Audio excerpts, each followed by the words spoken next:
What is going on, everybody, and welcome back to the Hangout spot where you already know it's real talk, boxing talk. Live from my man cave, it's your boy Johnny, and I'm your host for another edition of the Hangout spot live. This time, the Wednesday night edition. Let's get ready to rumble! Here's Johnny. And I just want to thank everybody for rocking out tonight. And more importantly, for all of y'all that rocked out last night, man, we had an excellent show on a Tuesday night, man. You just never know who's going to show up at the Hangout spot, bro. We had great panel members, good debates. We spoke about a lot of different things that are going on in the world of boxing, including Shakur Stevenson, obviously, who's making some headlines after this big win over William Zepeda. Who will he fight next? He was actually on the Nightcap show with Shannon Sharp and Chad Ochocinco, and he gave out a mini hit list. So we spoke about that and some of the possibilities of who he could face down the road. We also spoke a little bit about Brian Norman Jr. and Devin Haney, which seems to be a topic of conversation every single day. It makes me sick to my stomach that we got to wait more than 4 months for that super fight, November 22nd. But now, man, we had Coach Hector Bermudez, bro. He joined us, bro. You know he's a regular. Thomas Cornflake Lamana, middleweight contender. He was in the building as well, man. Again, you never know who's going to show up here at the Hangout spot, bro. You just never know. Tonight, we got another banger, bro. We got another banger because, you know, we got to show the ladies love, man. You know, the ladies are not afraid to get in the ring, put it all out on the line. They're not afraid to unify. They're not afraid to go undisputed. They're not afraid to put their all on the line. And today, we got a hot prospect from Uruguay. We got Florencia La Matona Pajares in the building. Let's go, champ. Yeah, man, she'll be joining us in about 10, 15 minutes. She lives in Las Vegas. She's the first female professional boxer out of the country of Uruguay. And she's 1-0. And she just signed to my man Brian's Squared Circle Fighters management company. So shout out to my brother Brian. Hopefully you're watching. We're going to get a good interview popping. You know, she's got a lot of potential, man. And she's been sparring with Alicia Baumgartner. She's sparred with right hook Roxy. She's been in training camp with Michaela Mayer and Sandy Ryan. You know, decorated amateur career and a bright future. So, you know, we're going to get to know her. Obviously, like I said, man, it's Women's Wednesday, man. It's Women's Wednesday. So we're going to get a good show going on. But before we get started, you know the ground rules here at the Hangout spot. If you're watching this live on YouTube, smash that like button, man. It's free and it helps the channel grow. Let's help get this channel out into the algorithm and the homepage of a lot of boxing fans out there that don't know we rock out weeknights 9 p.m. Eastern Standard Time. We are also doing Sunday night shows at 8 o'clock. Our Sunday night shows are popping, and we're also doing post-fight shows. You know, where we take callers and we're on for like 3 or 4 hours. This weekend will be no different. We got hella boxing going on Saturday. We will go over all of that stuff, the rest of the show after the interview, as well as tomorrow. And let's not forget, we're going to be live tomorrow night, 9 p.m. Eastern Standard Time. And that's where we're going to take some callers and we're going to break down all the fights because there are 3 different cards. Actually, there are about 4 or 5 different cards that are going on this Saturday all over the country. And if you're watching this live, we're actually streaming live on X. And we're streaming live on Millions. Make sure you guys shoot me a like. More importantly, come on over to the channel. If you're watching this on X, you know, repost, man, retweet, whatever you call it, X/Twitter, man. We just started putting our lives on X, so we are still building our family on the X side. So again, anything that you could do to help share the channel and check us out, that will be much appreciated. Millions, y'all know how we do it up over there. But more importantly, come on over to YouTube, man, and subscribe to the channel. And if you've done that already, one of the ground rules is, man, you got to text a friend, tell him to subscribe, and then tell him to tell a friend to subscribe, man. There are powers in numbers, and we are trying to grow every single day. We're growing at a rapid pace, but we're trying to get to that next goal of 2.5K subscribers in about 16 months, man. We cooking here at the Hangout spot, bro. Small train. We trying to turn this bitch into a locomotive. You know what I'm saying? In order for us to be able to do that, we're going to need some more passengers. This is where it's going down, man. Real talk, boxing talk. You know the deal, man. We talk passionate boxing.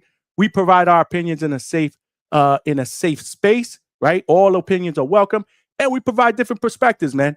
We get good conversation and dialogue in a family atmosphere. This is how we do it up here at the Hangout spot. And again, last but not least, the last and most important ground rule is the chat gotta cook, man.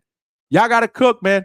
I love when you guys interact with each other. If you want to have a question read, though, or a comment read for either myself or the guest, more importantly, man, you know, we got a female fighter that's up and coming, bro. If you want to ask a question, the best way to be able to do that is via super chat, because again, my chats be cooking now.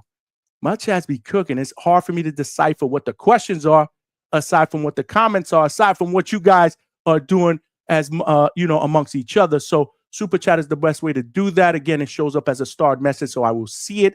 And of course, if you provide your brother with a donation, of course, I'm going to show you that love. Any donations are welcome, because you know we doing it up here at the Hangout spot. We working live. We have the late night spot on lockdown, baby. Nothing but 4, 5, 6 hour shows. And as long as you guys rock out with me, you know, I'm here. I'm here. You know what I'm saying? So all donations are welcome, you know, via super chat, super sticker, super thanks, Cash App, which is scrolling about down below, man. Any penny counts, man. But yeah, man, we're going to have a good show. We are definitely going to have a good show. Can't wait for our guest to come on. She should be on in just a few minutes.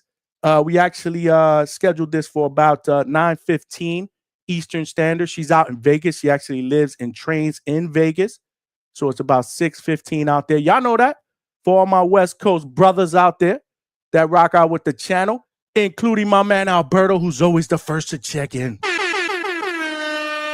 My guy, what's good, Alberto? Alberto, man, you got to do some tryouts, bro. I thought you said that you could be a translator. Well, you know, you got to call in. I got to give you a little bit of a trial run. You know how we do it up here, man. We got to do it professional. We got to do it professional. But she actually speaks pretty good English, so we're actually good tonight. But when we do get those Spanish-speaking fighters, you know, I got to brush up on my Spanish. You know what I'm saying? It's a little rough around the edges, to say the least. So I'm going to need some help on that. But shout out to all of y'all that are rocking out on this Wednesday night. We got the Boxing Kangaroo Australia up in the building. Let's go, champ. Let's give my brother a shout out. Salute to you, my brother. Appreciate you rocking out, man. All the way from Australia. You know, we got family members from everywhere. Australia, New Zealand, Canada, Africa. I mean, you name it, bro. We got family members all over. We are building a strong and united community here at the Hangout spot. Appreciate you, Alberto. You know you fam. My man, MB Productions, Mr. B in the building. My man, Brian, who is the CEO of Squared Circle Fighters, is in the building. And again, he just assigned. La Matona, bro. Florencia Pajares, bro, will be in the building. She's 1-0. Won her pro debut recently. I believe it was June 15th. She won a pro debut by unanimous decision. And again, nothing but big things ahead. So we want to get to meet her. More importantly, we want to get the community, the family members, a chance to meet her as well and support the journey, man. We got to support the journey, bro. Because, you know, everybody that comes to the Hangout spot, they are family. They are family. So, Mr. B, appreciate you, my brother. We got Wax. Wax up in the building. Let's go, champ. Wax, what's good, man? Shout out to Wax, man. I actually got to spend a chance to spend a little bit of time with Wax last Friday at the Box Lab Promotions Night of Champions prospect card. It was another excellent night of boxing. It's streamed live on the Zone. We did that fight card, Boots to Ground. Make sure you check out our content. Make sure you check out the Boots to Ground content at the Hangout spot on YouTube, bro. We actually did a nice post-fight interview with a prospect that Box Lab is very, very high on. You know, Alex Bray, who is 10-0 now with 8 knockouts. He was coming off a first-round TKO. We got him right after the fight in the dressing room. Quick 6-7 minute interview like we do. Again, if you want to see all of that content, make sure you go to the Hangout spot on YouTube and check it out after the show. Just like this show and every other show that we do, interviews, live shows, post fights, whatever, they go immediately on the channel on YouTube. And while you're there, call somebody and tell them to subscribe to the channel. Again, there are power in numbers. We got to get to these next goals, man. But Alberto says, I'm always first, Johnny. Yes, sir. I'm going to call in today. That's what's up. That's what's up after our interview. We're going to get it popping. We're going to open up the phone lines. There's plenty of boxing. There is plenty of boxing going down, bro. Plenty of boxing for us to talk about. AB 2 times is here. What's going on, baby? Salute to you with the Mexican flag. Our brothers from Mexico. Obviously, our Mexican brothers. in the building. Walk say, yes, sir, Beers with Johnny at Caribbean Royale. Let's go, champ. You already know, champ. You already know, champ. AB 2 times said, got me working the graveyard shift tonight. Be here all night. It's okay because you here with me. I'ma chill with you. I'ma be here as long as I could possibly do it, man. Again, we've been working overtime on these shows, man. We start at 9 o'clock Eastern Standard. I've had shows that end at 3 o'clock in the morning where I gotta cut them. Because again, I'm tired and I got to get up in the morning. But again, the goal is continue to work hard, continue to put in that work, provide you guys with the best content I could possibly provide you guys here on Boxing Podcasting on YouTube. And hopefully this job will one day be the only job. That's the goal, baby. That's the goal. That's why I need everybody's help, man. Share, man. Tell people, man. We trying to get some sponsorship. We moving, man. We moving. We moving in the right direction. So our AB 2 times, don't worry, bro. We'll be here as long as we can, bro. So definitely listen in. And you could call in later on, bro. You could definitely call in if you get a break. We got my man Raider Transplant Angelo in the building. My man. Let's go, champ. Salute at the Hangout spot. Salute to you, brother, with the boxing glove emoji and the salute emoji. Appreciate you. We got America in the building. Desde Uruguay para Florencia. Saludos desde la cueva de Guerreros Artigas with the flag emoji, the muscle emoji, the cool emoji, and the Uruguay flags. Appreciate you. Thank you for rocking out. You are family. Anybody that rocks out at the Hangout spot, whether you a guest or you in the chat, y'all family, man. Y'all family. Just make sure you subscribe to the channel. Subscribe on YouTube. It's free. It's absolutely free. We are trying to grow the channel. Again, there are power in numbers. Raider, Transplant, Angelo says, smash that like button. Come on, man. Come on, man. How many people we got up in here? Right now? And we're only going to grow as the night progresses. Make sure y'all smash that like button, man. Appreciate you. Alberto said, Johnny, please don't end the show early tonight. Let's do 6 hours. Well, we'll see. We'll see. We'll play it by cue. You never know who's going to show up. I do have maybe another female guest coming on a little bit later on. But I'm excited, man. I'm excited for our guest. Looks like she's backstage again, man. Prospect, one of the first female professional fighter out of Uruguay. She is 1-0. Just started her pro career this past June. Won her first pro fight, but she has a very, very decorated amateur career. Only lost 2 fights in the amateurs, bro. Only lost 2 fights in the amateurs. That's dope. And she's actually 22-5 in the TLC league as well. You know, out in Vegas doing her thing. She just signed again to my man Brian Square Circle Fighters management team. And, the future's bright. So we got to introduce her to our Hangout Spots family. So make sure you guys give a warm welcome to La Matona is in the building. Florencia Pajares. What's going on, champ? How are you? I'm good. Thank you so much. Thank you for the opportunity to be here. Thank you for your time. No, thank you for coming on, man. Again, shout out to you. Shout out to my man Brian. You just signed with the Square Circle Fighters. And my man Brian and his family over here at the Hangout spot. So, he put me on. I had to do some research. I was impressed, with what I saw, especially what you've done in the amateurs, what you've done so far as a professional. So congratulations on turning pro recently in June. Thank you. Before we get started, why don't you tell me, man, you won your pro debut on the 15th in New Jersey, I believe. What was that feeling going into that first fight? And then what was the feeling after when you finally got that first pro win?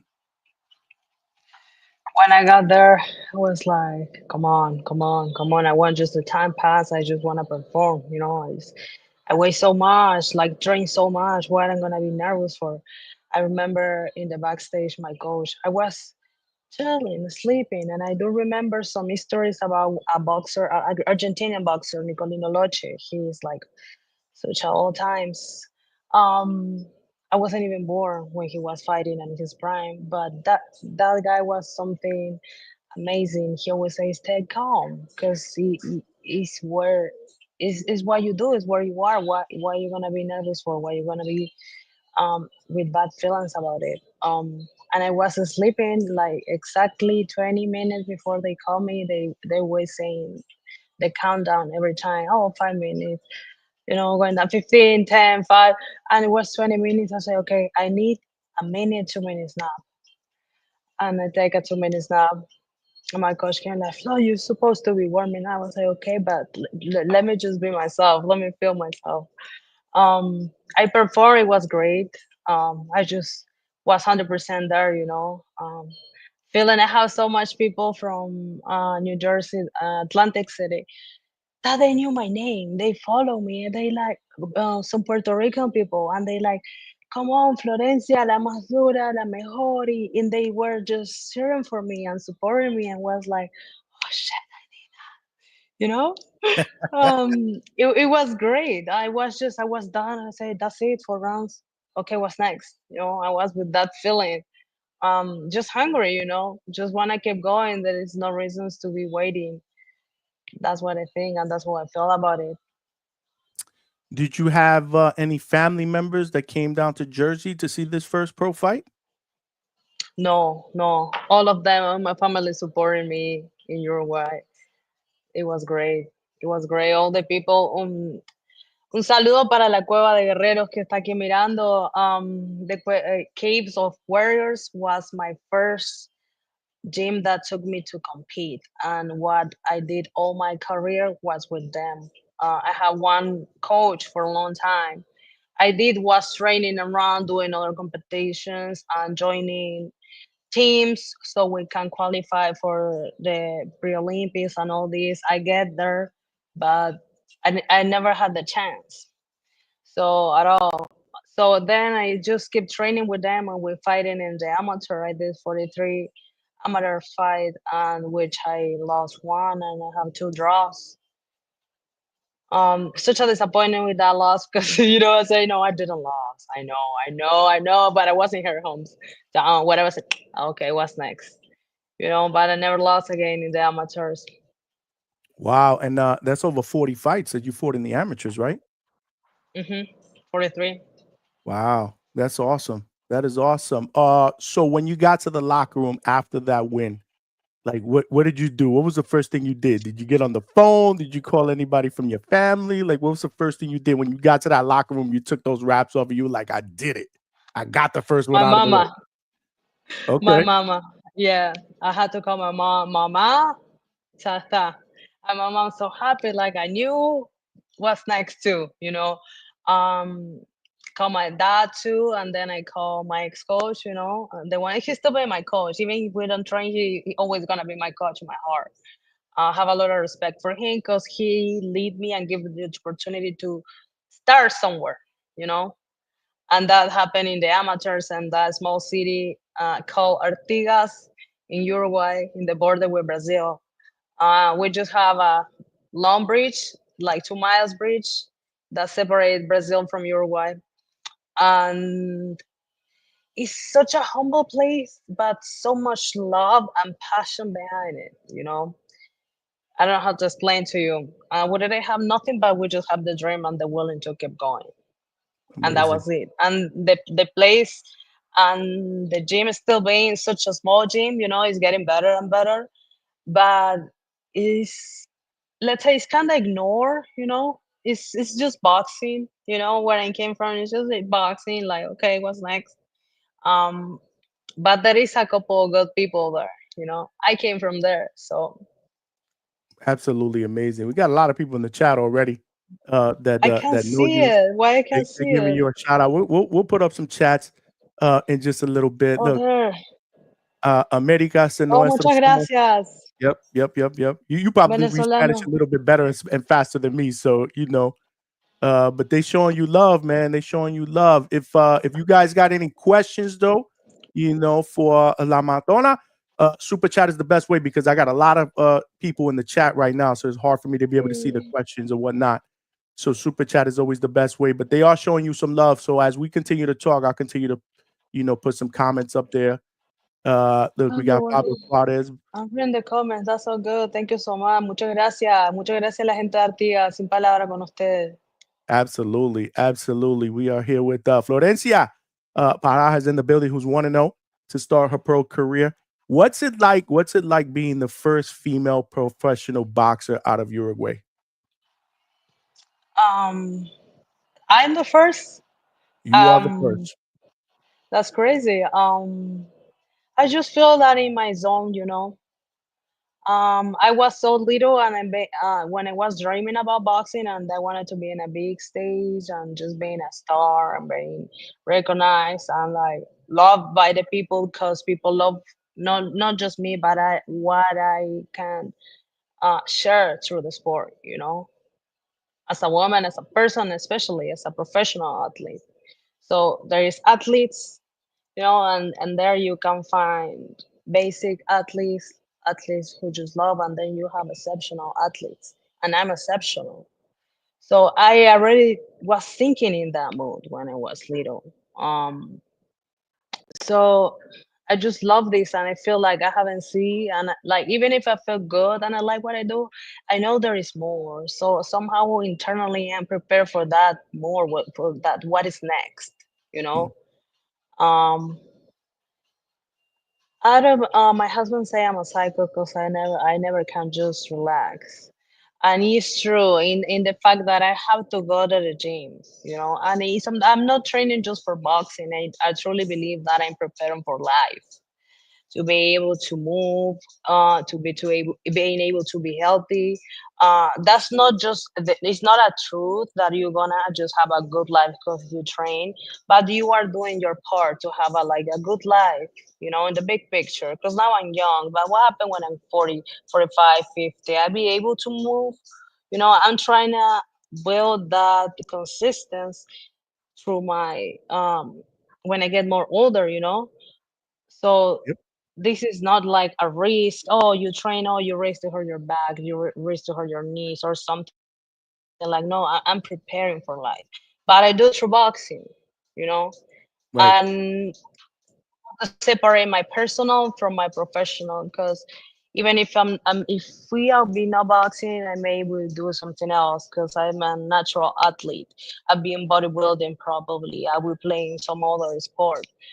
Um, but I just decided boxing since I was little. I was 11 years old when I was like, I want to box. I was 8 actually, and my parents like, no, let's wait later, blah blah blah. Um, then I was 11. I was excellent in school, whatever, and they like, okay, we can say no anymore. Um, I never stopped since then, and I was always like boxing. I'm playing soccer, boxing, playing guitar, boxing. It's always volleyball. It's always doing another sport, but boxing was my basis. Is I find myself more comfortable. I like how it feels. You know, I like that I have all responsibility for myself. You know, I have to be responsible. If I don't run, if I don't do the things, I will not be able to feel comfortable when it's the time to be fighting or sparring. And many people feel such a discomfort in those times. And yes, you feel discomfort, but you have to actually find a way to be good with it. Because you're never gonna feel comfortable, even if you are feeling comfortable. Because things are in your advantage, maybe your experience, maybe your reach, maybe your footwork, something is maybe that is helping you, but you help yourself, you know, being able to do all the things that you have to do for yourself. So that's what I find in boxing. Have to be responsible for myself, and that's it. Even in bodybuilding, it's the same way. If you don't do your diet, and if you eat a little bit more, if you don't do the cardio, it's kind of very extremist, you know. Yeah. Um, but it's about personalities, you know. Some people find themselves in boxing because they just or like the attention, and they love what I do boxing after, or that someone's just want to lose weight, and then they figure out they actually can fight. Like there's many ways to find yourself through boxing, and I think uh besides being a exceptional athlete, I'm a very extreme athlete because boxing is extreme. It's extreme Right. sport. It's very intense, and it's very you're risking your life. You know, even if it is fun and it's not always happen something bad, you're really risking your life. And it's that Absolutely. adrenaline. Can I do this? Can I survive without a punch? You know, like don't getting caught. Um, I don't know. Each athlete is personal, but I have my own philosophy, like fighting, not just boxing, fighting myself, fighting life. You know. And that's and that takes me to my next question. You actually answered most of my next question because I wanted to take it back to where it all started, right? So you said you Mhm, started fighting or boxing when you were 8 years old, but mhm. I guess I can say, like you said, there was a lot of other things that you could do, right? You were an athlete, volleyball, body, a lot of different things that you did, right? So what inspired, Mhm. like being a boxer is different, right? You're talking about now It getting is. hit, getting punched in the face. I mean, so what Mhm. inspired you to always say boxing, but this, but it always turned back to boxing? Like, why was it boxing? Like, did you have other brothers? Did you have family members? Did you have people around you? That were fighters that maybe inspired you to become a fighter? Um, well, I found out years later that my dad and my grandfather they were boxers, just amateurs. No record and no official thing, but it was somehow there. They never told me, but I think I was dealing with so much things internally. I understand in that now, that I just choose that way to release my frustration or angriness or fear um, as a child, Um, but in the time, I just remember that with my family, we watched boxing the weekends, and my mom prepared pizza, and like it was a routine, and was a construction behind. Even if wasn't intentionally for me to fight because they denied me boxing for a while.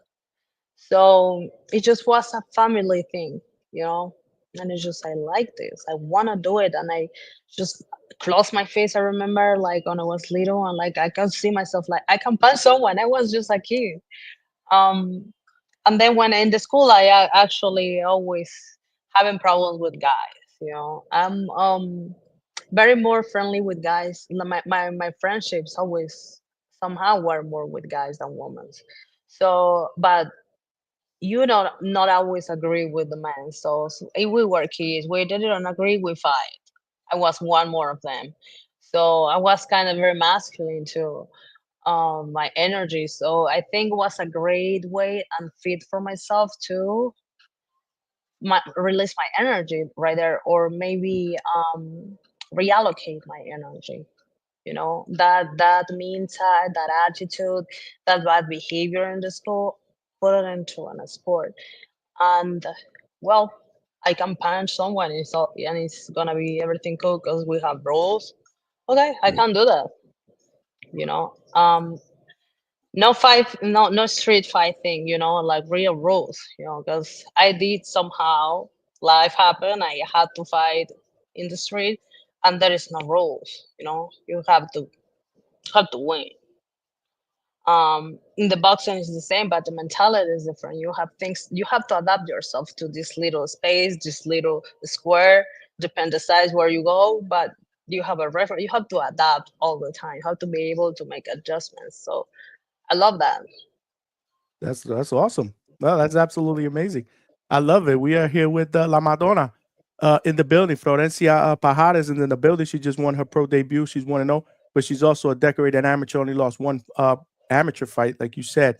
So walk me through your amateur career. And did you ever consider, since you were as good as you were in the amateurs, fighting in the Olympics? That was my goal as an amateur, but it never happened. So so poor in opportunities, and lack the opportunities were so common. Um, So there is like two associations in Uruguay. One is Federation, and the other is the Commission of Boxing.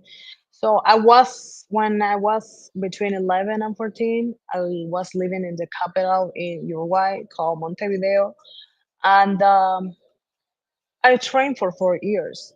I never fought in 4 years. I just was punching back for 4 years, no exhibitions, uh, just training and training and training like a gym rat for real. And I remember my mom like, well, let me tell you, because I'm paying and doing things and nothing is happening. I don't know you want to fight, because my mom was very supportive with me.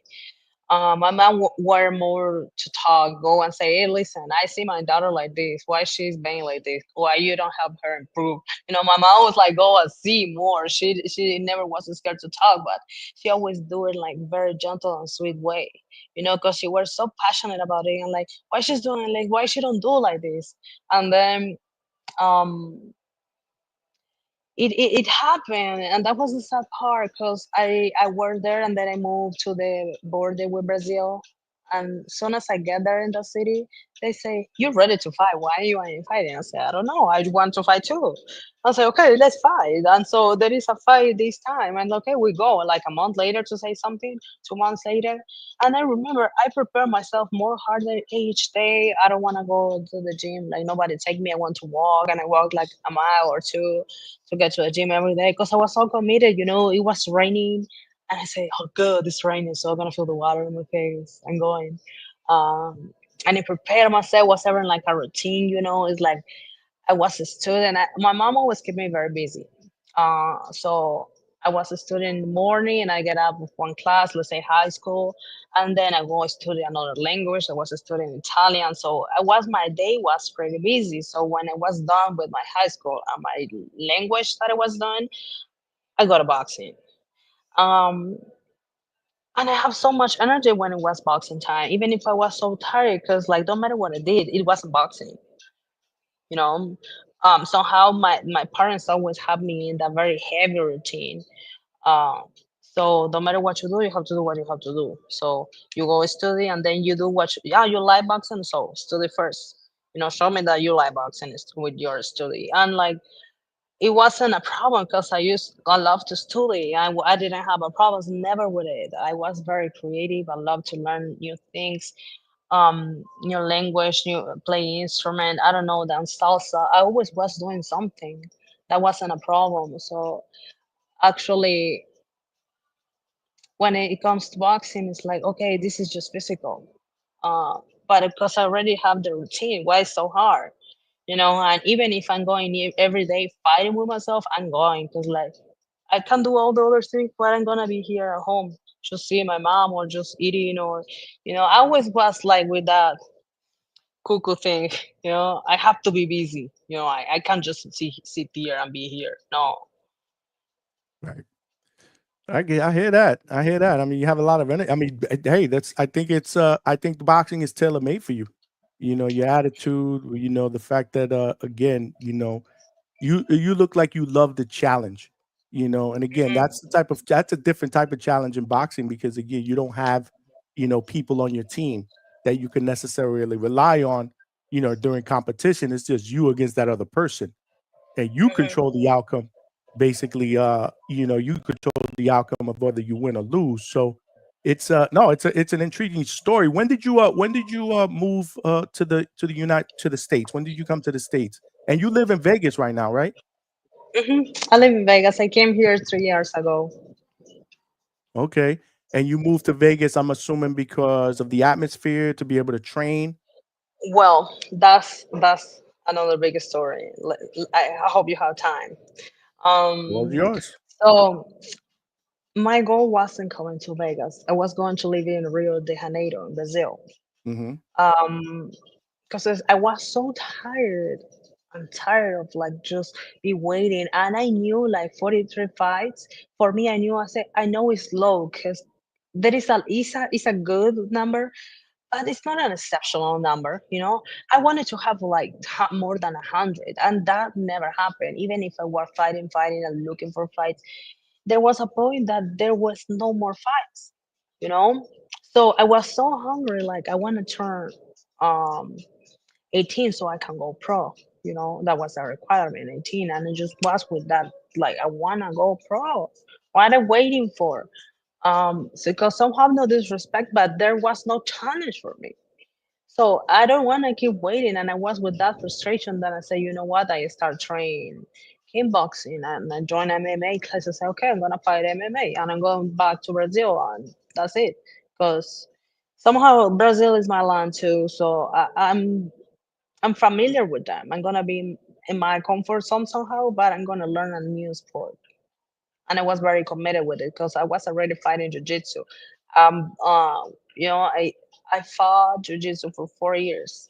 I trained it, but I actually did just 2 or 3 championships, and which all of them I won. I was in the first, second, or third place with many athletes look like I was great. I'm a great athlete and I'm very committed with it. So I just always like looking, I need support because I want to do this and I love to do this. And I actually do this with all the fucking, excuse my language, all the fucking adversity. And I still doing it with all my luck. And someone help me, please. You know?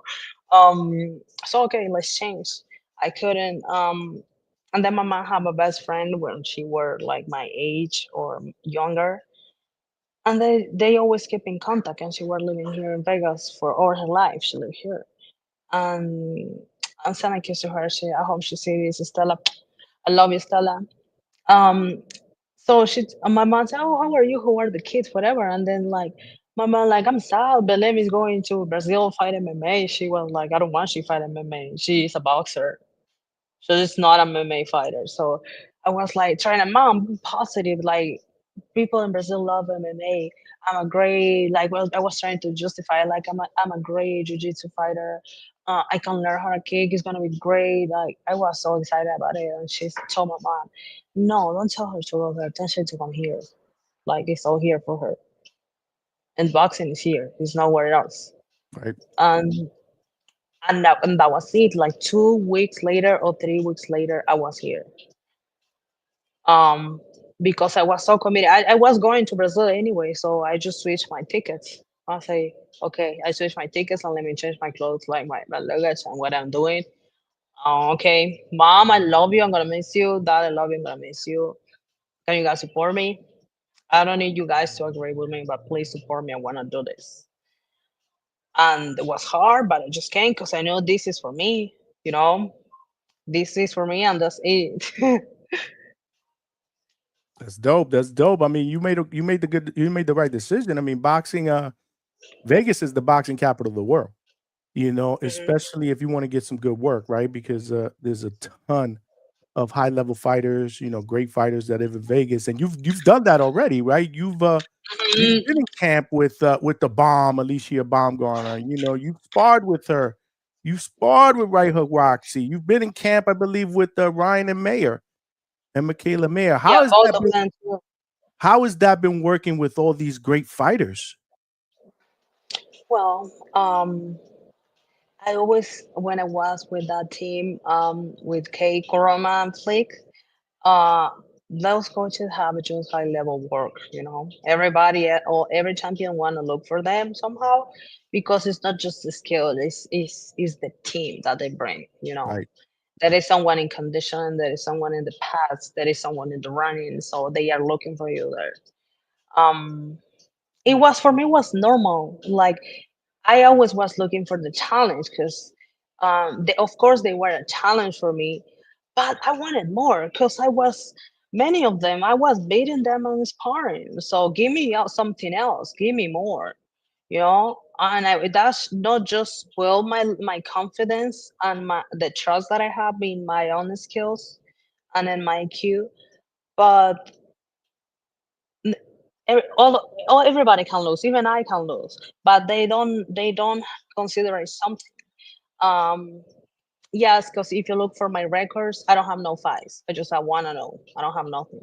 But they, none of them gonna take the experience that I already have and the hunger that I am, and right, especially I was training in a city where there's nobody recognized that, nobody helping you to nothing. I was ready for my pre-Olympics. They don't let me go because I was a woman. um what's next, so you stay in the city while another guy go.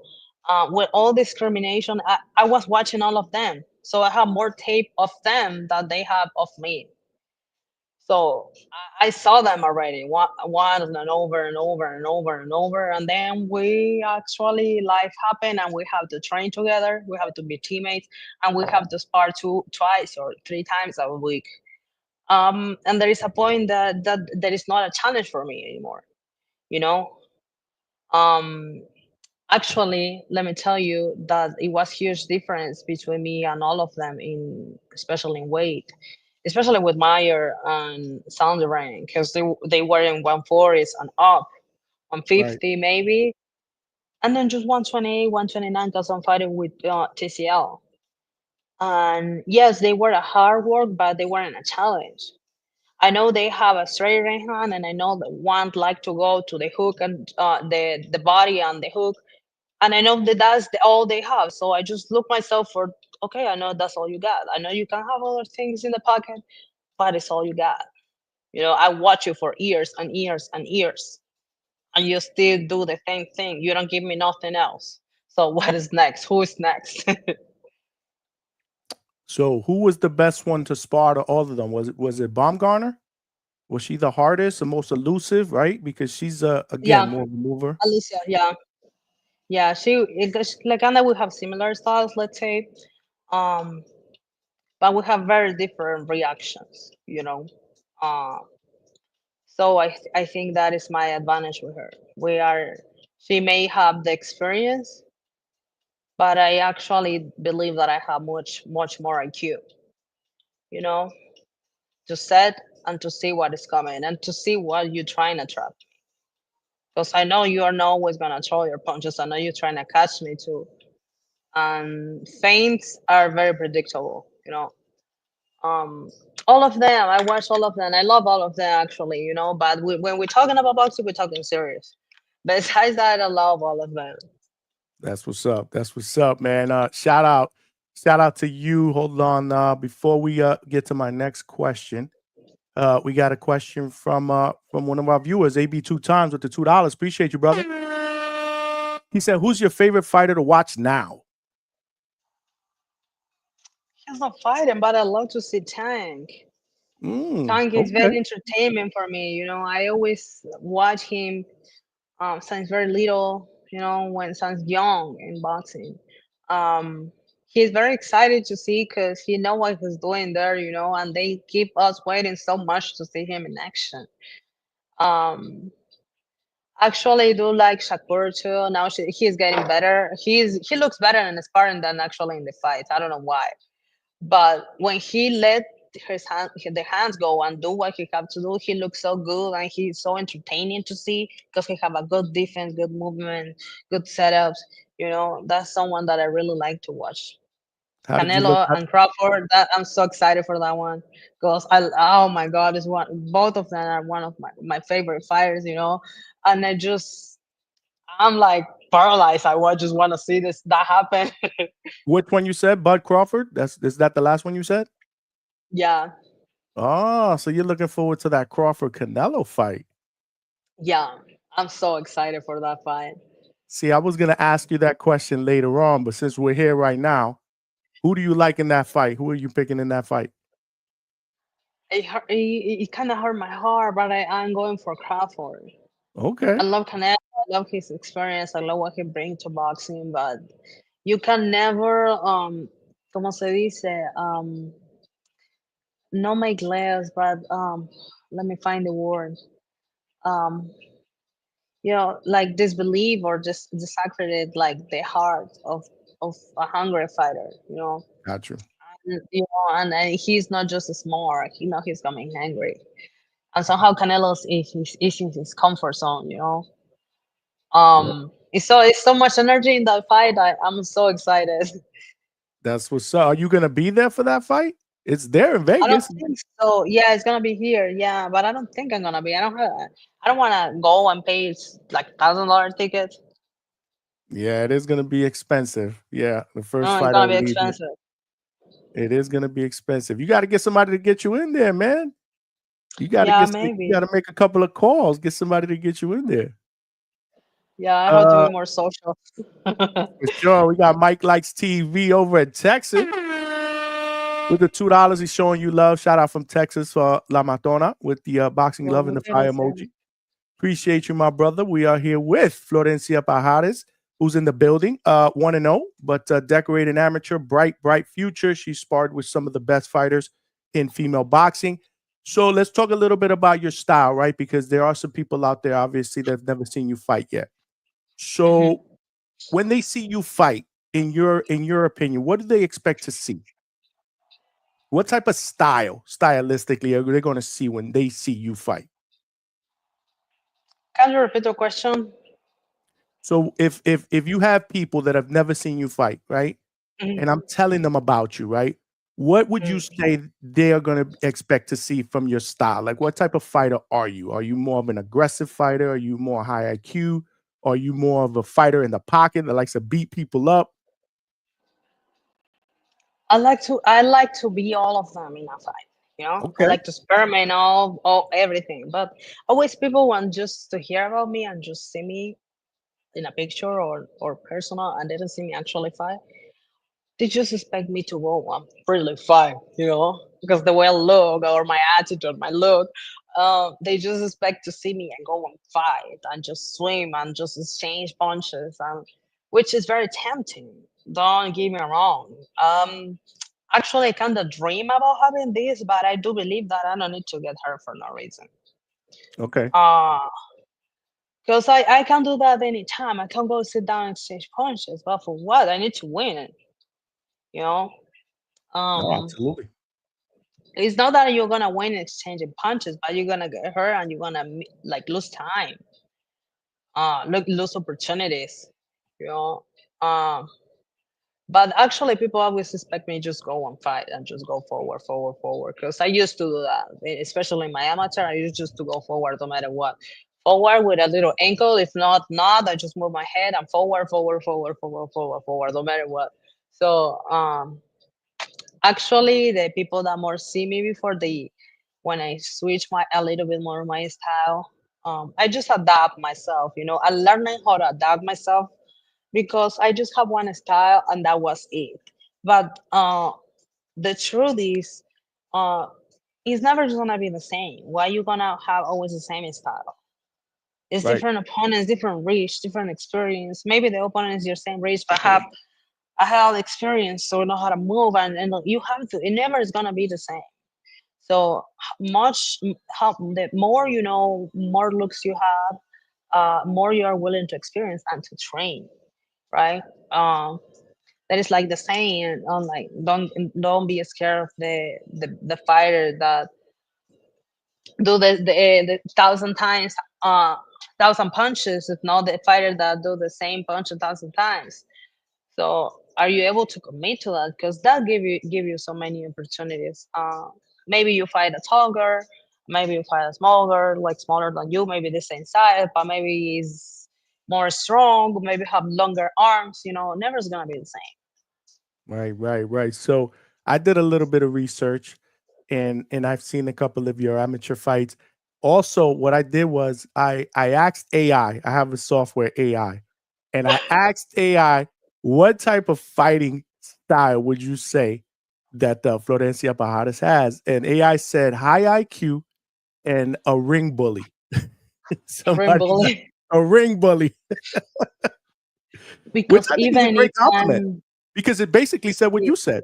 It basically said what you said, right? You used to like to come forward a lot, right? But also, you're adaptable, right? You like to be a thinker in the hmm ring. You said that when you were sparring against Alicia, that you feel like hmm your IQ is higher than hers. So that's dope. That was kind of like on the hmm money. and she have power. Look, and she have a like right hand crazy. When she let that overhand go, so I have to take that away from you. Not just because any fighter. There was a girl that I fought in TCL that I know she have a dangerous hook, and she dropped many girls like in the always have countdowns or hurt the girls like with that hook. So I say, okay, let's say you have other things, but it's all you got. I'm gonna take away from you. You know, um, there is boxers, there is fighters that when they have something in the pocket, there is always the pilot mode. You know, example, I was a bully before because I was a bully, and I define myself as a bully, and that's it. But now I know I'm a bully, but um I can pressure you and attack you in a silent mode. I just gonna sleep your hands, sleep, and keep going forward, and you can touch me. And I'm going forward. I'm not punching you at all, but I have a purpose to go forward. I want to see your timing. I want to see your energy when you, how you act, how you react, what is your face, how your feet look, you know, because there is so many things in that little minute, the little 2 or 3 minutes that you're fighting. There is so many things for you to see, for you to recognize, you know, especially when when it's the real fight and it's not just the sparring. Uh, I actually don't feel very nervous when I fight. I just like anxious, like I just want to be there. I just want to be there when they call my name. You know, I just want to be there. And then like, oh, it's over. You know, it's that feeling for me. Amazing, man. You're a thinker, and that's what I love. I mean, you're breaking down your opponents, even when you're not, like you said, moving forward, not really punching, but you're applying that mental pressure, and you're also taking in, you're downloading data, and I that's take it the funny. risk. Yeah, and that's funny because that's what Tank is notorious for doing, right? Downloading Mhm. data, and getting to the fighters later on in the fight. That's dope. And you mentioned obviously Tank being one of your favorite fighters to watch, so that's actually amazing. That's dope. That's dope. One of the questions I just saw in the chat real quick is a question that I had. So tell me about the nickname, La Matona. Where did that come from? What does it mean? Why did you pick that as your nickname? La Matona, the bully. I'm the bully girl. You're the bully girl. Um, That's what's up. you know, when I was in my country, they always. I don't have a real nickname, but I did have. My coach told me that I was La Loba, and I'm not a loba like a wolf, you know. I'm not a loba, and I don't feel like I'm a loba. I said, yes, you are. So they call me that way before. I was so like, I don't feel like I'm a loba. Like I, you know, I'm not. Yeah, yeah. I don't know. I don't know. I just was so. They just like Florencia La Loba. But my gym surname nickname always was La Negra Flo, La Negra Belen. Like the blackie, you know. Mhm. Uh, and then when I got here, they say, no, she definitely was a bully. That's your name. You're the bully, and that was it. It was nothing else. Say, okay, I take it. Dope nickname. I love the nickname, man. It's just different, and it feels like it fits, man. You've taken that mentality, which is what I like. Like I can see the passion in your face when you're talking about it. That's what's It's up. actually fun. It's incredible. It's like That's people amazing. pick the name. You don't pick your own name. Yeah, yeah. 9 out of 10 times, that's usually how it is. Every time I ask somebody that question, about their nickname, depending on what it is, they'll usually tell me, "Well, that's the nickname that so and so gave me, when I was 8 years old, or I was 12 years old, or in the amateurs, or whatever it is." So that's dope. That's dope. What's your favorite thing to do when you're in training? What's your most favorite thing to do? Is it sparring? Is it mitts? Is it bag work? Is it running? Um, Let me think about it. I like everything, but I'm very passionate about the meats. Um, I like the meats. I like the jump rope a lot. It's about some days I don't want jump rope for nothing, but I do love the jump rope, the meats, and maybe the sit ups. The sit ups time. I love the sit ups time. Because like in my mind, I was thinking, you know, overthinking more than thinking. So I'm okay. I'm shadow boxing. Okay, some days I'm like, okay, I'm just gonna be here, but I'm still gonna conserve my form.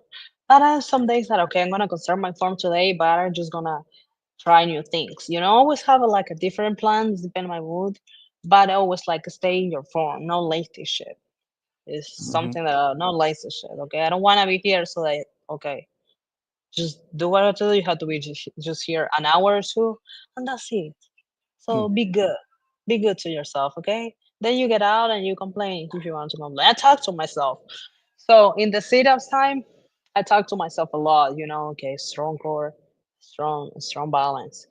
Okay, I can punch harder if I have my core strong. And I was trying to think what I'm working and for what. Um, I had conditioning today. I haven't had conditioning like in 2 weeks maybe.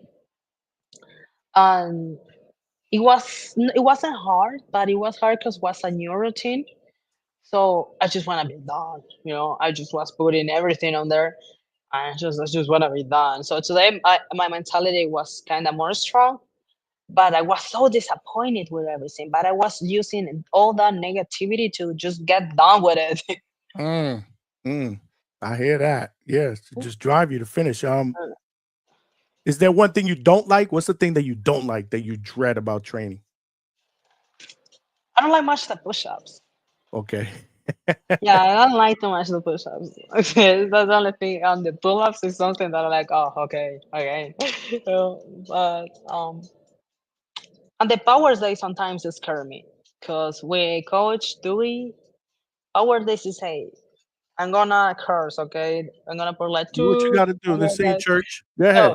so coach say this. I don't give a fuck about your technique today. Today we fucking punching. Okay. I love it.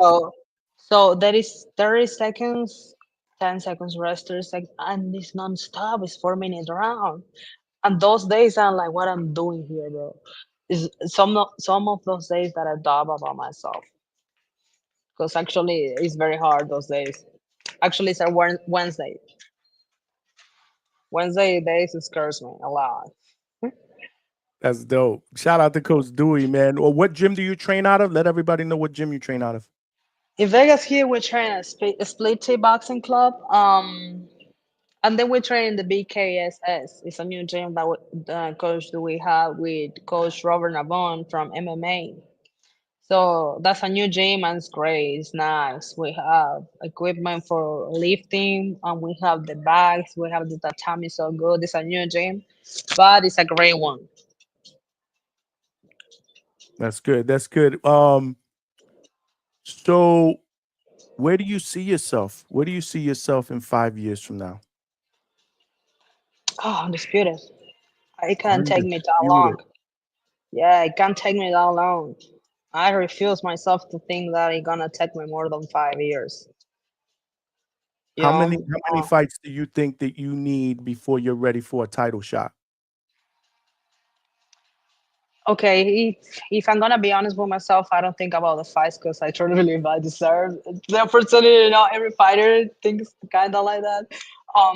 But officially in the record, they with 4 or 5, they need to give me that shot.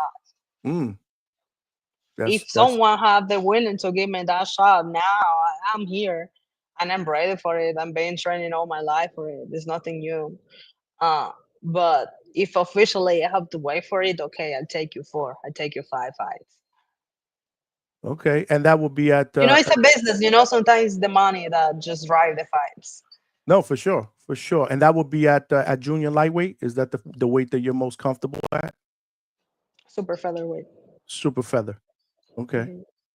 Super Yeah. featherweight. And who do you who if you had to pick your dream opponent, like if you had to pick your next 3 opponents that will be the that you want to fight down the road, who would those 3 opponents be? Um, I want the one who have the ball. And this moment, the one who have the ball is Alicia. The other one who have the ball is my friend Tiara. Uh, I love them, but if we have to fight, we have to fight. You know, it is what it is. We can keep loving each other after it, but like it is what it is. If you have the belt, I want to fight you. I want to fight. That's what I'm here for. Um, and I think because I do believe she's not that much. I want to fight Sky. You know, I Guy because I Nicholson, see her okay. fight. Yeah, I see her fighting with my friend and my friend Tiara. Like, she did a great job. But she wasn't doing. Let's say she wasn't doing different things. She just wasn't doing one thing, and she was beating her. You know, and she beat her. Like she took her belt. I like, well, she says she likes to box and she know how to box. So okay, I want to box with her. You know, say how much you know how to box. Let's box. I don't want to fight you. Let's box. Take you to school.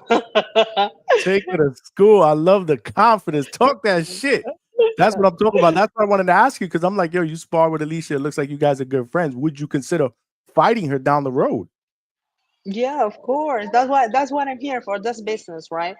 Um, I truly don't believe she will give me that chance right now unless it's mandatory. Because I'm a threat for all of them. Mm, okay. Okay. We got Brooklyn Barwick is also she's 2-0 and she fights See, around your division. Do you know who she is? see, I heard about her. I think I saw a reel about her. Yeah, Yeah, yeah. I like her. She's like there is no respect. I like her. She keep it raw. We've had on the show before. She's family here, just like you. Anybody that comes on the show, y'all family. But y'all fight around the same We fight. fight around the same weight. She's 2-0, so she has, she's one of her first two pro fights. I believe she's fighting again, if I'm not mistaken, next month. But yeah, that would be something you guys can probably get popping. hmm So I'm be between the 129. I believe that I can fall in team 140. My team don't wants me to be in that division, but I'm But she's at doing 122. She says she's at 122. So she's a little 122. smaller than you, yeah. Oh wow. Well, I hear it look like you have a big legs. But That makes your yeah, yeah. um Y'all not that far away though, man. I mean, for something down the road, I mean, now, obviously not tomorrow or anything like that. Look at right, Brooklyn yeah. coming up here trying to promote, man. Shout out to you, Yeah, Brooklyn. let's go. Yeah, Yeah, thank you so yeah. Nah, much. nah. She good people. She good people. She sister, just like you sister. But nah, I love your confidence. I love it because see, this is what I'm talking about. I'm talking to my viewers here. We say this all the time, and the women, they get it popping, bro. They're not afraid to put it all out in the line. They're not afraid to fight a ex sparring partner. They're not afraid to put their O on the line. You heard it here. Let's get it hmm popping, Yeah, bro. some say I'm not saying that men are not intelligent or smart, but like women have a different way to manage the business and the emotional, because we are emotional beings. We are, and there is no way for not being emotional because we're gonna be in business or not, and we can separate them. But when it's time to put that in practice, it's all that shit together. Feelings or not, it's all that shit together. But I actually have a note that I want to share with you. Boxrex, the last update in the database, we have 1,909 women active in boxing. Mhm. Today in the day, we keep the same number, but 15 to 25% of that fighters, that quantity of fighters are here representing USA. My weight class, we are 190, which 23 are from USA. So you tell me I'm not gonna be a world champion in the next year or two if we are fucking 23. Mm, I love it. Why we am fighting? Why is always the best is just one woman? Why we am fighting when we are just fucking 23 ones? Let's get it. That's what I'm talking about. You see, this is what I'm talking about, man. I'm talking real fucking statistics because I do my research. There we go. That's what I'm talking about. Brooklyn says she's only but what are you, 5'2", 5'3"? I Cool. think you said you're 5'3", right? Yeah. Yeah, 5'3". She's Alright. 4'11", so she's a little short. She's No, we shorter ain't than you. doing this, but I'll be supporting you forever, girl. Yeah, yeah, yeah. She said I've gone up to 126. Yeah, man. We're here with Florencia Pajares, who's 1-0, man. Nah, I love your confidence, man. And again, I know you have that drive and determination, to get what you need to get. I love the fact that you don't care who's standing in your way, and you got male fighters that don't want to fight, people that they know or they've sparred with or they're friends with. Meanwhile, you're like, Mhm. yo, this is a business. I need a The title, business, yeah. and Leave whoever has your has. feelings at home, please. No Yeah, feelings right now. nah, for sure, for sure, for sure. So what do you So couple things. So a couple of things. What about your husband? What does he think about you fighting? Well, when I just met him, he like, oh, you're a fighter, okay, fine. He was like, yeah, everybody's a fighter in Vegas. So everybody's a coach and a fighter in Vegas. So okay, what's next? So I remember the first 2 months or 3 months of our relationship, it was just like training, training, training all the time. But he working all day, so I'm just like, I'm trying to talk to you later. I'm trying to talk to you later. And he like, why are you always training? Like, bro, I'm a fighter. He said, bro, I'm a fighter. She's like, hello. hello. So he actually see me fight one day, and that happened like that was the first time that I go up in weight class, and that didn't happen like this year in TCL because I'm being in TCL for the science first year. The first year we had just 126. That's it. Second year we had 126 at 147. And I go from 126 to 147 like in 5 days. I had to because the team needs me. Um, like Flo, you can do it. This girl is big, but you can do it, you know? And I say, and I watch her and I say, hell yeah, I can do it. Okay, so I take a week free and I just eat a lot, no much diet thing, no much, I just eating because I needed that fight. I needed to get paid and I needed exposure. So I need that. I don't care who you are, I need that. You know, it's like my friends say, have a saying, and I feel that saying is kind of rude, but makes sense. She always say, I need another body, you know I need another body in my record. And then I say, okay, okay, makes sense. I don't like the way she say it, but it makes sense. I need that. So I don't turn down all fights. If I feel someone is a challenge, okay, let me train a little bit more harder. And I'm worried. We're not worried about the stress before in the training, but when it's fight time, there is no stress, there is no nervousness. It's just be here, be here because we here right now. When that happened, when we fought in LA, I had to go up all these weight classes. I not even hit the minimum. The minimum was 140. I hit 138, and this girl cut to 147. So the next day, I don't know how much she were. Mm. She were big.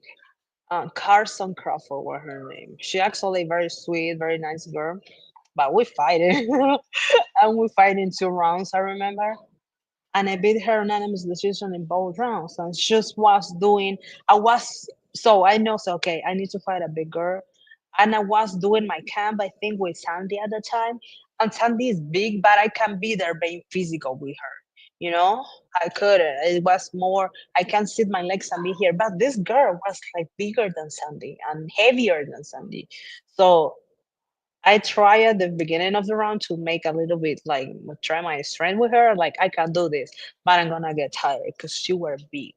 So I start box around and try use her power against her.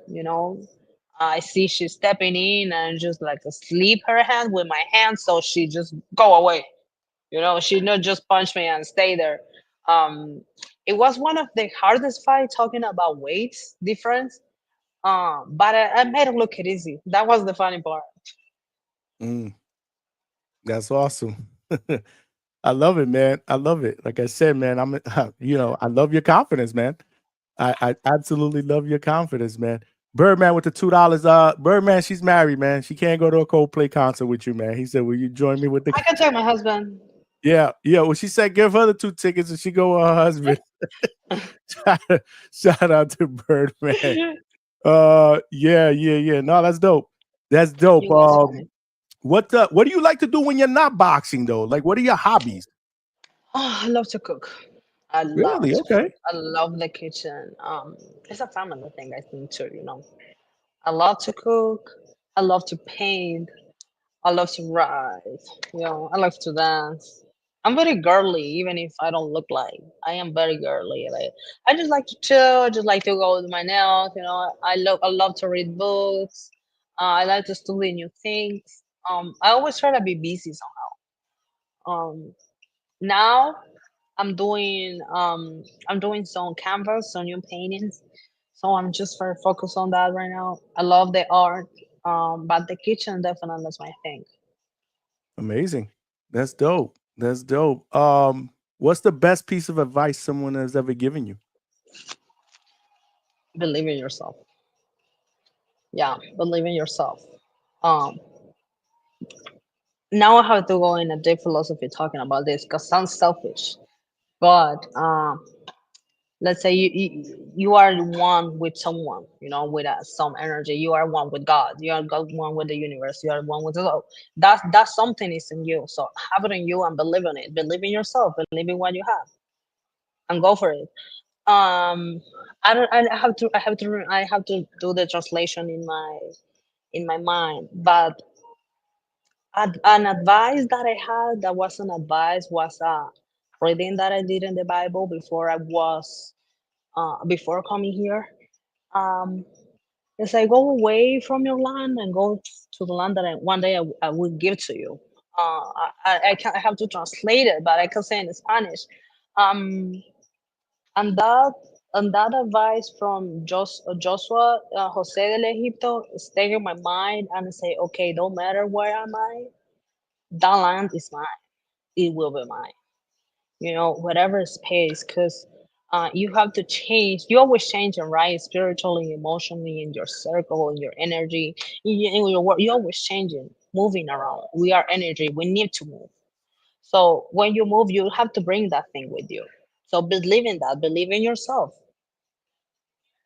That's dope. That's dope. I love it. I love it. I love it. You just signed with Square Circle Fighters, right? The what? You just signed with Square Circle Fighters. Yeah, we're making some business, making How some ex- noise. how excited are you to work with Brian? Obviously, he family here. How excited are you to be working with Square Circle Fighters? I'm extremely excited and I'm ready because I know I'm talking with good people, you know. Nobody's wasting my time. I'm not wasting nobody's time. So I believe in them and they believe in me and this is great because it's back and forward energy. Um I'm so excited. I'm so excited because um not they just believe, but before they believe they saw me, you know? And I value that because you saw me and you took your time to look for me. So this is great and I appreciate that a lot. I think you're in good hands, man. They're good people. They're gonna guide you in the right direction. I mean, I know they have a plan for you, and I think you're gonna do really, really big things. In the sport of boxing, and we're looking forward to seeing your journey and being a part of that. I mean, your family here, so you're welcome back any time. I want you to look in the camera though, and I want you to tell all these fighters that are potentially going to be opponents. I want you to tell them that you know who you are and what you're here to do. I want you to look in the camera and tell all those future fighters. Well, if you know me, you know me. If you don't know, you will. I'm Flo. I'm the one and only bully girl. Listen, girl, I'm the one and only. If you want to fight, I want to fight too. I will never turn down a fight. I'm ready to fight. I came from so long way. You girls don't have idea, but I'm ready. I'm ready for y'all. I will wait in my time or make you girls wait because, that goes around and comes around. I love it. I love it. You know what? I want you to tell your fans back home in Uruguay in Spanish, man. Tell them how you feel about them. Gente, muchas gracias. La más gente de Uruguay que está acá, que está mirando, sin palabra con ustedes. Un saludo grande a la Cueva de Guerrero, sin palabra con ustedes, Jurice, siempre por el apoyo, con las peleas, con los comentarios. Un beso a Paulo, sin palabras contigo. Un beso a mis padres también que están mirando esto, a mi familia. Un beso grande. Extraño mucho a mi país y cuento siempre con el apoyo de ustedes. Eso es una caricia para el corazón. Y muchas gracias de verdad por estar acá, por tomarse el tiempo. Vamos arriba, Uruguay. Let's get it. Let's get it. Where can everybody find you on social media, man? You gotta follow her. You can find me in social media like Flo Pajares. Here's my name with the here on the screen. You can see my name. You can find me like if you write La Matona with a hashtag, you will find me everywhere. TikTok, YouTube. You will find me in Instagram. You can find me in Threads. You can find me in Lemon. You can find me in Pinterest. I'm everywhere. Listen, y'all crazy if y'all don't follow her, man. This was an absolutely phenomenal interview, man. Future's bright, very, very confident. Wants all that smoke, bro. It doesn't matter if they friends or not. It don't matter if they sparred or It don't not. matter about. Bring it, man. She just won a title, man. She ready to take on all comers, man. Florencia Pajares is coming. She's the real deal. La Matona's in the building. Like I said, you are family. You are welcome back anytime here at the Hangout spot. So just keep us posted. I know Brian, keep us posted on what your next move is. Do you anticipate, before I let you go, do you anticipate is there any thoughts about when you're potentially getting back in the ring? So I'm gonna be done with TCL August 31st. I'll be fighting August 15th. I'll be fighting in Philly. So if someone from Philly here, people, I'll be fighting there the 15th. I'll be back in Philly. I went there 3 weeks ago, maybe. We fought there. We won. Thank God we won against Philly. I have a really two tough opponents. I won against them. So we're going back now to Philly August 15th. So then August 31st, we're going back to Arizona. We'll be fighting the final Arizona, God willing. And after that, let's see what business we can make. I can't wait to see Sprinkle, you back in the ring. sprinkle. I can't wait to see you back in the ring. More importantly, I can't wait to see your progression, hopefully to a world title, man. That's gonna be amazing. I can wait. I can wait. Because it's not just the skill, is mentality, is the discipline, is the masculine part, is the feminine part. So I I have it all, you know. And when I'm not boxing, I'm flawed. I'm not just the bully. I can be a bully, but I'm flawed. And sometimes when I'm flawed, like people, who the fuck you are? You know, I'm flawed, the fighter. Like, oh, do you fight? Like, yeah, but that's not my energy. Right? You know, I know how to separate that. I love to sing. I love to dance. You know, I like to act. I just like to explore myself and explore the opportunities because it's the only way to you find yourself. Explore. And I'm a very curious soul. Well, I'll tell you one thing. You made a lot of fans, man. You got the chat cooking today, man. Look, we got my man Tutos. And when is she fighting in AZ in Arizona? The 31st, August 31st, I'll be back in Arizona. There you go. August 31st, bro. We're gonna be all over it here. So we'll be promoting it. You got a lot of people in the chat that are showing you some love. Ian Fred in the building. I mean, damn. I mean, there's just so many here. Thank you so much, y'all. Thank you so much. That's great. Thank you so much for supporting the channel. No, for sure, for sure. So yeah, I'll let you go. I know I've had you on for over an hour. I appreciate the time. This was absolutely amazing. You're welcome back anytime. I'm gonna get you back once you get a fight. Once you after your next fight, we'll get you back on. Thank you so much. I appreciate it. I really appreciate your time, the space. That's great, you know. And your energy. Your energy was great too. I appreciate you have a great questions for me. It takes two to tango, man. We make a good team. I love your energy and your passion and your confidence, man. So keep doing what you're doing. We're gonna be rooting for you here. You family. Thank you. All right, take care. All right, ladies and gentlemen, there you have it. Florencia La Matona Pajares was in the building. Hopefully you guys enjoyed that interview, man. I did, man. Ton of energy, man. Love her passion, love her confidence, man. You heard her. She don't care, bro. She's been in the ring sparring with Alicia, with the Bomb. She's been in the ring with Right Hook Roxy. She's been in camp with Michaela Mayer, Sandy Ryan. And she was like, I don't care, bro. Whoever's in my way, I know we cool, but we could be cool after the fight. But if you got a title, that's who I want in the next couple years. You got to love that shit, especially in a day and age when you got dudes that are Call of Duty buddies that don't want to fight and they in the same division holding straps, bro. So shout out to the females, man. Shout out to the females, bro. Like I said, man, they ain't afraid to put the O on the line. They ain't afraid to squabble. They ain't afraid to go undisputed, to unify.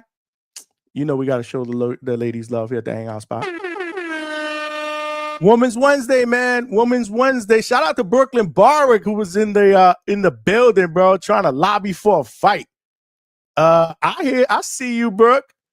I see you, sis. Should I fight her, chat? Yo, what y'all think, chat? What y'all think, man? What y'all think, man? Brooklyn. Yo, jump up in here, man. Jump up in here, man. Jump up in here, man. We had Tone up in the building. Tone said, Tone, you bad, man. That's Tone was like, I need answers, bro. What you need answers for? She said she's fighting in AZ and August 31st. She said big AZ. He said, she got to come to the Hatrix. Oh, y'all was just going back and forth, man. Yeah, I saw one with Tone said, she married, bro. She married, bro. Oh, shit, somebody playing defense on you, bro. Tone, somebody playing defense, bro. Shout out to you, man. An incredible black, bro. He said, ain't you married, Tone? Defense in full effect, bro. Look. Oh, shit, bro. I saw something in here that said Tone said he in love, man. Yo, she married, man. And we had to throw that super chat. Look at Birdman throwing that $2. I have 2 Coldplay concert tickets when she joined me. Y'all crazy, man. She said, yeah. She said, give her the 2 tickets. She go with her husband, bro. Yo, she could fight, bro. She said she like punching people in the face. She's very, very athletic. Grew up in with a very athletic background. If you guys are just joining and didn't see this interview, make sure you check out this interview after the show is over, bro. That interview was dope, bro. Her English was great. You know, she's the first female professional fighter to come out of Uruguay. You know, she's doing it up, bro. She lives in Vegas. She's sparring with some of the best female competition out there. You know, she takes the sport very, very serious. She's committed. She wants to be great, man. So if you didn't see, she's from Uruguay, bro. She's from Uruguay, Tone. There it is. That's the one I'm looking for. Don't say he in love. My brother, man. My brother said he in love. Y'all crazy, man. Y'all crazy, man. But shout out to all of y'all that rocked out. Again, man, if you didn't check out this interview, make sure you check it out at the end of the show. We ain't going anywhere no time soon. But and shout out to my man Brian, Mr. B from Square Circle Fighters, who just signed her and reached out again. You know, he family. Any of his fighters that he signs are family. They coming on here, man. They coming on here, and we're gonna provide them that platform to talk their shit. She was talking her shit, bro. She threw some F-bombs out there. I had to tell her, this ain't church. Go ahead, let it out, girl. Show your personality. I love it. This is what it's all about. This is boxing at the end of the day. You know, we're not here in church, man. Talk your shit. Look in the camera and tell these female fighters why they shouldn't want that smoke. I told her that at the end. And that's exactly what she said, man. She ain't here to play no games, man. So shout out to my man Brian again. You know, we'll have a lot of his future, a lot of his fighters. We'll have them on in the future. We got to show them love. He family, y'all family. Again, if you ever smash that like button, I don't know what the hell is wrong with you. It's free. Let's go, man. We shooting live here on YouTube. We are live on X. So shout out to my X family. We just started streaming our live shows there about, 4 or 5 shows ago. You know, so we moving. We trying to get it popping on that platform. We streaming live on Millions. You know, my family on millions.co. If y'all there, shoot me a like. Come on over. Subscribe to the Hangout spot on YouTube. There are power in numbers. We're trying to grow this channel. We got to keep it moving. We got to keep it moving, man. We got to continue to turn this train into a locomotive. In order for us to do that, we gotta get some more passengers, bro. We gotta get some more passengers. Yo, Brooklyn, where you at? Hold on. We got to get Brooklyn up in here. We got to get Brooklyn, man, because this is Women's Wednesday, man. We got to get Brooklyn up in here, y'all. Hold on a second. Let me try to get Brooklyn up in here because I know she watching. Smash that like button, y'all. Smash that like button. Hold on. Brooklyn, if you want to come on in, I'm gonna shoot you the link. Yeah, man. Women's Wednesday, man. Women's Wednesday.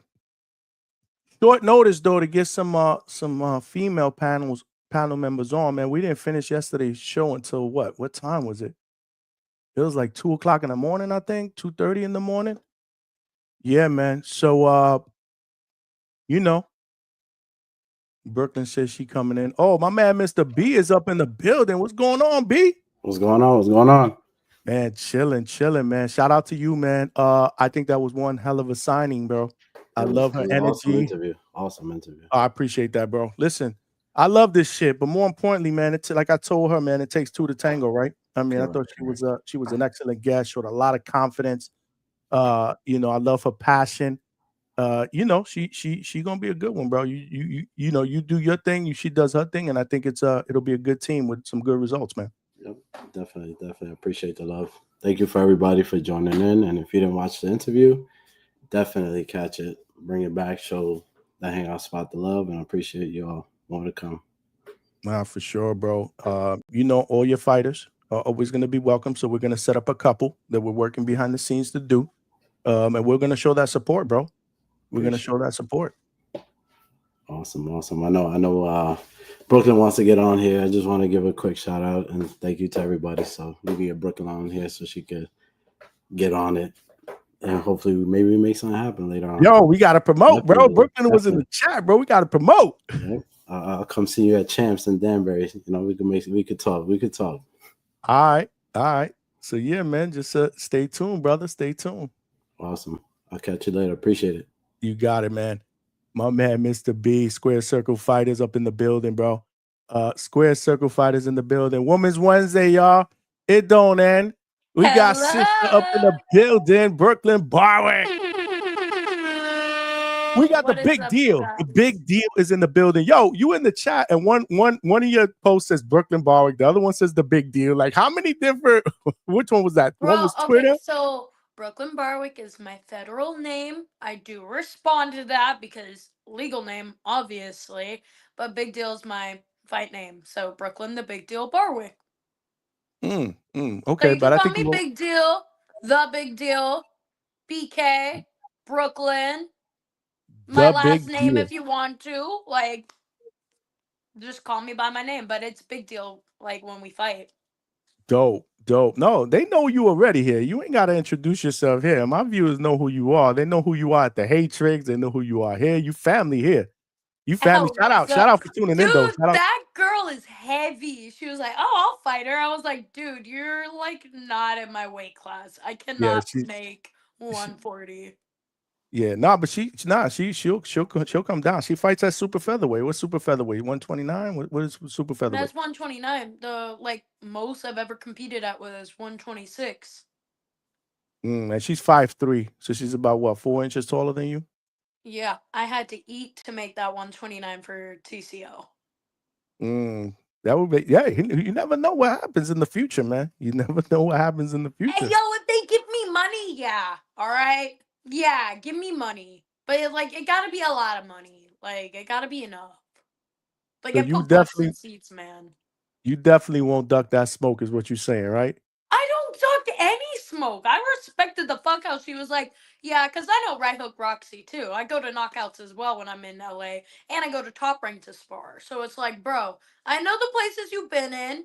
I know the people that you're stepping foot in. And respectfully, they're great people. They're always going to help other fighters. So we can see each other outside. Well, not outside, but in a gym. We can see each other in a gym. Maybe if you give me $1 million trillion, I'll step in the ring with you. Come on, I don't care. It's a big deal. It's the big deals in the building, y'all. Shout out, man. The chat is cooking right now. Oh, I need to see what they're saying. What are you guys saying, brothers? You was on there with them, right? You was on there for a minute up in there with them. Yeah, I was in there with them. I was in the trenches. Send Brooklyn the link. Smash the like. Yep. Hottest woman of all time. Damn. You only had 2. There's this one guy in the chat. Bro, they did not upload all of my amateur fights, all right? He was saying, oh, she's 0-2. No, West Virginia Tough Man and Barstool were uploaded on the box rec, all right? Chill the fuck out. I'm 2-0, motherfucker. Who was that in the chat? I can't even compete on those platforms anymore, okay? Even if I wanted to avenge them, I don't. They don't matter. I'm 2-0, ranked number 16. And when's your next fight again? In August, right? August 16th. Yep, in Medellin, Colombia. Okay. You know WBA freaking card. It's insane. Dope. Where at again? I'm sorry, Colombia. You said? Mm-hmm. Oh, that's right. You said that on the last show that you were on with us. Medellin, wherever Pablo Escobar is from. What? Narcos is my favorite show. Let me have that. All right. I've been watching, preparing. I got you. It's Women's Wednesday. The floor is yours. Y'all own the panel. The females own the panel on Wednesday, man. All right, chat. So I need to know what type of pink. We doing bubblegum pink or we're doing dark pink? You talking about for your ring attire? Mm-hmm. You always do pink though, right? Yeah. So we need to either do bubblegum, which is what my walls are, or dark pink, like a magenta. All right, so hold on. We'll put up a poll. We'll put up a poll because this Women's Wednesday. We got to put up a poll. Brooklyn Bar. We got to figure it out because I got to tell Adams what the fuck to do with my shoes. I like the flaps, all right? But the one thing I said is I didn't like how Travis didn't put his flap down. Those are so easy to compete with the flaps down. All right, hold on. What color pink should Brooklyn Dude, wear next fight? bubble, And you said what's the first color? bubblegum pink and magenta. Bubblegum pink, and the second one is magenta. Yeah. All right, so we're gonna start a poll, man. Y'all gotta hook the big deal up. Y'all gotta hook the big deal up. Slime. I'm not from West Virginia. I'm from California, but I live in New York. I competed in West Virginia, though. We love West Virginia. Yeah, I put a poll out, y'all. Let's go. Put the freaking poll up. Yeah. Let's help a sister out, man. Let's help a sister out. So where you at now? I know you're not in the gym now. The last time I had you on, you were in the gym. That is not the gym. Yeah, I was in Champs and Danbury at the last one. They got like, oh wow. They like heard my whole interview. They were like, wow, like they don't like how Big Deal's proposed, but it's fine. But I love Champs. That's like one of my hideaways when I go up there. But the last time I was honestly, I think I was just weight cutting because I'm like 8 pounds away. I really like food, so a lot of the comments I did see on the last one was, "Oh my god, she doesn't look like a female fighter. She's really round." I'm like, bro, I have a 4-pack right now. I'm chilling. But there's some times when I really do binge out, and that's when I feel like I'm patty to body because I'm never gonna say no to apple pie. Never gonna say no to freaking acai bowl, shit that I like, but I will do the work, cut it off. I have a sauna blanket now. Y'all can catch me like with the Dagestan mix in my fucking ears the entire time. 4 hours in the sauna, I'm chilling. But I'm literally like 8 pounds away from like 122. I'm 130 right now. That's an overnight cut. Which is not bad. I mean, the fight is what, less than a month away. A little bit less than a month away. Yeah. No, but I never compete in like people are gonna be like, oh, why are you dunking her if you're 130 right now? Nah, like my body fluctuates. Like that's what people don't realize. Like I can't compete in 140s. I can't compete in 130s. Like I only feel like I'm a boxer and I can like be big deal at like 122. That's why I went down from 26. Because 26 I feel like I'm like even heavier. So I don't know. But Francesca wanted me at 118, and I like myself at 118, so I'll take that fight. Okay. All right. Okay, so that's good. Again, you're less than a month away. I think you're right on pace.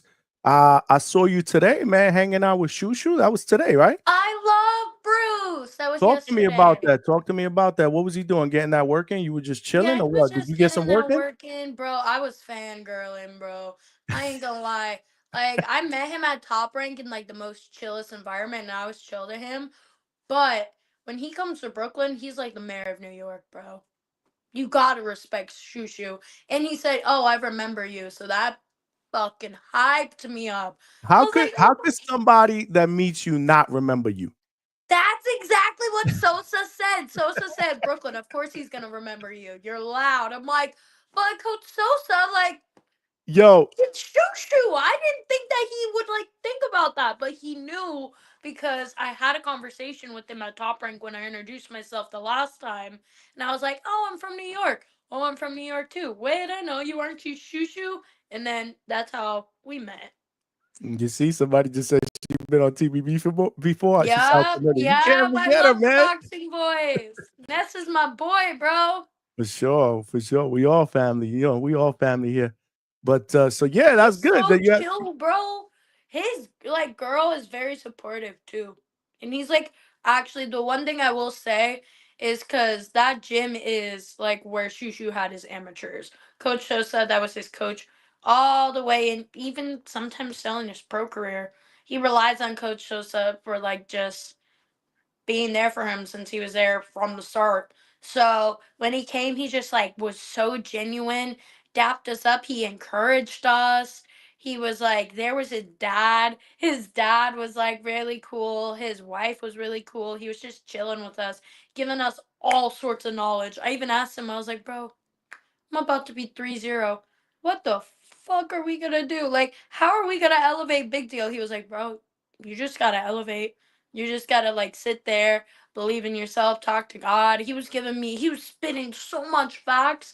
And then to all the other kids, he actually took his time with each and every one of them because he was in their place too.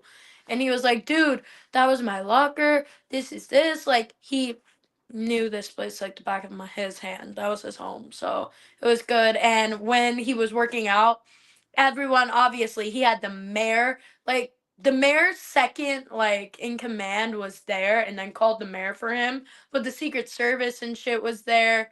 And at one point I just looked at Shushu and people were like, oh my god, Shushu, oh my god, oh my god. And I look at him, I'm like, welcome home, Shushu. And he smiled. He was like, "Thank you." Like I feel like he genuinely enjoyed just like hanging out with all of us and feeling the love in New York. Cause when he comes back, bro, that man's royalty. Same with Hitchinson. Africa is the same way when he walks into Cops and Kids. Any of the other pros, like they've been nice, but like the people that actually been through that program, like they're the most humblest dudes you will ever meet. So it was really good to see him. That's good, man. He's got a big fight, for an interim title on Saturday, man. You know, he told the mayor, What'd he tell the mayor? he said on FaceTime, he was like, dude, I want a parade. And the mayor offered him after the title, and he was like, nah, nah, nah, nah, nah. I want it when I get the world title because he said it's like celebrating before the Knicks win. It's I laughed Well, at that one. yeah. Well, you know why I laughed at that one, right? You sent me that message, and I'm like, oh, you better get this. If they want a parade, they better do it for Shushu because I don't know if they're getting one for the Knicks anytime soon. Yeah, I said it. Yeah, you I said, said it. bro, Shushu's gonna win before the Knicks do. I said it. I definitely said it. Bro. Well, that would go crazy if you think about it, because Tiara Brown has Tiara Brown Day in her like town. So Shushu having like a whole parade, that'd be iconic. Africa already has a mural right by the gym. Oh It's yeah, Shushu's turn. I want to like turn up at that parade. I will show up. Like actually. that's dope. That's dope. Are you So speaking of showing up, are you showing up to the fight on Saturday? I don't think so. I didn't get tickets. And then I didn't even apply for credentials. I think as a fighter, what I think I'm lacking is I need to like actually go to events. Because when I went to Serrano, oh, starstruck. When I went to Berlanga, starstruck too, because everyone's there. So you got into both events. I know you got tickets to the Ring magazine with Belanga, but I don't Yeah. think you told me when you came on the last time. You said you were gonna see if you could get into Amanda. So you got into that? Oh, bro, yeah, I got a freaking towel and everything, and Katie whooped her ass, bro.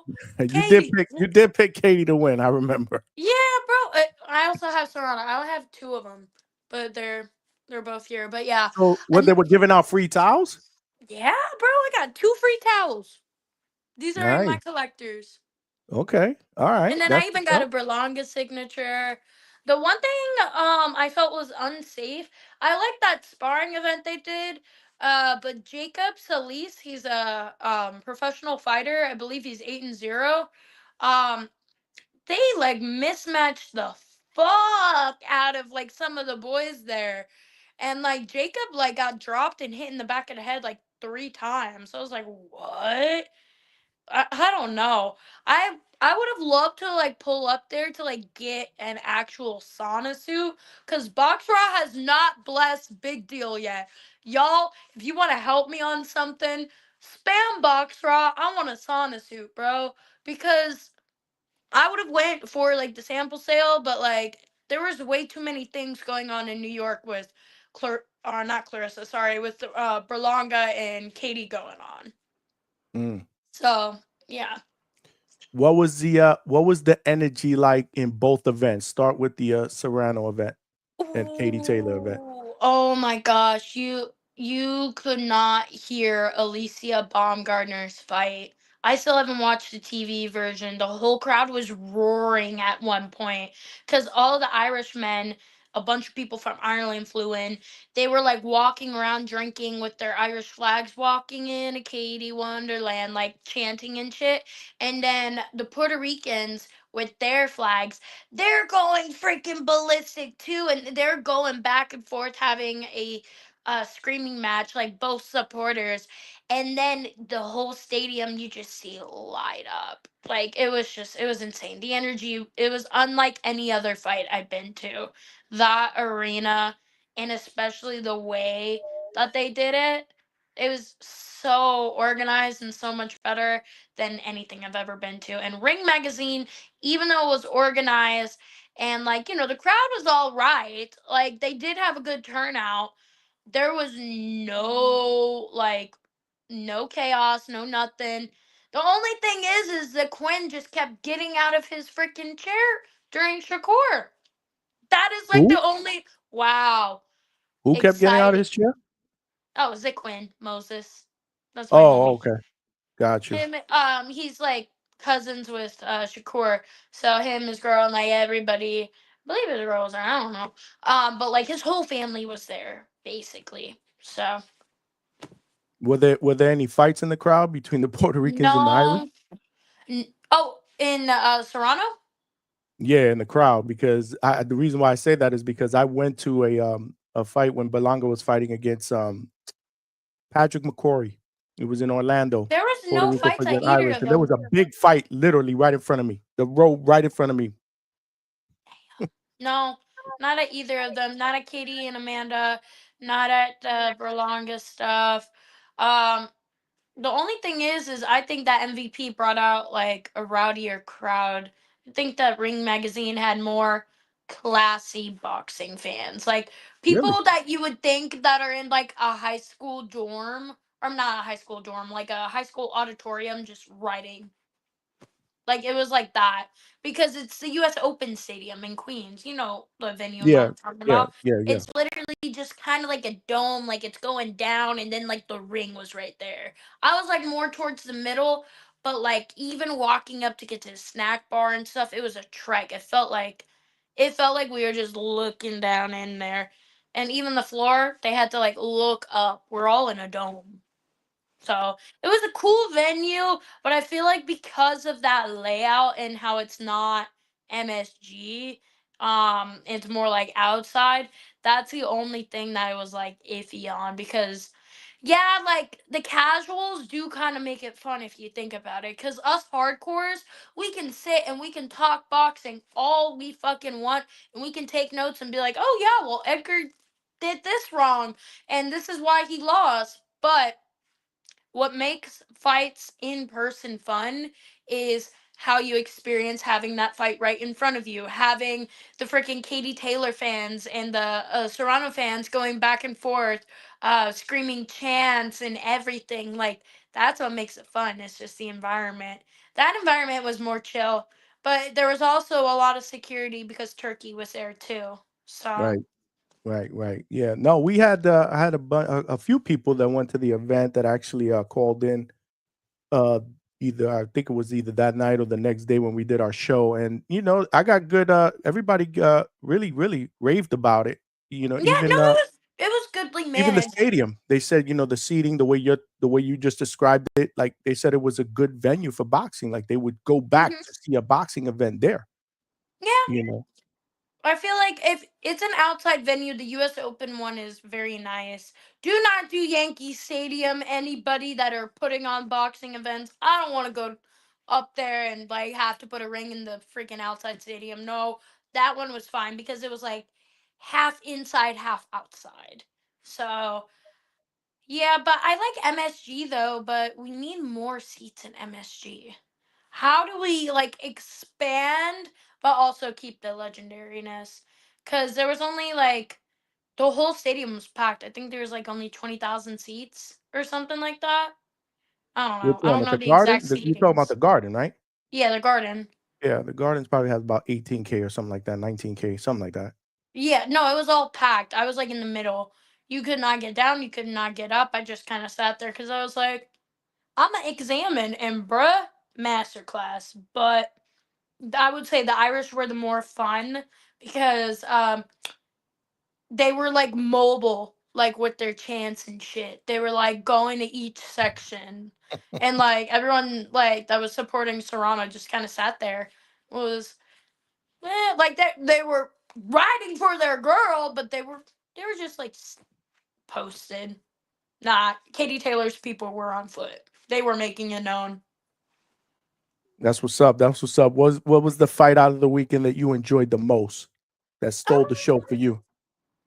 Dude, fucking Pacquiao with that draw, bro. I think No, but I'm Pacquiao talking. won. No. Before we get to that, I'm talking about that weekend with the 2 Oh, fight that cards. weekend? Oh, Yeah. I thought you meant this weekend. Sorry. Um, I would say my favorites were the females. Not to be like on some feminazi shit, but it was just that was a great event. That was It was. the fucking environment was just I don't think I could get like that much dopamine at another event unless we're doing like a mega Super Bowl of boxing type of vibe. You know what I mean? Yep. So that was like the female Super Bowl in my opinion. Nah, it was dope, man. It was incredible, man. It was record breaking, actually, right? How Mm-hmm. many straps were on the line? I mean, you had great fights. The main Oh, event, I was disappointed. It didn't provide as much action as the I was first 2 fights was. disappointed for real. But Katie did her thing. Hopefully that chapter, that trilogy is over. We don't want to see it again. I'm I good. love that Katie won though. She's so classy. Yeah, no, she did her thing. I ain't gonna lie, she did her thing. I'm interested in seeing Alicia again. Oh, I I want. would really like. I actually on that other show with the girls. I was just speaking about this, guys. I would really like to see the Bomb versus Katie Taylor because obviously I think Katie will obviously outwork the Bomb, but it's like in a female like scenario, it's two mean girls, but they're like the it girls, like two it girls, but in the show Mean Girls. Katie is just to herself, like everybody just kind of wonders about her, and that's what makes her the main character in her boxing life. But Alicia Baumgartner is this explosive personality and bubbly as fuck, and this is why people are so like attracted to her and her brand. If them two fought, it would be an amazing fucking storyline because Katie so far has been doing the humble route, walking out to like worship music and shit and just like barely talking. You saw that with the Serrano fight. Like she really didn't have to talk. She let her hands do talking, but Serrano was very vibrant, very for the content, coming out with headgear and shit. That's the same with Alicia. Alicia's gonna do that same blueprint and then just be like, oh well, I'm gonna do this lick back. That's gonna be so entertaining because then the percentage of Alicia in another dimension winning. Oh my fucking god. Underdog story. You just beat Katie Taylor. You just got your licks back for your promoter, Amanda Serrano. I think it's the most entertaining fight in the female freaking matchup scene. If this doesn't happen, I know Katie got to do her mandatories and all that bullshit, but like we have to somehow get these females that money so all of us can watch it. I don't give a fuck if a man like says, "Oh, that's not interesting." Bro, trust. Those two are going to make it like worth your while. If we invest 10 mil into each of them, they will make 40 mil for the promoter. I would put my stamp of approval on that. So, yeah, Sign me that's up. how I feel about it. Sign me up. You heard Sign it me here from the up. big I just deal. sold you. See? I just sold your whole audience for that fight, bro. And they got to put you. And they got to put you on the undercard. Bro, I would love to be on that undercard. I was thinking that entire event. I was like, bro, because obviously New York, legendary Lady Liberty and fucking MSG shit. I want to go into Barclays. I want to go into Sony Hall. I want to do an MSG. I want something. Like we gotta put me on somewhere. And once I go stateside, like it's gonna go fucking brazy. Cause I was making this point right before Shushu walked in. I said the only thing that separates me and other fighters is that I know damn well that I can sell tickets. there's people with over 100K that cannot sell 50 tickets in their hometown because they're just putting up a fight poster. The reason why the Jake Paul blueprint that me and him are doing is succeeding is because, okay, you give us a brand deal.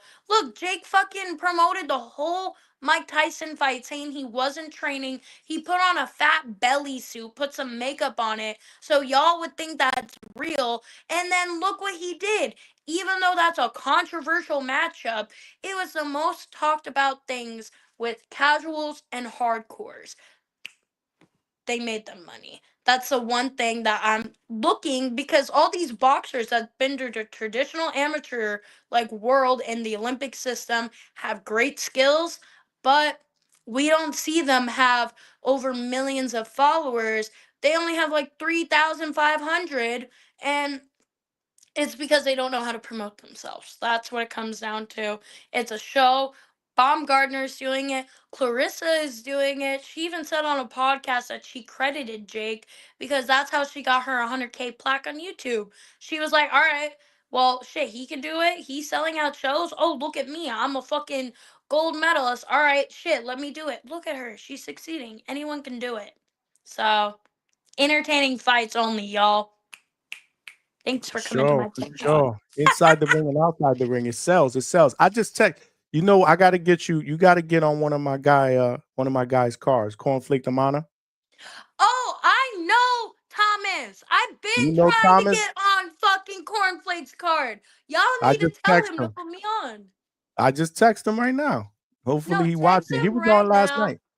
Literally, I will say this because I texted you something, but I'm going to give your audience a little bit of that text. Do it. Thomas proposed something to me that I would really, really like to do. Y'all need to spam that motherfucker and be like, yo, I am Big Deal's #1 supporter, because he knows everything I just told you about the ROI. I've had that exact same conversation with him. That's the only difference between me and other fighters. Is y'all will get a show, and then, bro, I would work so damn hard for like a title or that or whatever it is. I would work so I hard. just shot him a text. Hopefully he's not busy. I told him jump on. Let's get it Yo! going. Let's get it going. I'm trying to get you on one of them cards. I'm trying to get on one of those cards too, bro. I'm trying to do it. We got you. We gonna work. We gonna work. We gonna Mhm. work. Keep cooking. Let's go. We gonna work. We gonna work. He got I know he did. He mentioned last night. He's got one in September, but he also got a big one that they're working on in In December, December. which I think is his. If I'm not mistaken, I think he said yesterday is his 10-year anniversary of being a promoter. So he gonna He do it up. I started in think he wants to do. 2015, so yeah. Yeah. He wants to do 2 cards. Like the one on Friday, one on Saturday. But he said the Saturday one is gonna be big. See if we get you up in that one. I could Oh, sell out shit. Philadelphia. I could sell out New Jersey, New York, and California. Just Nah, for saying. sure. We gonna work. We gonna work. We gonna work. Don't worry about it. So you were talking about Pacquiao. What do you think about the Pacquiao? Oh my God, Pacquiao cooked. Pacquiao really cooked. Like, it 46 years was. old. I think the draw was just like an entertainment, save both of the fighters type of vibe. But like, you gotta admit, like, everybody saw what Pacquiao was doing. He has the same speed from the pads to the person. That's rare in a fighter. Yeah, man, at 46 years old too, man. I was disappointed. I thought Mario Barrios, being 6 years younger, would do a little bit more to be the guy that steps to him, be the aggressor, let his hands go a little bit. I kind of felt like he showed him a little bit too much respect. His jab was working, but not enough combinations for me, man. I don't know what it was. Maybe he was a little gun shy on what was coming back. I would have thought that he was the bigger guy, he was the younger guy, that he would do more to push the pace. And so But I you was more can't disappointed outwork in his the performance. man that literally had He worked. brutal beatings to a point where his wife was feeding him, bro. Yeah, You no, really can't outwork that. I give him credit, man. I mean, 4 years out the ring, I didn't think he would win that fight going in. I was picking the Bro, younger you guy. really think that, like, I hate when people are like, "Oh, 4 years out the ring, like you're on a layoff." Bro, you really think he stopped? That's his whole entire life. Pacquiao eats, sleeps, breathes boxing. But Even he's when he's at 46. Knuckleheads, even when he's at Wild Card. But Like, he's 46. okay, but that's still his lifestyle. He still has prospects and shit. Nah, I hear you. I hear you. Mhm. But man, he proved me wrong. You know, and I'm a Pacquiao guy. Like I Pacquiao, people ask me who my top fighters are of all time. He'll be on that list. I mean, I love Pacquiao. I just didn't think that you know, I thought maybe later on in the fight that he would fade, but you know, shout out to him. You know, Nah. shout out to him. It was a good event as well. He's the You know, best obviously ever. the best ever. Is he your favorite fighter, male fighter ever? No. Who's No. your He's one of favorite? them, yes. Who's your My favorite male favorite of fighter all ever? time would have to be Canelo. It would Really? have to Okay. be. And then Mike Tyson, obviously. They're like very much tied.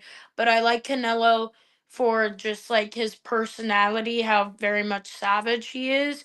And in the ring, he shows a lot of that personality. But I love Tyson's peekaboo style because I got to fucking use that since I'm 4'11. And big stoner. That aligns with my beliefs. Fucking, I want actually Tyson's weed brand to sponsor me because I'm the only professional boxer that has promoted cannabis and social equity within the fucking athletic system because the stigma is terrible. Mike, sign me. The fuck, I love you. And they call me Manny White Tyson because I got to do that peekaboo shit. That's what they call you? Bro, they called me that at my first gym when I did my amateur career there.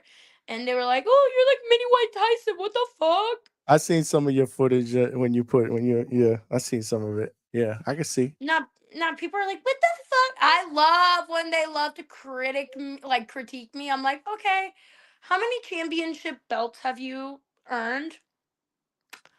All right, you have none. You haven't even stepped in the ring. Shut the fuck up. Don't comment on my shit. I would rather have no comments than some dumb old man saying that my fucking left hand is out. Oh, no shit. Have you not watched me box? I'll tell you, man, you're a spark plug. That I will tell you. I don't know why they mess with you. I don't know why people talk trash to you. I Bro, really don't know it why was they your try you. viewers calling me like an Oompa Loompa and shit. And I was laughing. I was like, wow, little do they know. Like when they chug a whole thing of Crystal Geyser, you know that whole gallon? That's Yeah. 8 pounds, homie. That's 8 fucking pounds. You chug that entire shit, which you're supposed to, in order to have a healthy life that's equivalent to the 8 cups or whatever that's recommended. 8 pounds. I fluctuate like 10 pounds every day, bro. That's what's up. The big deal's in the building, y'all. Keep the chat cooking. Keep the chat cooking. Yo, smash that like button, man. If you guys haven't done that, man, what's going on? How many people we got up Subscribe there? too. What the fuck are you doing? Why are you still here if you're not subscribed? Yeah. Well, Assholes. more importantly, why haven't you told a friend to tell a friend to subscribe? That's what we need to do. That's what we need to do. You know, there are power in numbers. You subscribed? You better be subscribed. I've been subscribed. All right, well, you got to tell everybody at the gym to subscribe because this is how we doing it up here. Oh, I This is how we know. doing it up. Freaking Shoo-Shoo's been here the entire week. The whole gym is fucking on their TikTok shit. I Y'all gotta need to get get on their Shushu on. TikTok shit. I'm working. I'm working behind the scenes to get Shushu on. Hopefully, Get after back this to weekend. Brooklyn, bro. Yeah, after this weekend, hopefully we'll get him on. If you're watching this live on X, make sure you guys what do they call it now? Retweet, share. Retweet, yeah. Yeah, make sure you guys retweet the show. We're trying to grow that platform. And also on Millions, we also streaming there. Come on over, subscribe on YouTube. We got to get to our next goal. What about this weekend, man? You got what you got? You got Clarissa the GWOAT. What you think about that? What you think about that? I think that she's just getting another fight that she's gonna absolutely dominate. But the other girl is so delusional to think that she's gonna win. At least it's gonna be better than the last fight. That's all I'm gonna say because Clarissa got a lot of hate and then she elevated. You could see that like she snapped and shit right after and she snapped into like, huh? Like what now, guys? What now? Like, she really got into her villain arc. So I think that she's really going to show us that in the ring. The other girl's delusional. She thinks she's going to win. That ain't going to cut it. Fucking Clarissa gets mad when she gets hit. So it's going to be easy day. Cake, a walk, collect, wire to the account. So that's how I feel. I think Price Taylor, though, that's another person that you need to have on your show. He's on her undercard. He's at a Yep. Cops and Kids. Fucking, oh my god, this heavyweight, you guys, is actually like steel. I hit him and I hurt for like 2 weeks doing that body shot challenge that you seen on my freaking Instagram. I hurt for 2 weeks after that. Fuck that. Nah, I'm good. He's gonna completely demolish his opponent too. And I think Salidas did a good job. You saw how like the weigh-ins and the face-off, or not the weigh-in, sorry, the face-off and the press conference happened. Yeah. Bro, Yeah. that Yeah. I was saw a little bit of it. Yeah. good. For like Yeah. an No. event like production, I was looking at that. I was like, damn, this shit is so smooth. Oh, there's nobody freaking waiting over at the scales and like the little like camera limelight. Oh my god. They like went in, did their shit, went out. You didn't see nothing. And then the event, like I seen it from like live streams. I saw from like Price's account, saw from like Papu's account, everybody that was going live at the event. They looked like they were like very productive, very much on their shit, and everybody was having a good time. What more can you ask for a boxing event? I'm jealous I'm not there right now, bro. No, I hear you. I definitely hear you. Yeah, no, I'm gonna try to get him on after this week. I'll try to get him on, or I'm you hoping for a knockout, bro. pass along Like, my info. We'll get him on. Shield, yeah, I got you. Shields, I'm hoping for a knockout. I think that'll go to UD. Price, I'm really hoping for a knockout. Like, just because I know how hard he's been working. That's like my thing. If it goes to distance, all right, y'all are just gonna see how hard that motherfucker's been working. But and then the other ones, I think the prelims are good too. And they had like interesting people up in there. But a lot of the fighters just need to really do their social media, and I think that's what Clarissa is encouraging. I really think that she's taking um, a page in the textbook from Amanda too, because she was promoting a lot of girls on that card. Like, it was good. So I'm gonna watch that. I don't know about you. Are you watching it?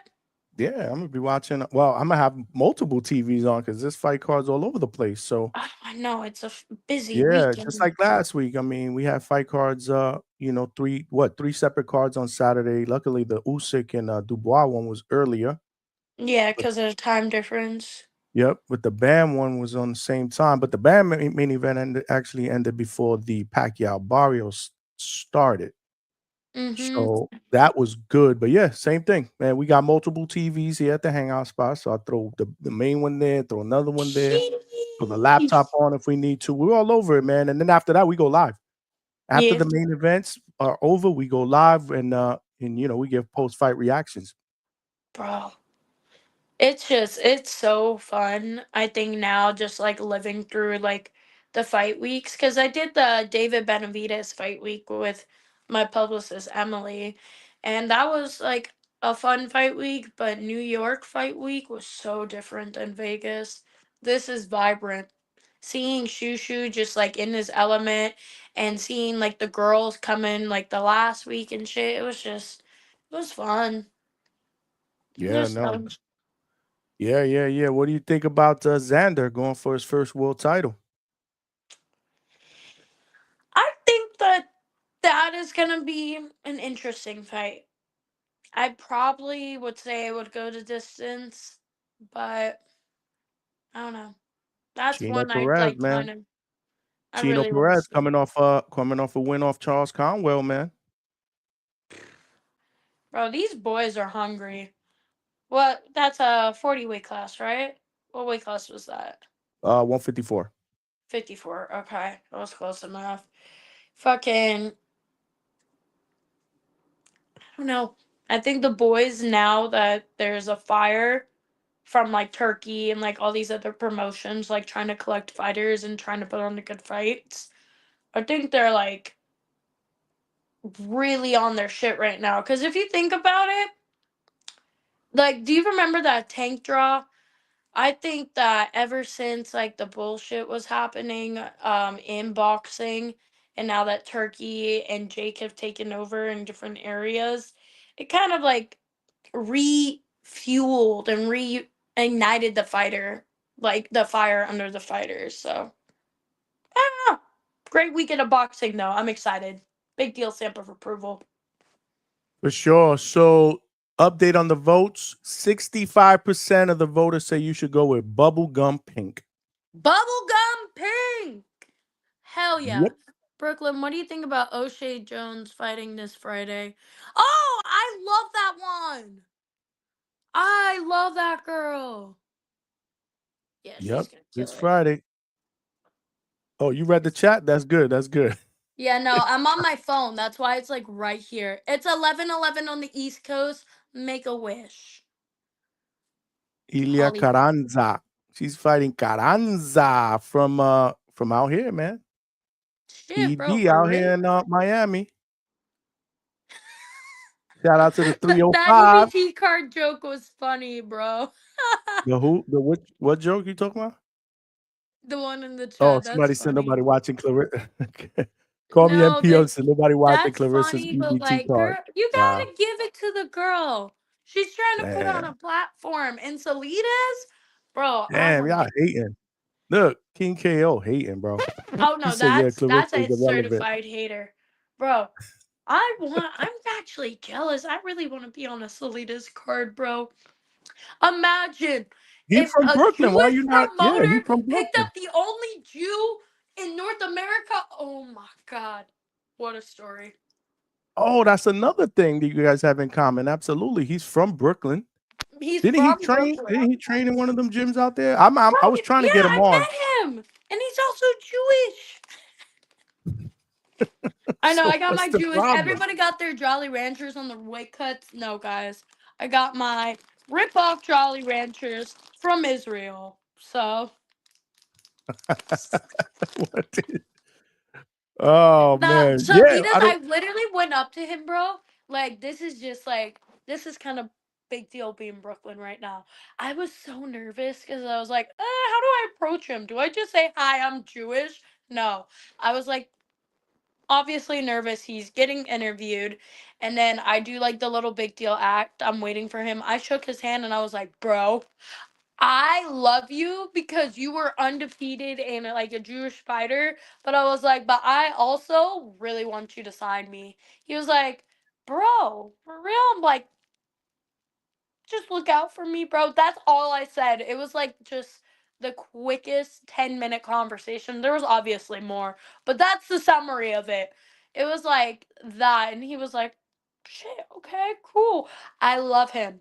He's like one of the people I'm like eyeballing. And he's like a really good dude. Never seen that in the boxing world. Obviously, I haven't met a lot of promoters, but like, I was treated really well when I went to Vegas, like, and went to the top rank gym and stuff, like, by their staff and everything. I really didn't get to meet MVP staff, but I hope they're nice. Salidas is very nice. So. Yeah, we got well. I'm working on I was supposed to get him on last week, and he ran late in the meeting. He said we rescheduled, so I didn't want to bug him this week with the fight cards coming up. So I'm gonna try to get him on next week on the show. I'm definitely gonna bring you up when I I do. love Salinas.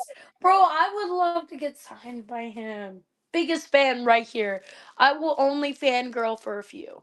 What is that? We gotta clip this. We gotta clip this. Manuel G said, if Turkey and Dana have women fighters in this new TKO league, would you join? And what do you think about $150 per round? Oh my God! What? Apparently, Is that's that what they were talking about. I'm not sure. I didn't hear. You might have heard that on a boxing voice or something. I think the boxing voice was talking about that today, and I didn't get a that's chance to. insane? If that's the actual number, no, because TCL pays more, bro. Oh my God, no. No. But my Instagram is my name, Brooklyn Barwick. It's right there. Yeah. I was covering. It was covered. That's why, because I had your name up on the bottom. But that's the IG, Mike. That's the IG. Toledo said Clarissa is the queen of the Midwest Mafia. We know. Yeah. Clarissa just telling the truth. So yeah, crapping on her. KO, you Clarissa, are yeah. a bully. Maybe this is why you were bullying me. Do you hate women fighters? Come King on, KO? man. I don't know. Do you? Do you, man? That's like the Uno reverse card. If you're gonna send my boy in his live stream some BS, Uno reverse. Do you hate us? Let's see if he goes away. We need him to respond, man. We need him to respond. Toledo Tree said Brooklyn. Oh Lord, I knew this question was coming, Trees. What are your thoughts on bare knuckle boxing and former champions like Jamel Herring and Austin Trout joining BKFC? First off, I know Herring because we talk on Twitter. Homie, why you doing that? Number two, I used to be coached by AJ Easley for like a couple months out of my life, and he has Christine Ferreira and a bunch of bare knuckle champions in BKSC and BYB. I do not approve of that shit. Like, maybe if you're into that, but like, buddy, I was jumped and I would not wish that pain upon anybody. It looked like one of those wounds that fucking Christine and them had. I'm good. Put me in gloves. I'm fine with that. I'm just, for me, nah. Because if you think about it, one of these knuckles gets right here. They always taught me this in Vegas because obviously AJ, he's a really good bare knuckle guy. He will teach you to knock someone out in the most cleanest and dirtiest way possible. Boom, good night. But think about it. In boxing, you have the chance to wake up. Because there was that slight pad. If that little knuckle went into your eye or crushed your skull or any of that bullshit, you're dead, you're done, you're not coming back to life. Bird. I'm good. I'm good. Keep in mind, I go into the ring every time, and I'm content if I don't walk out because there is brothers, knock on wood, that have done that. But in bare knuckle, there is more of a chance because if you're a heavy hitter and you're actually hitting with your fucking actual hand, buddy, you're fucked. At least there's a little pad on my rivals that I'm gonna like box you in. I'm good. There you go, Trees. She said, pack up bare knuckle and get that shit out of here, bro. She want I'll no part of watch. it. Like I support the movement, but for me personally, I know the risk. I know the fact that they have in the weight classes I would be in exceptional girls. I'm good. I will Yeah. stay in boxing. Call me NPO said that question deserved the stock chaser soundbite. So that shit was this is the stock chaser soundbite. That's what that question deserves. Did you see how like traumatized I had to, the reason why I had to explain that to you guys is some of you viewers are dumb. You'll be like, yeah, Brooklyn, go into bare knuckle. They're offering you X amount of money. You could pay your rent. You could do this. But guys, I got a family at the end of the day. Sure. Big Deal is a business. At the end of the day, I gotta be Brooklyn Barwick. I gotta walk over to my mom, give her a kiss, tell her I love her. Tell my family I love them. I am not doing that all for you guys to laugh at me at a fucking clip that could end my life. Nah, I'm good. I will box and I will be the best boxer that I will be. But bare knuckle, I'm good. Y'all will actually die from that shit or have dementia in your later years. Because sometimes, like, even with me, bro, I notice I get hit for a living. I'm good. That shit is no joke. King KO says, scroll up. I was just giving Chantel Cameron props. She should be getting her trilogy against Katie. So yeah, so nah, he don't hate the female fighters. I think he's just shitting on Good. Clarissa's card. I think he's just shitting on Clarissa and Wait, Ricard. what the fuck is the curse? What curse you talking about?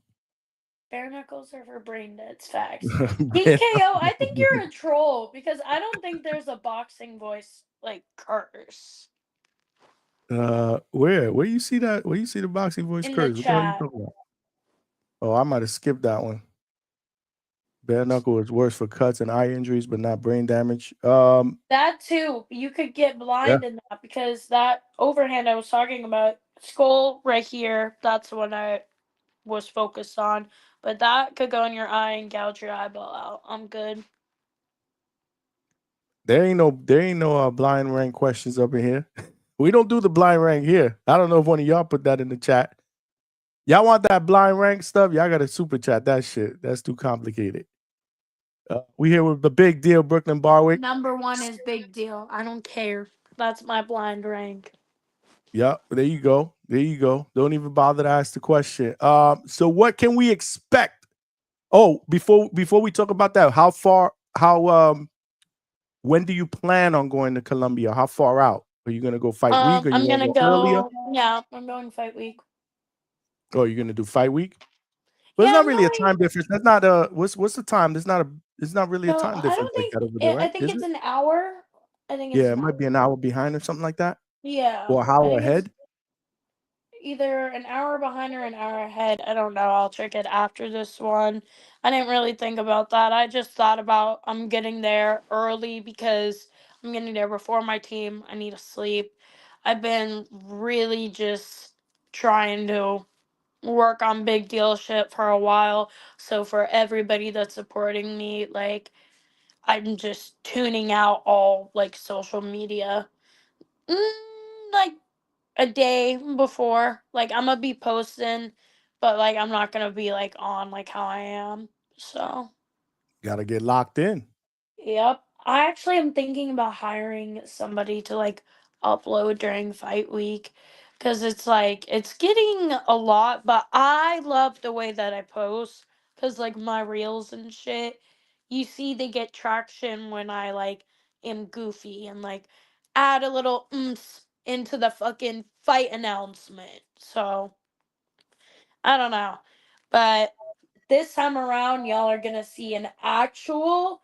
What I really want to like press into people's brains is y'all are gonna see an actual fighter, an actual contender, not excusing the other two because I did amazing on those as well. But I've been working at back to the basics. I didn't have an amateur career. I've been out working every single person in my weight class. It's showing, and I'm gonna show it. So I That's don't dope. even need to explain myself because 24/7. I don't even have a 9 to 5, guys. I don't have a 9 to 5. Boxers do need another source of income, so obviously I'm doing my shit, But 24/7 it's about me. So if I'm not in that boxing ring, I'm still thinking about big deal. I'm thinking about what t-shirts are you guys gonna like? Because I'm thinking about, releasing more than just sponsorship shirts.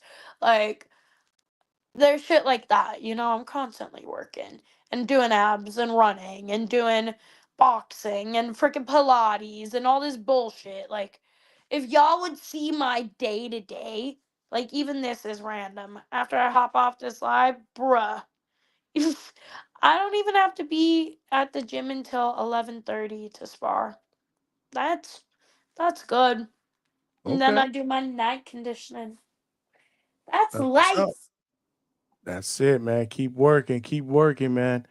Yeah, we're excited. We're excited to see this third fight, trying to go 3-0 with 3 wins by night, but yeah, no. Listen, we're here. We're family, so we're a part of the journey.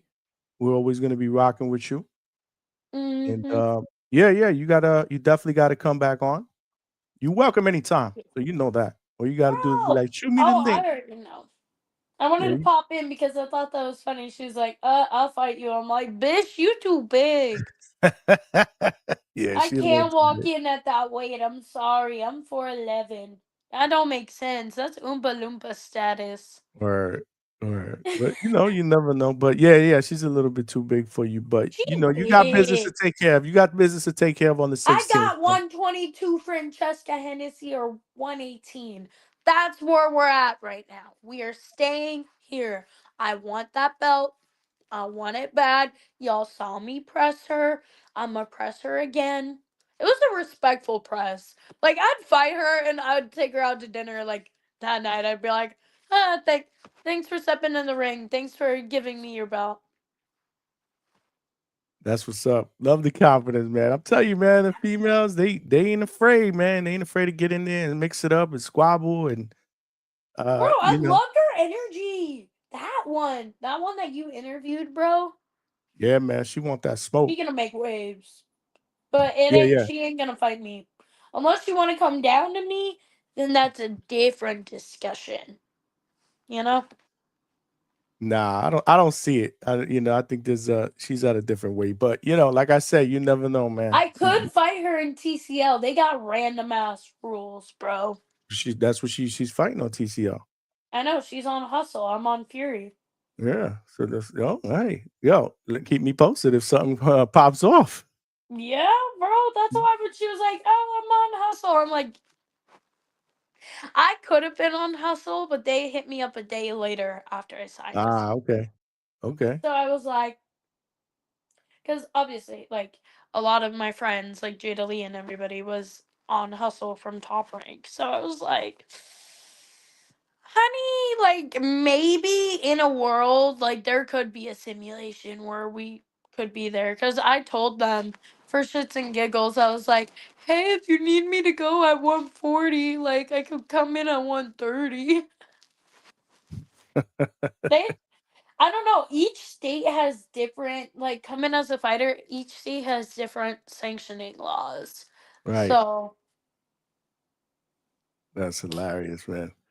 maybe I'll eat for 140 for that one. There you go. There you go. Cool. So I'm all right. So let everybody know where they can find you again. We are at Brooklyn Barwick. All right, that is my real name. I don't want to hear it. I'm from California. No bullshit. Represent New York. You can call me Big Deal, and I am everywhere.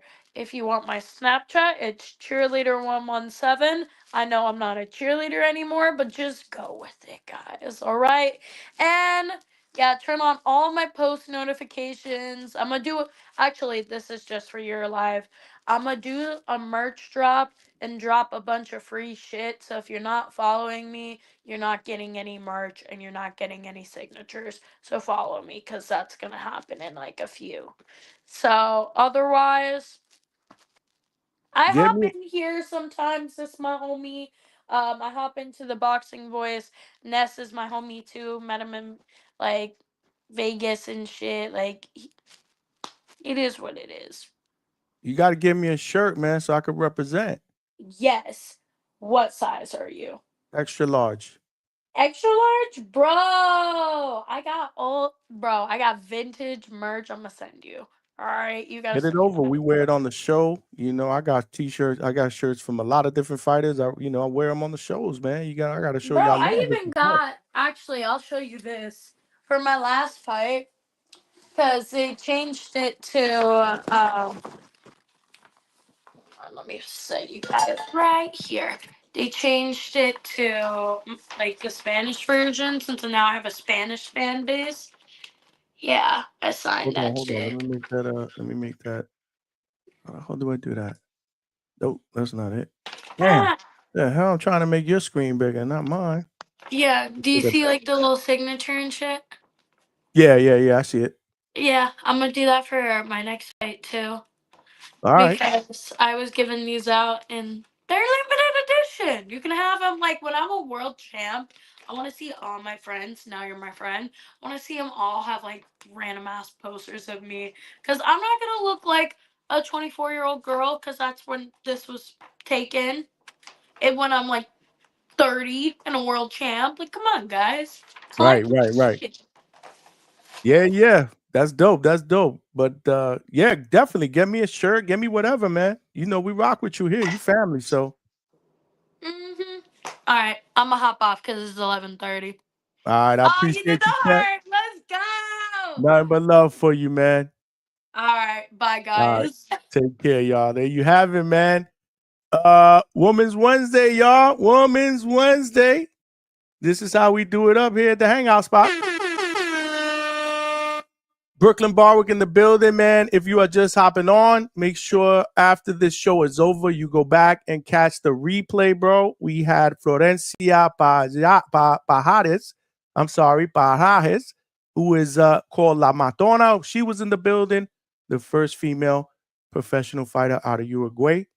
She's 1-0, and she's a beast, bro. That was a great interview, man. Love the energy, love the passion. She wants that smoke, bro. She sparred with Alicia Baumgartner. She sparred with Right Hook Roxy. She's been in camp with Michaela Mayer. She's been in camp with Sandy Ryan. And when I asked her, like, who would be, you know, the three fighters, if she had to take a pick that she would want to fight, you know, at some point down the road when the stakes get higher, she said everybody with a strap. So if it's Alicia, she my girl. We get along, but this is business, bro. She want that smoke. You know what I'm saying? So I loved it. I loved it. It was a great interview. And then obviously we had Brooklyn Barwick, the big deal. She was in the chat going back and forth. She's a little too small, but we were trying to see if, yo, what's up? She's at 122. You at 129 or whatever. But yeah. I don't know if that fight's going to be able to happen. But Brooklyn did her deal in the chat. Then she jumped on. We just had her on as well. She got a fight coming up in August 16th out in Colombia. So, you know, we're going to be all over that. She family here as well as all y'all. Y'all cooking in the chat. But yeah, man, great 2 guests so far on Women's Wednesday. Shout out to y'all. The chat's been cooking. I'm actually going to throw the link in the chat if we want to call in and talk some boxing. We got we're not ready to go anywhere anytime soon. Let me just replace this current message that we on. The current message that we have, or the current post that we have linked on the top would be was the link to get a t-shirt if you want to support, you know, the family here at the Hangout spot. You want to get a t-shirt or hoodie. That's the link that will take you straight to my Millions page. And that's where I got my merchandise at. So if you want to represent and show a brother love, you know, be a part of the, you guys are already part of the family, but if you want to get a nice t-shirt or a hoodie with the Hangout Spot logo to further support, that is the link. In fact, I will post it in the chat as well. And then I will switch it out and I will pin the link to call in if anybody wants to call in. Oh, I did. Okay. So I already did that. All right. We need 7 more super chats to hit our goal of 10. It could be a super chat of any denomination, $1, $2, $5, $100. I don't care. We working here. We working overtime here in the Hangout spot. Late night, bro. You know how we do. We got the late night slot. And we are willing to go overtime. If you guys want to work, I will work as well. Shout out to Toledo Trees, who was in the chat asking questions. And of course, he had to ask the bare knuckle question, bro. He had to ask the bare knuckle question. Trees, why you always gotta ask the bare knuckle question, bro? This is nasty. Somebody told me to hit you with the fart button, man, when you ask that, bro. I'm gonna have to start hitting you with the fart button when you ask that bare knuckle question, man. She was like, hell no, get that shit out of here. We don't want no bare knuckle. It's better with gloves, you know. Shout out to Vince. Colbert was in the chat. Appreciate you, my brother. Vince said bare knuckle is my goal by 40 years old. How old are you, Vince? How much longer you got to go? That's what's up. 40 years old instead of now? Shit. Nigerian Nightmare was good, champ. Let's go, champ. What's going on, man? Appreciate you rocking out on a Wednesday night. Call me MPO. Oh, okay. That was the blind ranking question. Okay, that's the curse that that big King KO was talking about. Okay, yeah. Nah, we don't do the blind ranking questions here. Those belong to my man Quest, bro. Those belong to Quest, man. We can't do none of that up in here. You know, we can't do none of that up here. We got my man Mike Likes TV with the $2.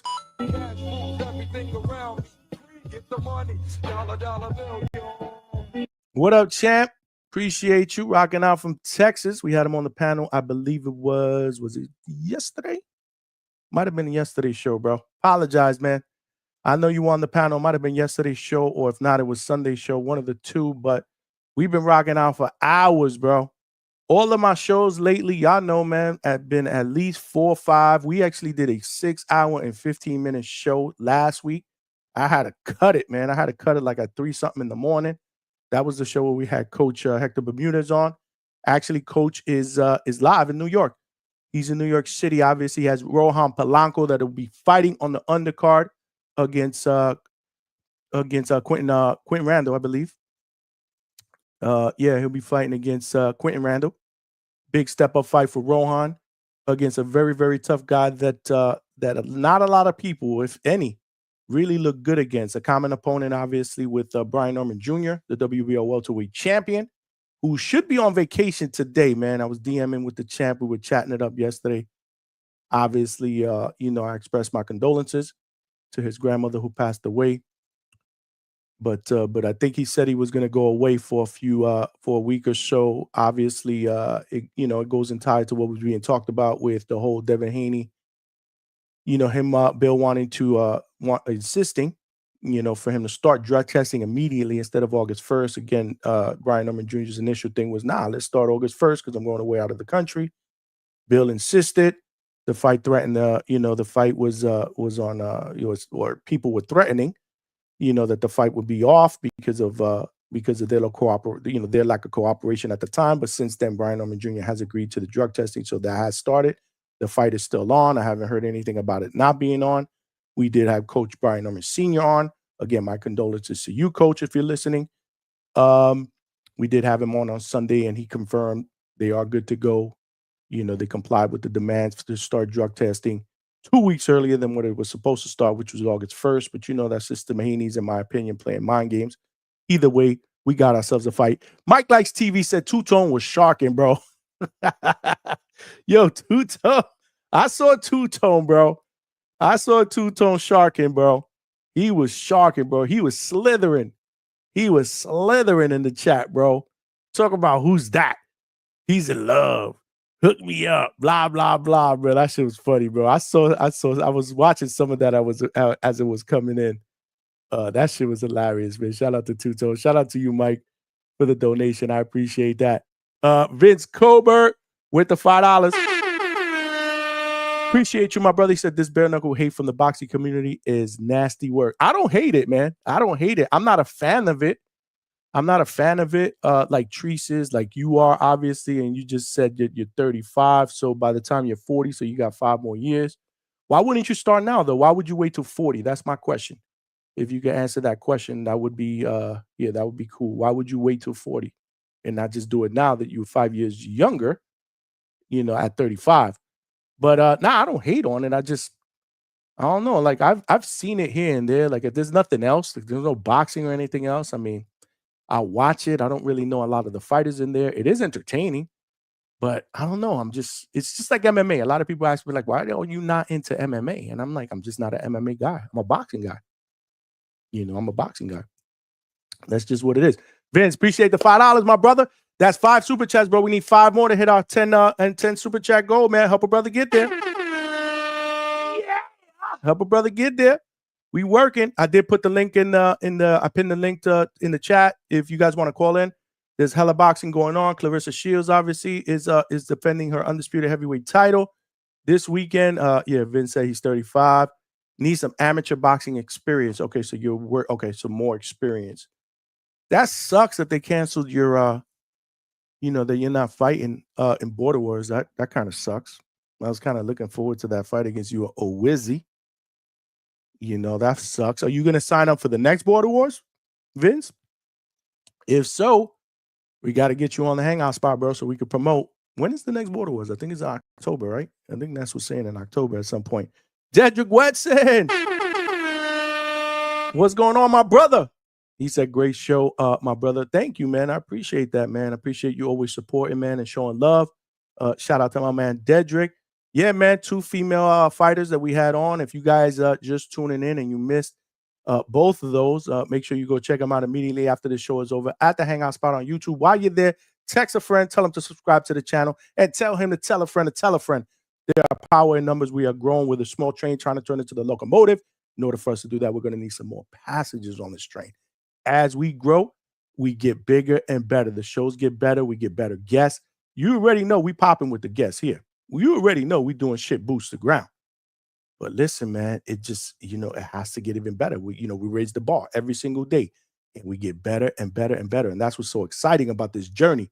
Another thing that's exciting about this journey is I get to do it with you guys. Again, the best boxing family in podcasting right now. So make sure you guys spread the word and subscribe. We are close to our next goal of 2.3K, and we've only done that in about 16 months. So we are moving, but if it were up to me, I'd want to move a little bit faster. Smash that like button, y'all. Help us get this channel out into other boxing fans' algorithm. They got to know we rock out weeknights, 9 p.m. Eastern Standard Time. We'll be back at it tomorrow again, 9 p.m. Eastern Standard Time. We're also doing Sunday night shows, which are popping, 8 p.m. Eastern Standard Time on Sundays until we've done 4, 5, 6-hour shows on Sundays. We're also doing post-fight live call-in shows. We will be doing that Saturday night after the main event. Top rank Xander Zayas in the main event.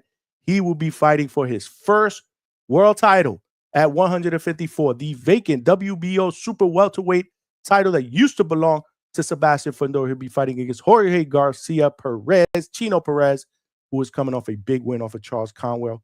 He is 33-4 with 26 knockouts, almost a 79% knockout ratio against my guy, Xander Zayas, who's 21-0, 13 knockouts. So obviously experience is on the side of Jorge Garcia. This is going to be one hell of a fight, bro. Mexico against Puerto Rico never disappoints. I love me some Xander Zayas. This is going to be a great fight. Bruce Shushu Carrington is going for his first interim world title, WBC interim, at featherweight against Mateus Hieda, who is 14-0. I don't know a lot about him. I am going to do a little bit more research tomorrow. That way we can be prepared to talk a little bit more about that on tomorrow's show. But you got again, another great card that Top Rank has put together with a lot of great young talent. Let's not forget Emiliano Vargas, the son of the great ferocious Fernando Vargas. He will be on the card. Many people are high on him. They consider him to be possibly one of the next great Mexican stars. He's young. He's flashy. He's good looking. He can be a future Oscar de la Hoya. He's going to be fighting on the card as well against Alexander Espinoza, who is 23-1 or 23 losses and 1 draw with 9 knockouts. So again, a step up there for him. He's from Ecuador. Rohan Polanco, we rock with Rohan because we definitely rock with Coach Hector Bermudez, who's a regular here on the show. Who knows? He may pop up in a little while. He was here last night. He's at the hotel. They are boots to ground. Rohan Polanco, who is 16-0 with 10 knockouts. We'll be going up against Quentin Randall, like we said before, who's a big step up in competition, a guy that is not easy to look good against. So if Rohan Polanco wants to lobby for a future fight with Brian Norman Jr., it would be in his best interest to go out there and do better against Quentin Randall than people say that Brian Norman Jr. did, right? So if he gets that knockout, then he may have a stake to claim to say, you know what, I did it and I did it better. For a future title fight, which I think will be a great fight. So that's in the Hulu. Well, that's in Madison Square Garden, but I believe that's in the small room. That is going down. Friday, we got O'Shea Jones. We keep talking about that on the Zone. That is from Atlanta. Trees keeps bringing up that fight. Again, we got to show the females some love. So shout out to Trees. O'Shea Jones, who's undefeated, is going up against Aaliyah Carranza from Miami. Law enforcement officer. This is for the IBF and IBO super welterweight title, so that should be a hell of a fight. Elijah Pierce will also be on this card against Michael Das Marinas, and this is for the WBO international featherweight title. Some good fights there. That's on Friday, so that's actually going to be streaming live on the Zone, and then on Saturday, again, besides that other card that we just talked about, and there's hella boxing going on, man. Little Caesars Arena in Detroit, Michigan. That'll be headlined, obviously, by the GOAT, Clarissa Shields, against Lonnie Daniels, and all of her heavyweight straps are on the line. Savannah Worthington will also be on that card. You got Tony Harrison. who just signed with Toledo Promotions. He will be on that card. Undefeated heavyweight prospect Price Taylor, who trains in cops and kids in New York City. Yeah, he'll be on that card as well. So hella boxing, man. Hella boxing and exciting. This is the third weekend in a row where we got multiple boxing events. Multiple boxing. So July has literally been on fire, bro. It's summer, it's hot, it's steaming, especially here in Florida. And boxing is also steaming. Shout out to boxing. Let's go, champ. Yeah. Give me a hell yeah. Mike likes TV with the $5. I gotta throw the woo.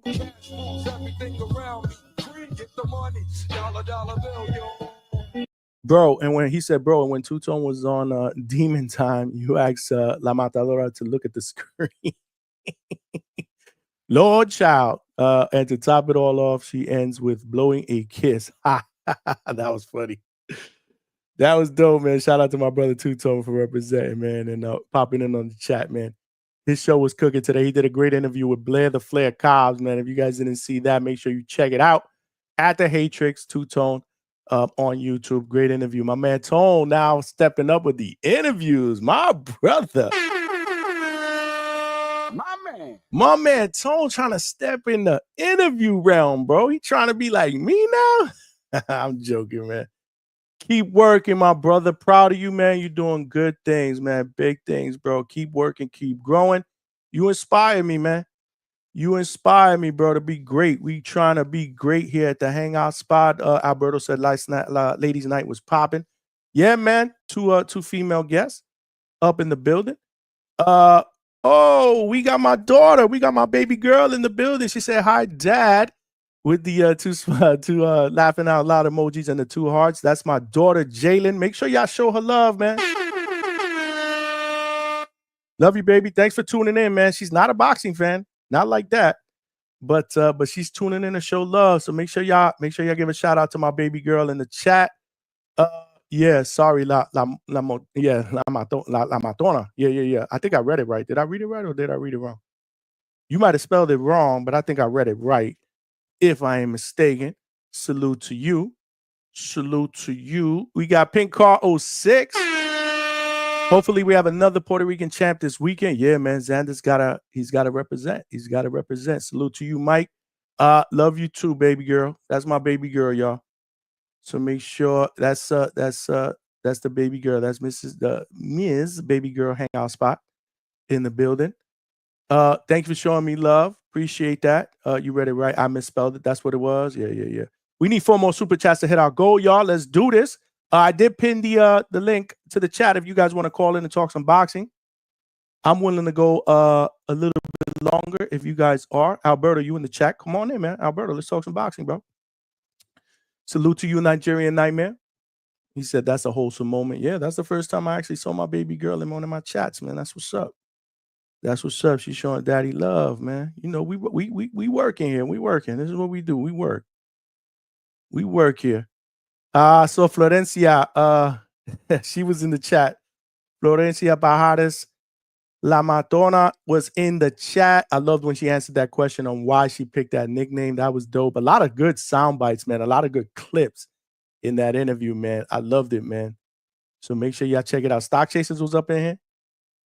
Stock Chasers was up in here early. I don't know if he's still in here. Lowe's Knows Boxing was in here. Shout out to you, Lowe's. He said, I thought you had the bomb in on live. Now we were talking about her. But we working on that. We trying to get that. We trying to get that interview at some point down the road. Yeah, man. H-Town was in the building. Makai was in the building.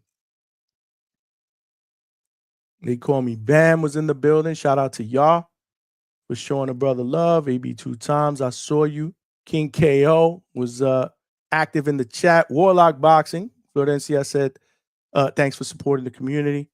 No, you family here, so she's welcome back anytime. Can't wait to see her fight again. Again, she is managed by my guy, Brian from Square Circle Fighters.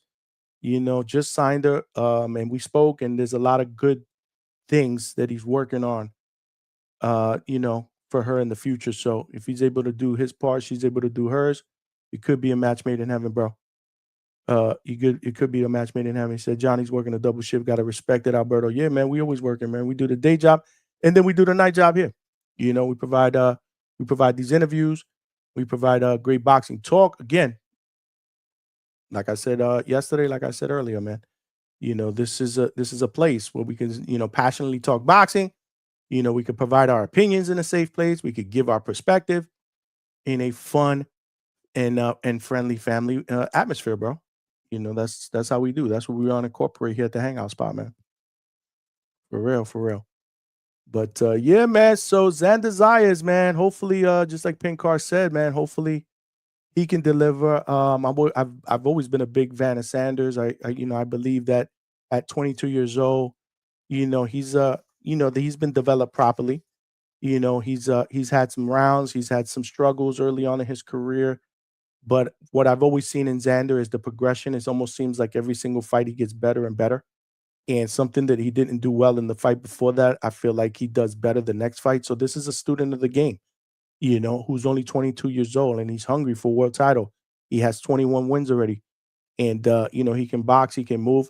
Not the prototypical Puerto Rican fighter that a lot of Puerto Rican fans, true Puerto Rican fans, would say he is, because again, Puerto Rican, you know, traditional Puerto Ricans are always built around that big giant left hook. Xander Zayas is more of a boxer, a technician in the ring, and I think that can only get better. I don't think he has bad power. I just don't think he has that type of left hook that some of these other fighters like Felix Trinidad and Miguel Cotto did, but that's okay. You know, so if you're going to be more of a boxer, puncher, and mover, and be able to apply that skill set and be able to win fights, there's nothing wrong with that as well. And you know, Xander has been wanting that smoke since what, 2024. Remember, he put his hands up, you know, and potentially asked for that Virgil Ortiz fight. Remember when Virgil Ortiz was looking for an opponent for that last crescendo card in February? Ended up fighting Madrimov instead, picking a guy that was more experienced. Xander Zayas put his hand up and said, "Yo, I'll take that fight. What's up?" But again, ultimately, you know, the Ortiz, their team said, you know, we'd rather go with somebody, you know, like Madrimov, more experienced, former champion. So it's like they told him, dude, you're still young. Keep doing what you're doing. Wait your turn. Well, guess what? Now he's got his turn for another title. He was screaming that he wanted to fight for Sebastian Fundora. In fact, Sebastian Fundora's last fight, not this one against Zhu, the one before that against Cordell Booker, he was there. And remember, they did some kind of a little bit of or he wanted to do a little bit of a face-off in the bag. I don't think Fundora wanted to do that, but he was lobbying for that fight to be that next opponent instead of Tim Zhu. And he was the mandatory for that. Let's not forget. They're fighting for this WBO title because it's vacant. It's vacant because Fundora said, nah, I'm good. I'd rather go fight Tim Zhu. And I'm not saying that Fundora was ducking Xander. That's not what I'm saying. But what I'm saying is he just wasn't interested in fighting that mandatory, which opens up the opportunity for them to fight for this vacant title. So this is why Xander is fighting Chino Perez. You know, he's fighting Chino Perez, you know, this weekend. You know, that's the vacated title. So shout out to Xander. You know, I remember I interviewed him in October, I believe. Yeah. We were live at the that was the Tim Zhu and Bakram main event. That was in Orlando, Caribbean Royale.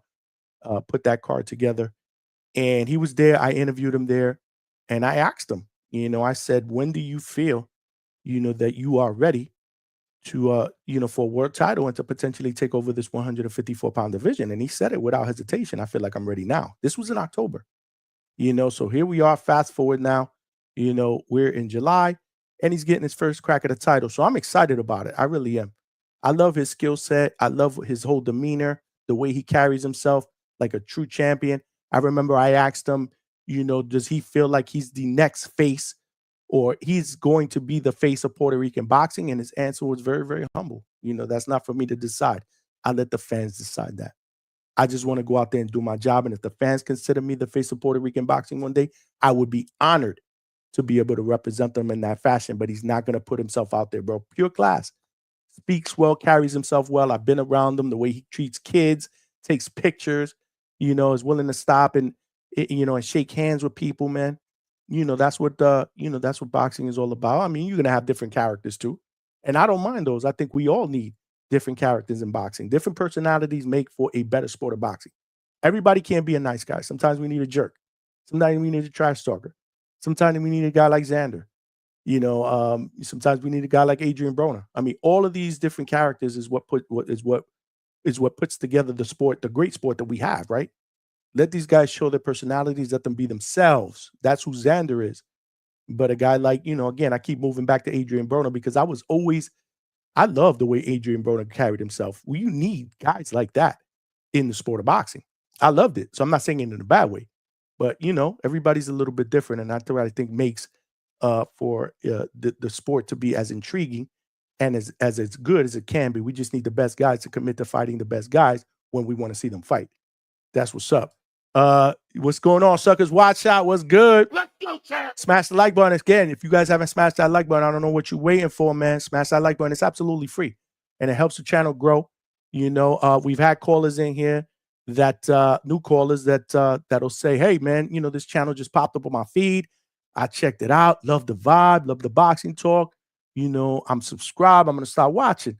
That's what the like button does, man. It helps us get into the algorithm of these boxing fans that don't know the Hangout spot. They don't know what we do. They don't know how we rock out. So again, smash that like button. It's free.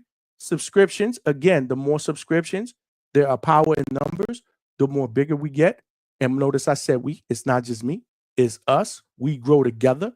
So make sure you guys smash and definitely subscribe. Tell a friend to tell a friend. Salute to you, my brother. Malcolm, what's good? Malcolm Flex is in the building. What's good, Johnny? What's good with you, player? Are you working? You in the gym?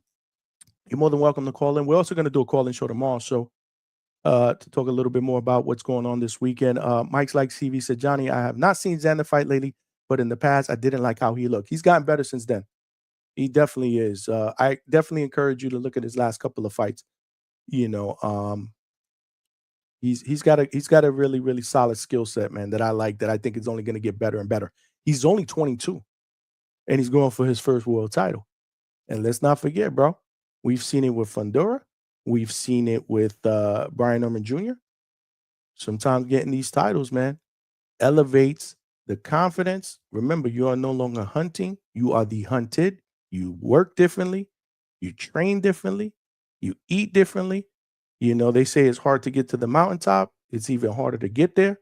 Some of these athletes, again, they take that to heart and they work their asses off and they get even better. I saw that. That's the first thing I said, when we went live after the Pacquiao fight and we talked about the Fundora Zoo fight, how much better I thought Sebastian Fundora was before winning a title. And that's not to shit on what he did before that. I'm not saying that. I'm just saying I could see the difference, right? The different type of style. The confidence, it's just different, man. It changes. But we got Toledo Treese up in the building. What's going on, Treese?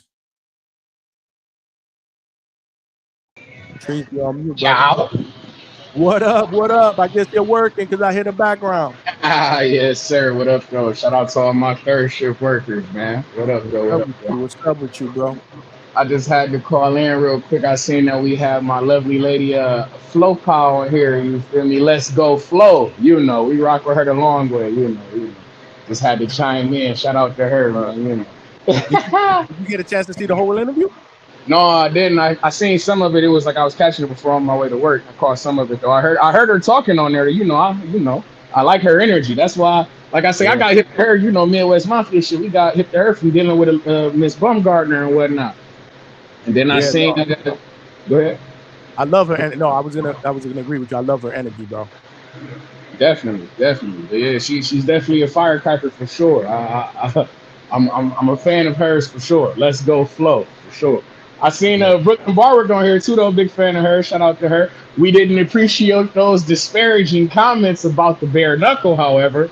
But we're a fan. We're a fan of Miss Barwick, man. We look forward to watching her too, man. I like her, man. I'm into this women's boxing shit. This is my shit, man. Like I say, man. This Friday, July 25th, O'Shea Jones at the Tabernacle in Atlanta. Go ahead and check that out on OTX Boxing on DAZN, and of course, from Toledo, Ohio, man. That's the bronze baddie, O'Shea Jones, But that's neither here nor there. Man, I just wanted to call in and say, I ain't gonna hold you up, man. I hope your man Xander Zayas go down in flames. No bullshit. I think man gonna get beat on.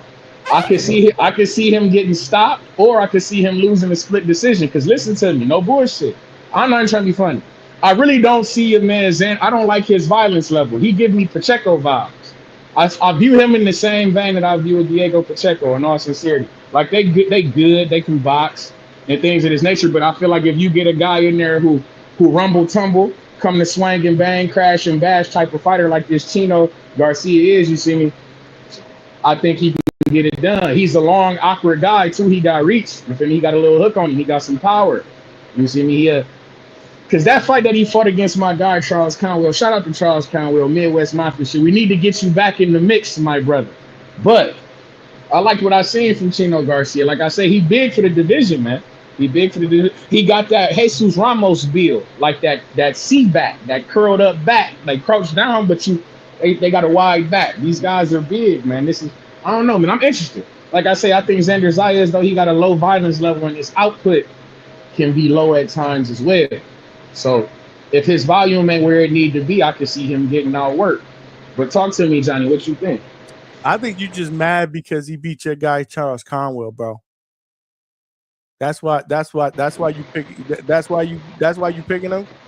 No, man. The guy's good, man. What can I do? The guy is good. He's good. He's a good fighter. However, it doesn't help. It doesn't hurt that if my fighter were to lose, we would lose to a future world champion. I was just gonna say that I know what's on your agenda here. You know, you don't want Xander to cook this dude, right? Who was potentially being talked about as a future opponent for Charles Conwell. Well, how's that gonna make Charles Conwell look? That's why you rocking. Hey man, that's neither here nor there. But this guy is dangerous. See, when I said it when he fought Charles Conwell, I told y'all that this guy was dangerous. I said that this guy is nothing to be slept on. He's got reach. He's a swing and bang, crash and bash fighter, Mexican style fighter. When I said it about my fighter, nobody gave me credit. They say, "Oh, Charles," even though everybody shit on my fighter, but my fighter's supposed to run through this guy. You see what I'm saying? No, that's not how it works. He's tough, man. He's a tough guy. He's a swing and bang. He's a swing and bang fighter. He's tough. Okay. It's certain guys like these guys, like the winner of this fight. In all sincerity, speaking of crash and bash, swing and bang fighter, I got a guy from Greece who fights on OTX. My guy Andres Katsarauskas. Mm-hmm. I would like to see him get an opportunity against Xander or Jorge Garcia. You feel me? The winner of this. But you know what I'm saying? I like my guy Andres Katsarauskas, man. He's from Greece, swing and bang inside. This 154 is shark infested waters. You have to be careful. Nobody is easy work. That's why I was getting pissed off when they talked about my guy Charles. But no, this guy's not an easy out. You see me? So I'm just saying, man, like Xander's, be aware, man. Swing and bang, crash and bash, rumble, tumble type of fighter. You see me? So, you know. Yeah, for sure. No, it's not going to be an easy fight, man. It's not going to be an easy fight, but, you know, I like Xander, man. I like his skill level, man. I do, man. I really like his skill level. He's not your prototypical left hook puncher. You know, they usually, you know, Puerto Rican people, you know, kind of cream over. Pause.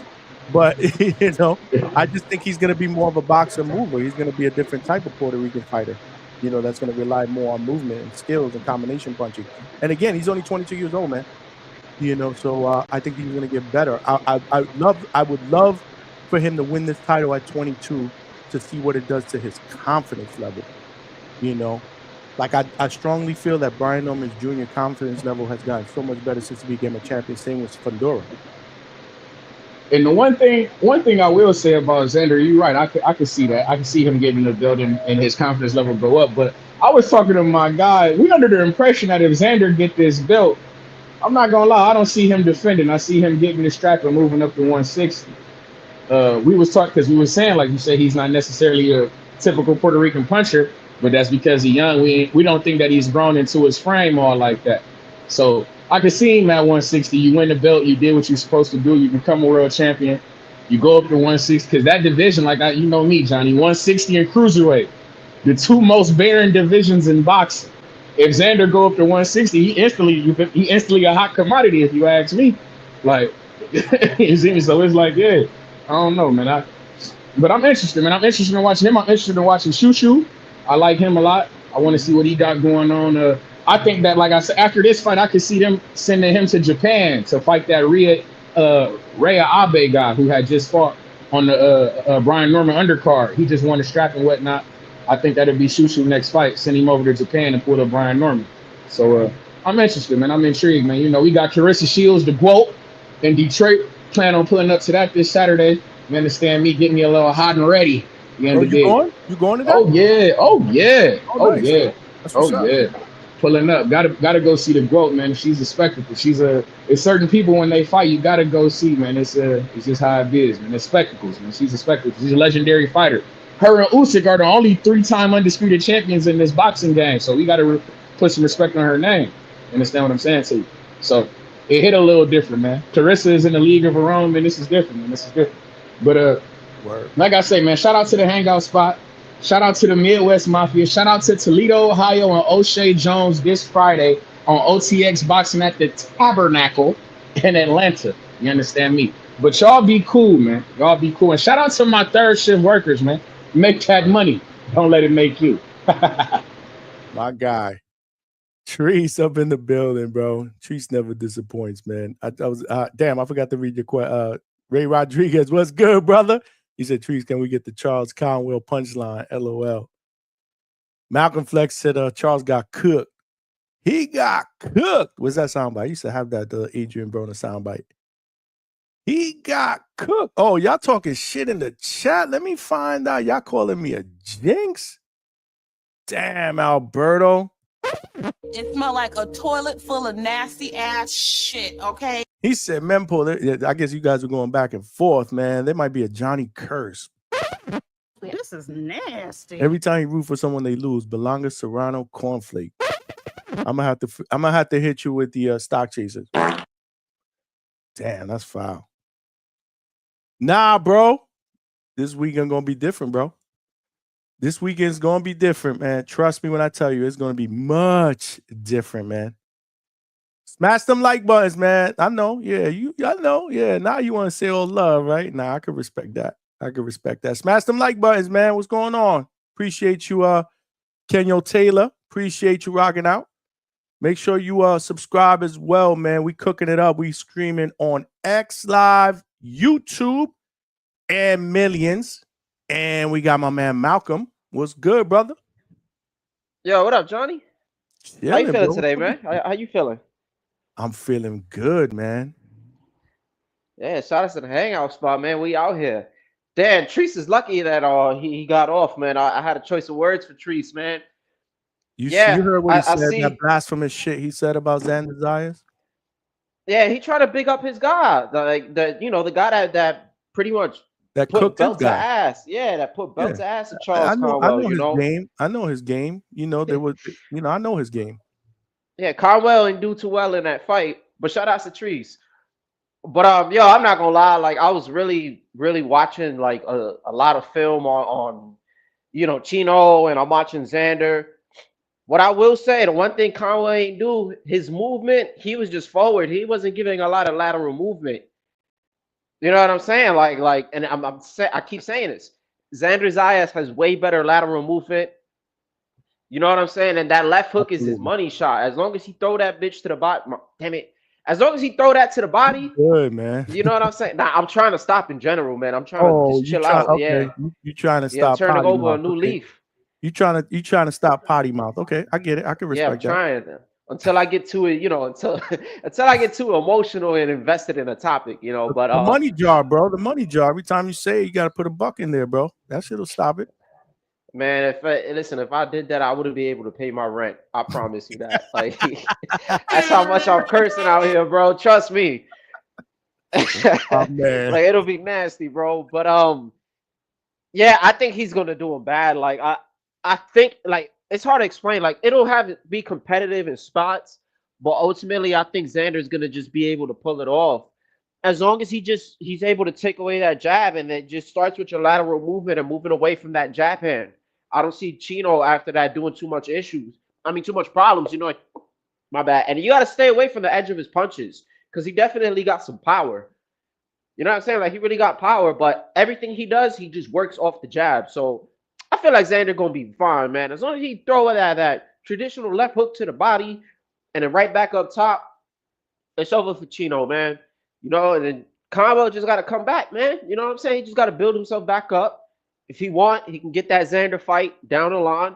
We'll tax that ass too.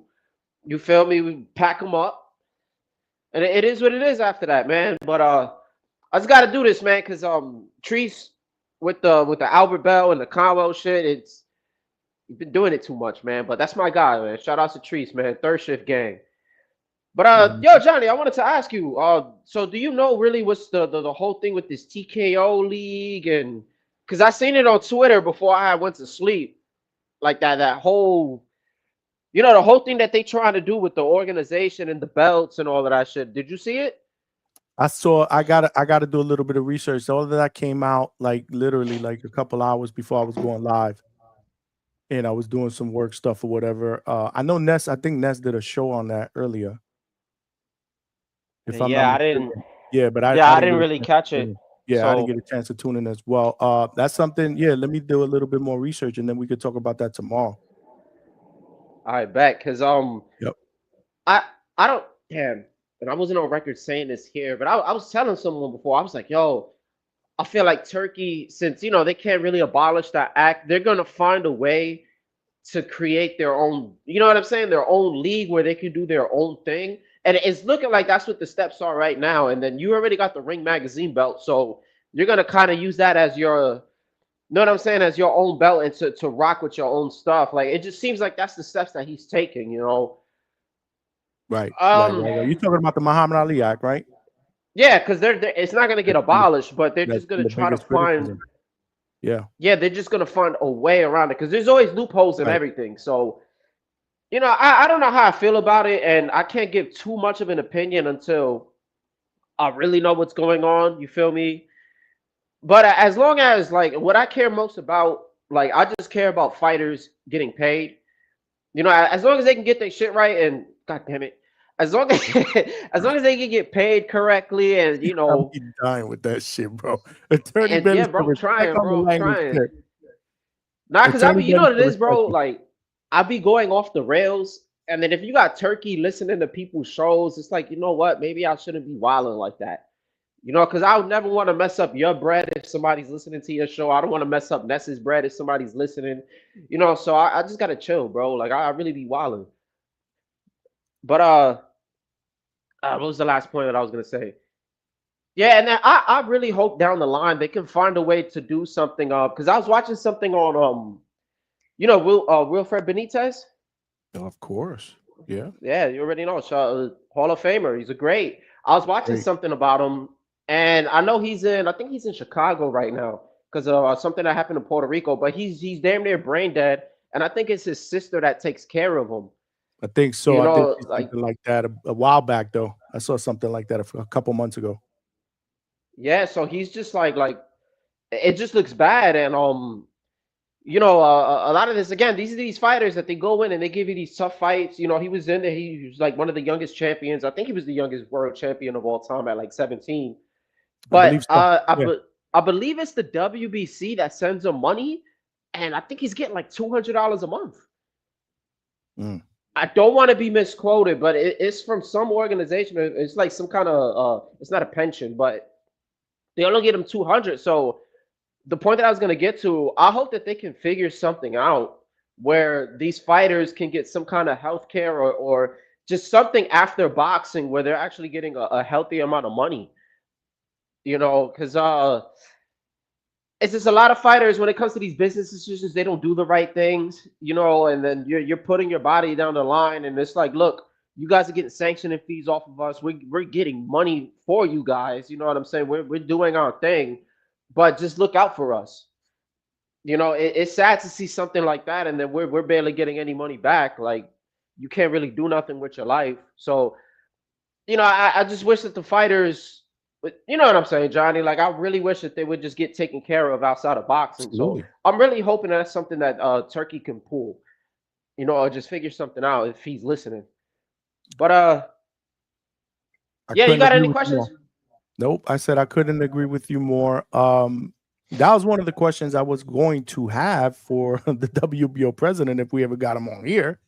We've been trying to do that shit. We haven't been able to align, but I haven't reached out in a while either. But I'm gonna reach out to him again. I'm glad that you said that, Malcolm, because you reminded me to reach out to him again tomorrow morning, see if maybe I could get him set up for an interview next week. But and we're working on Tito Mercado. He actually responded to your I don't know if you saw Tito that. Mercado. He gonna be Yeah. talking hot. Yeah, He's gonna be talking crazy. We've had him on here before. I think I sent you the link. I've had him on here before. So we'll get him back. We're working on possibly next week as well. So I'll keep you guys posted. But that was one of the questions I was going to ask him. Like, what are we doing, for these fighters, after they're retired? Like, why aren't the sanctioning bodies, based on what you said, right? They pay sanctioning fees. Why are they not? They don't have some kind of a retirement fund that maybe the fighters could put into while they're fighting instead of fucking sanctioning fees. Put together like a fund, where they can put into like a 401k type deal. You know what I'm saying? Yeah. Or something that they match or whatever. And that's the way I was going to present it in that fashion, so that it could be, they can, for something like this, bro. Because I know what you're talking about, and I saw him, and I was like, damn, bro, I can't believe that was the fighter that, that I grew up, idolizing. But yeah, it is freaking sad, bro. This is why I'm telling you, man. But the good thing I do like about managers like Adrian Clark, because we've had him on as well, is that, he's trying to advise at least his fighters, and I hope other managers are doing that as well, to invest their money wisely, man, when they are fighting, man, because you can't fight forever. This is why when I see fighters like Danny Garcia, some of the other dudes that do well with their money, man, that they're well off after they retire. I love to see that. I wish more fighters did that. You know what I'm saying? Investing in Danny got what? You can't fight forever. My bad, Johnny. Danny got like barber shops. Yeah, he got all that. So he's properties, good. Buildings now. I think he bought. I don't remember the last one interview I saw. There's multiple buildings in the same area that he bought. I mean, that's how you invest your money. That's how you set yourself up for life after boxing, man. And a lot of fighters don't do that. You're right, man. It's a shame. The wise words of Floyd Mayweather: smart investments. That's a quote he likes to say a lot. You feel me? But yeah, I'm about to just jump off and just keep listening to the show. You feel me? But shout outs to you, bro, and Xander, man. We taking that home, man. You know what I'm saying? We taking that belt home, bro. Yeah, and I'm looking forward to seeing Rohan Polanco and Quentin Randall. I want to see how he cut that ring off. I don't know if I'll bet on the knockout. What you think about him? I'm glad you brought that up. What you think about him? Because I know you be hearing the boxing voice, right? Yeah. Obviously, right? We all do. But did you hear when Joel was on? I got off right when he got on because I just started doing something. But I'm pretty sure he started it just started going off the rails for his guy. Yeah. I'm pretty sure. I just wanted to, when you hear it or whatever, maybe tomorrow, if you want to call in, you want to comment. What he said. I don't know word for word. He's good. No, he's good. I just want to know what you thought, because I think they asked him a question if they see him as the next guy, or as one of the future guys to take over the division. He didn't hesitate, but I just wanted to get your take. If you believe that, if you think, I don't know. I do think that a future fight with him and Brian Norman is super intriguing. I've said that to Coach. If you look at the Ring Magazine rankings, I look at who's in the top 10 in the ring, and with obviously Boots gone, you got Brian Norman 1, Stanionis, not interested in seeing that fight against Norman. Realistically, Barrios, forget about that. I'm sour. Now, Johnny, my bad to cut you off. So do you feel, the way I would look at it is, this Quentin Randall fight would let us know, because this is kind of, it's probably a gatekeeper at this point, but this will be the step up where we could be like, all right, now we can eye your real potential, because anybody, what Top Rank does with their diet, Emiliano's just sparking everybody out. Shushu, same thing, sparking everybody out. And then it's like, once you get that step up fight, we can sometimes see if you the goods or not, So I feel, Quentin Randall with his movement and his experience and his IQ would be a great test. And I'm really interested to see how Rohan Polanco is going to cut off the ring, because he has to move forward. This isn't going to be a guy who's going to stand in front of you, So, and he's going to get compared now. Like, after this fight, he's going to get compared to how he did that compared to how Brian Norman did it. Brian Norman was really smothering a lot of his work when he fought Randall. You know, he was kind of lunging in a bit too. So the argument's going to be, yeah, well, Quentin Randall was older, so you know, and Brian Norman was way younger when he fought Quentin Randall, and you know, he's older now that he's fighting Rohan Polanco. So I can see those kind of debating points, but it's a very good gauge. I think Rohan Polanco beats Tiger Johnson. I like Tiger Johnson. I'm not too, you know, but I'm not too high up on him. He's looked a little better at 147, but I still got to give that more time. Barrios, he's still kind of in his prime. I'm mixed about Barrios. I feel he's a hit or miss guy. Pacquiao, I don't know what's going on with him. Obviously, Devin and Norman are still, no matter who wins, they're going to be top names, no matter who wins or loses. And then we also got to think about the potential 140 guys who are going to move up too. You feel me? So there's going to be new players for sure. I can see in like a 2-year span while Rohan Polanco's growing. And then you still got your, Rocha should still be there. Blair Cobbs, I don't know what's good with this guy. Like, somebody got to throw him in there, man. Santillion, you know, Stanionis is still a top fighter too. Even though, you know, he got packed up by Boots. So, you know, I think Polanco could probably be top 5, top 4. You know, it just goes to him just fixing certain flaws. I think what'll probably hold him back the most, I don't even want to say the shoulder roll. It's just really the flat-footed style. And depending on how he fights guys that move. You know, as much as I like him fighting a guy like Devin would probably be a huge problem, even if he gets better, because Devin is going to move like a motherfucker. You know, and God damn it, I cursed. He's going to move a lot, but I just have to see. I wasn't going to stop you. I'm like, oh, he cursed. No, he's like, yeah. He's Yeah, I would have gave you like $4. See, you would have got like $4 already, man. You know? But nah, I'm gonna get off right now, man. I'm gonna make this Bustelo, and you know I gotta get ready for work, bro. But shout out to you, Johnny. I'll keep tuning in, and I'm gonna catch the replay, bro. I got you. Shout out. You hear me? Shout out to the Bustelo, bro. Shout out to Malcolm, bro. Always on his coffee shit. Love the coffee question that he sent in for Zen Desires. Like, what are your 3 favorite coffees? Is Bustelo one of them? I believe that was the question, and he did say it was, and then he brought up 2 other coffees from Puerto Rico, which I don't know a lot about. But yeah, man, shout out to Malcolm, who even if he doesn't listen to the whole show because he's you know, he's working and he's also in the gym, he makes it his business, man, to check out the playback. And definitely I want you guys to be able to do the same. If you missed any part of the show, the early part when we had the interview with the 2 women fighters, make sure you check it out, bro. Both interviews were banging, bro. Florencia Matona Pajares was in the building. She's 1-0. She trains. She lives in Vegas. She trains. You know, alongside Michaela Mayer, Sandy Ryan. She sparred with Alicia Bumgarner, and that was a dope interview. And then we had undefeated Brooklyn, the big deal Barwick, who was 2-0 with 2 KOs. She's going to be fighting in August in Colombia. She was on as well. After that, she was also in the chat, chatting it up while we had La Matona on. You know, we were trying to see if we could match make, but, you know, Brooklyn is a little bit too small for La Matona. But Malcolm brought up a good point about, you know, the security of these fighters, you know, when they're not, when they're retired. Alberto is in the building. What's up, Alberto? Yo, what's good, Johnny? Can you hear me? Yeah, I can hear you, bro. What's up, man? Yeah, man, that's crazy. So he's gonna get on the Bustelo, Malcolm, huh? He's a big Bustelo guy, man. Shout out to my man GMT Sports. What's good, Johnny and Chad? What's good, my brother? Thanks for checking in. Yeah, he's a big coffee guy, and Bustelo is one of his favorites. I think he asked me one time if I drink Bustelo, and I'm like, if my mom is here and she makes it, yeah, because my mom makes coffee the old-fashioned way. Other than that, we buy the K cups. I throw it in the Keurig. 5 minutes, I got a cup of coffee. I throw a little bit of sweetener or whatever it is, you know, the hazelnut, and I'm good. And he dogged me for that.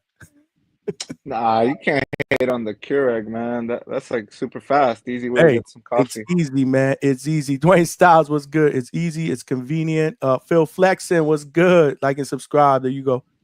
But yeah, man. But what's good, Alberto? Talk to me. Yeah, man. No, I've been here the whole time. You know, it was a good episode. We got to Appreciate you, see man. the ladies come in, ladies' night. You know, you had two boxers come in. Um, I thought the interview was good with La Matona. You know, that's a dope like moniker. You know, like that's a killer. So And she shout out speaks to like it too. Like she got that quiet uh killer type of mentality. Like, she'll beat you down type shit. Like, it's funny. Like, I gotta watch that interview again because I actually enjoyed it. Her whole demeanor, her story. She was very, very thorough. Like, she wanted people to get to know who she was, not just as a person, but as a competitor. That's what I got out of it. Not just a fighter, a competitor. Nah, So for no, sure. it was Yeah, dope. she was like a she was giving like silent assassin vibes, and then she Right, had exactly.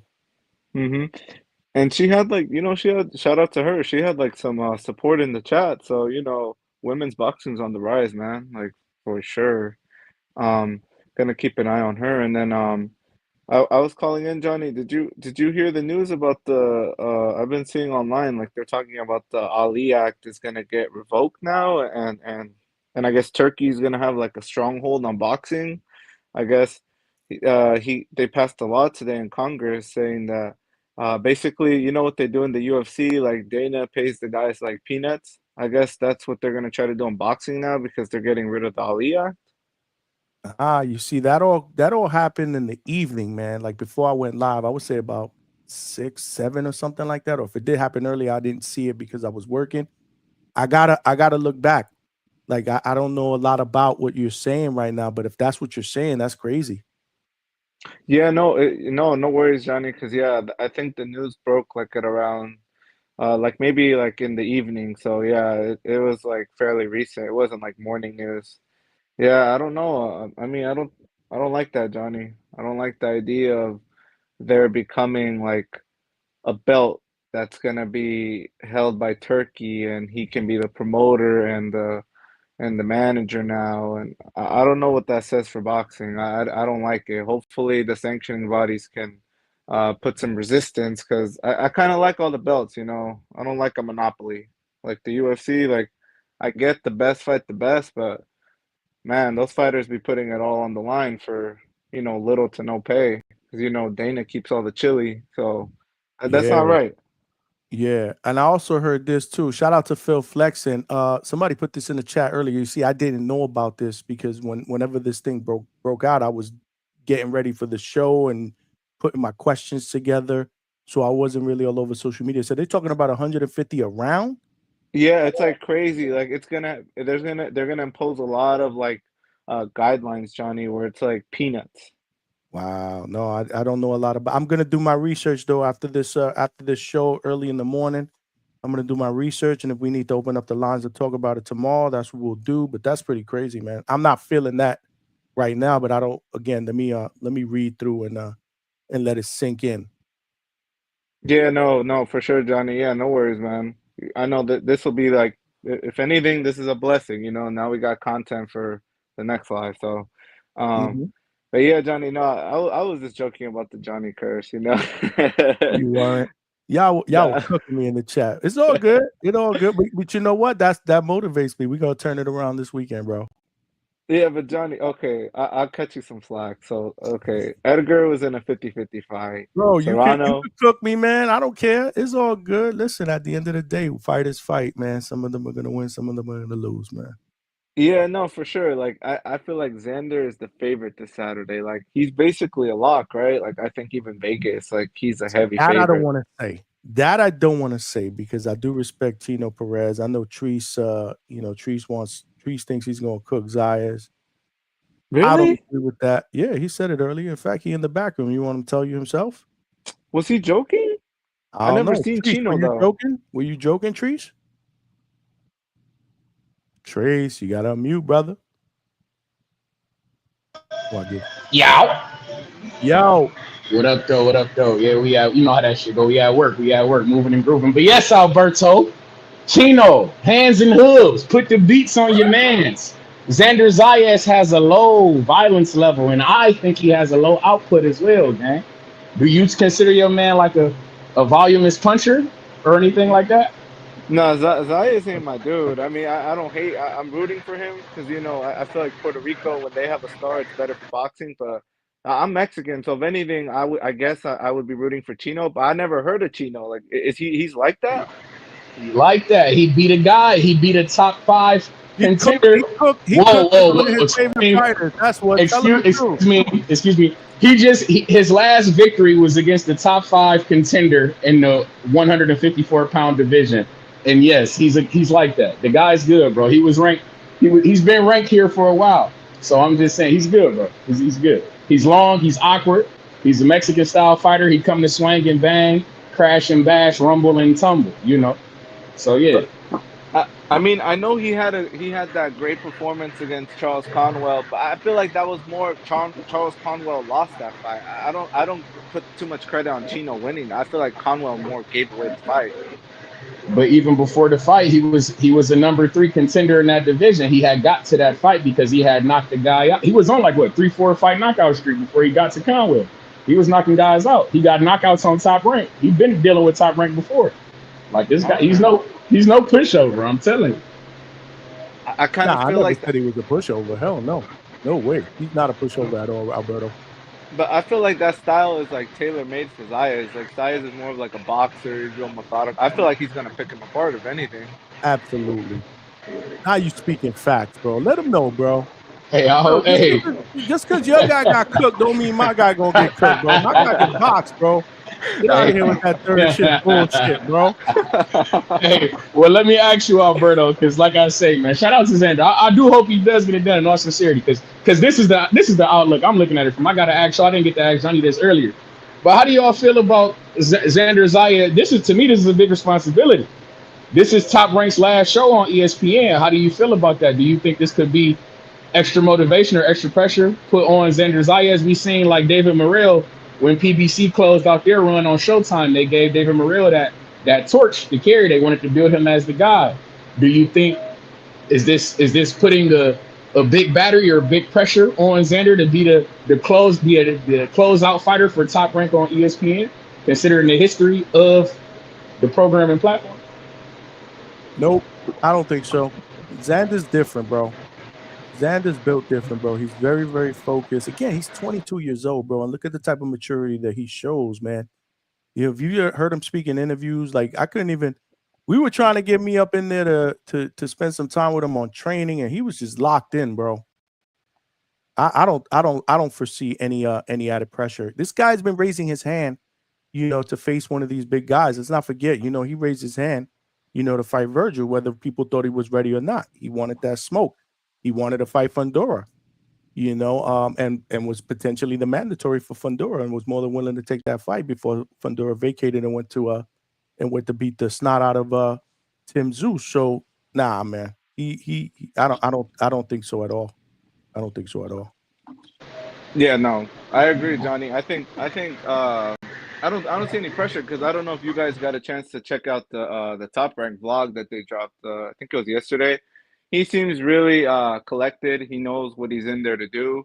He even said, "I'm not the next Miguel Cotto. I'm not the next Trinidad. I'm the next Zayas." He knows his spot. He knows. I think he's gonna win Saturday, but I think it's gonna be all downhill from there. I'll just say that. Trees. Can I ask you, Alberto? I'm under the impression that Xander, if he wins, he gets this strap that he's gonna go up to 160. What do you think about that? I mean, I think he should, because 160 is it's a pretty light division. I don't see him mixing it up at 154 with, like, there's some killers at 154. You got Boots, you got Virgil, you got Bakram. You got a lot of like heavy hitters at 54. So I think I could see him going to 60, because I don't see him having a title defense at 154. Me neither. That's what I was telling Johnny earlier. I could see him going up to 160, maybe him and like the Vito Milanecki or something. They do something like that in New York type of business, Winner get like a belt that Jenna Beck vacates or something like that, I'm gonna be different. I'm gonna be different and say he does stay at 154 and he mixes it with my guy Yoenis Telez. Ain't that the boxer? I like that fight. I like that fight. I don't I see it like that happening. fight. Fuck, I like that fight. That's a Why I good don't is it see not it scout, happening? Johnny. happening. That fight can't happen, bro. There's relationships I know that Peter Khan has with Box Lab Promotions. I mean, again, last fight, right? Yeah. So I could definitely see that. And one of the Ioannis Telez's fights, which was actually it was that night. It was the Yeah. night that I interviewed Xander live at Caribbean Royale. He was there. He was there, and Okay. trying to lobby for a future fight with Ioannis. Okay. Okay. So I think a fight like that could happen. I love that fight, bro. I love that fight a lot, bro. So I'm gonna say, and again, this is just my, obviously I don't know, I don't have firsthand knowledge, but bold prediction time at the Hangout spot that he stays at 154 and he goes after and he does a fight with Yoenis Telez. That's just my opinion. Isn't Teles the WBA route though? Right, that's the only thing. Slow That's the feet. only thing. He's actually an interim champion. See, I don't like Did now he not that elevate? Why he got elevated? that's politics. Well, he's fighting. He's Because Bud actually ended up because Bud just gave up his belt. Didn't Bud just yeah, have a WBA? So yeah. That's what it Bud was. just gave that up. Yeah, He, so he Yeah. might be a real champ. Is he a real champ now? Then, if he a real nah, champ, that not mean they yet. could unify. That's what I'm saying. I'm thinking maybe they can try to unify if he gets elevated, but he is going to be on the August 23rd card at Caribbean. I believe he's going to be on the same card as Jermaine Ortiz and Steve Claggett. Okay. And I will be at that card. And if Xander's at that fight, which is more than likely because he lives in Florida as well, I think they could try to set something like that up if they elevate him. I think he needs to go up, Johnny. I mean, Madrimov is I get all what you're wrong for saying. him. No, I But get what with you're your saying. I get what you're saying, but again, I just wanted to be different. I don't know. Like I I'm think about they to jump asked off him though. that question. Shout out to y'all. Shout out to my third shift burgers. I'm about to jump off. Y'all be cool. All right, my brother. Salute, You're Chris. welcome to call back, brother. But yeah, that's why I wanted to just throw that into the equation just to be a little bit different. He did say, man, if I'm not mistaken, I caught clips of his interview on the Boxing Voice because I was in and out. I had to work. And I think they asked him, and I gotta see it, but I'm almost positive they asked him if he'd be willing to stay at 154 if he wins. And I think he said he wanted to make a few defenses before he considers moving up. I'm about 85% sure that's what he said because I caught the tail end of that question. So yeah, we'll see, man. I mean, I could see him maybe beating like a Ramos, like a Jesus Ramos at 54. That's a fight that I know that he would like as well. We spoke about that. What about Lubin? Well, Lubin's almost a done deal with Bakram. Yeah, IBF route. Yeah, that's the IBF route. So let me see. I'll tell you right now. What about a fight with Boyacek? No, I don't think that'd be good for him. He's Johnny, a boxer. I don't. He's a mover. He's not going to bang in the center of the ring with him. Can Boyacek be able to move with him? I don't know. I think so. I mean, he's the one that dropped Virgil like 3 times, right? Right, but wasn't that more of a phone booth type fight? Yeah, but I feel like his volume it would eventually get to Zayas. I mean, like you said, he's young. I don't think he's seen that kind of like quality of opponent yet. Nah, I could definitely respect that. Let's get Hugo up in here. Hugo, what's good, brother? What's up, brother? Let me get a mic check. You good, bro? Loud and clear. So I hear you guys talking about the 154 division, and I don't hear. Yes, I did hear you, but y'all boys can't forget about my Mexican American brethren. You know who I'm here for? I'm here for Jesus Alejandro Ramos El Mono. We just talked. I think we just mentioned him. Alberto just mentioned already him. heard about that, though. You know, you guys can't forget about putting my boy in the mix. And you know, as much as I like him over there with the PBC family, what I don't like is how when they fight once or twice, and they go unforgotten. You know, no promotion, no nothing. It's like, where the hell did these guys go? But what I would like for if Xander wins is to give my man El Mono a shot at the title. You feel me?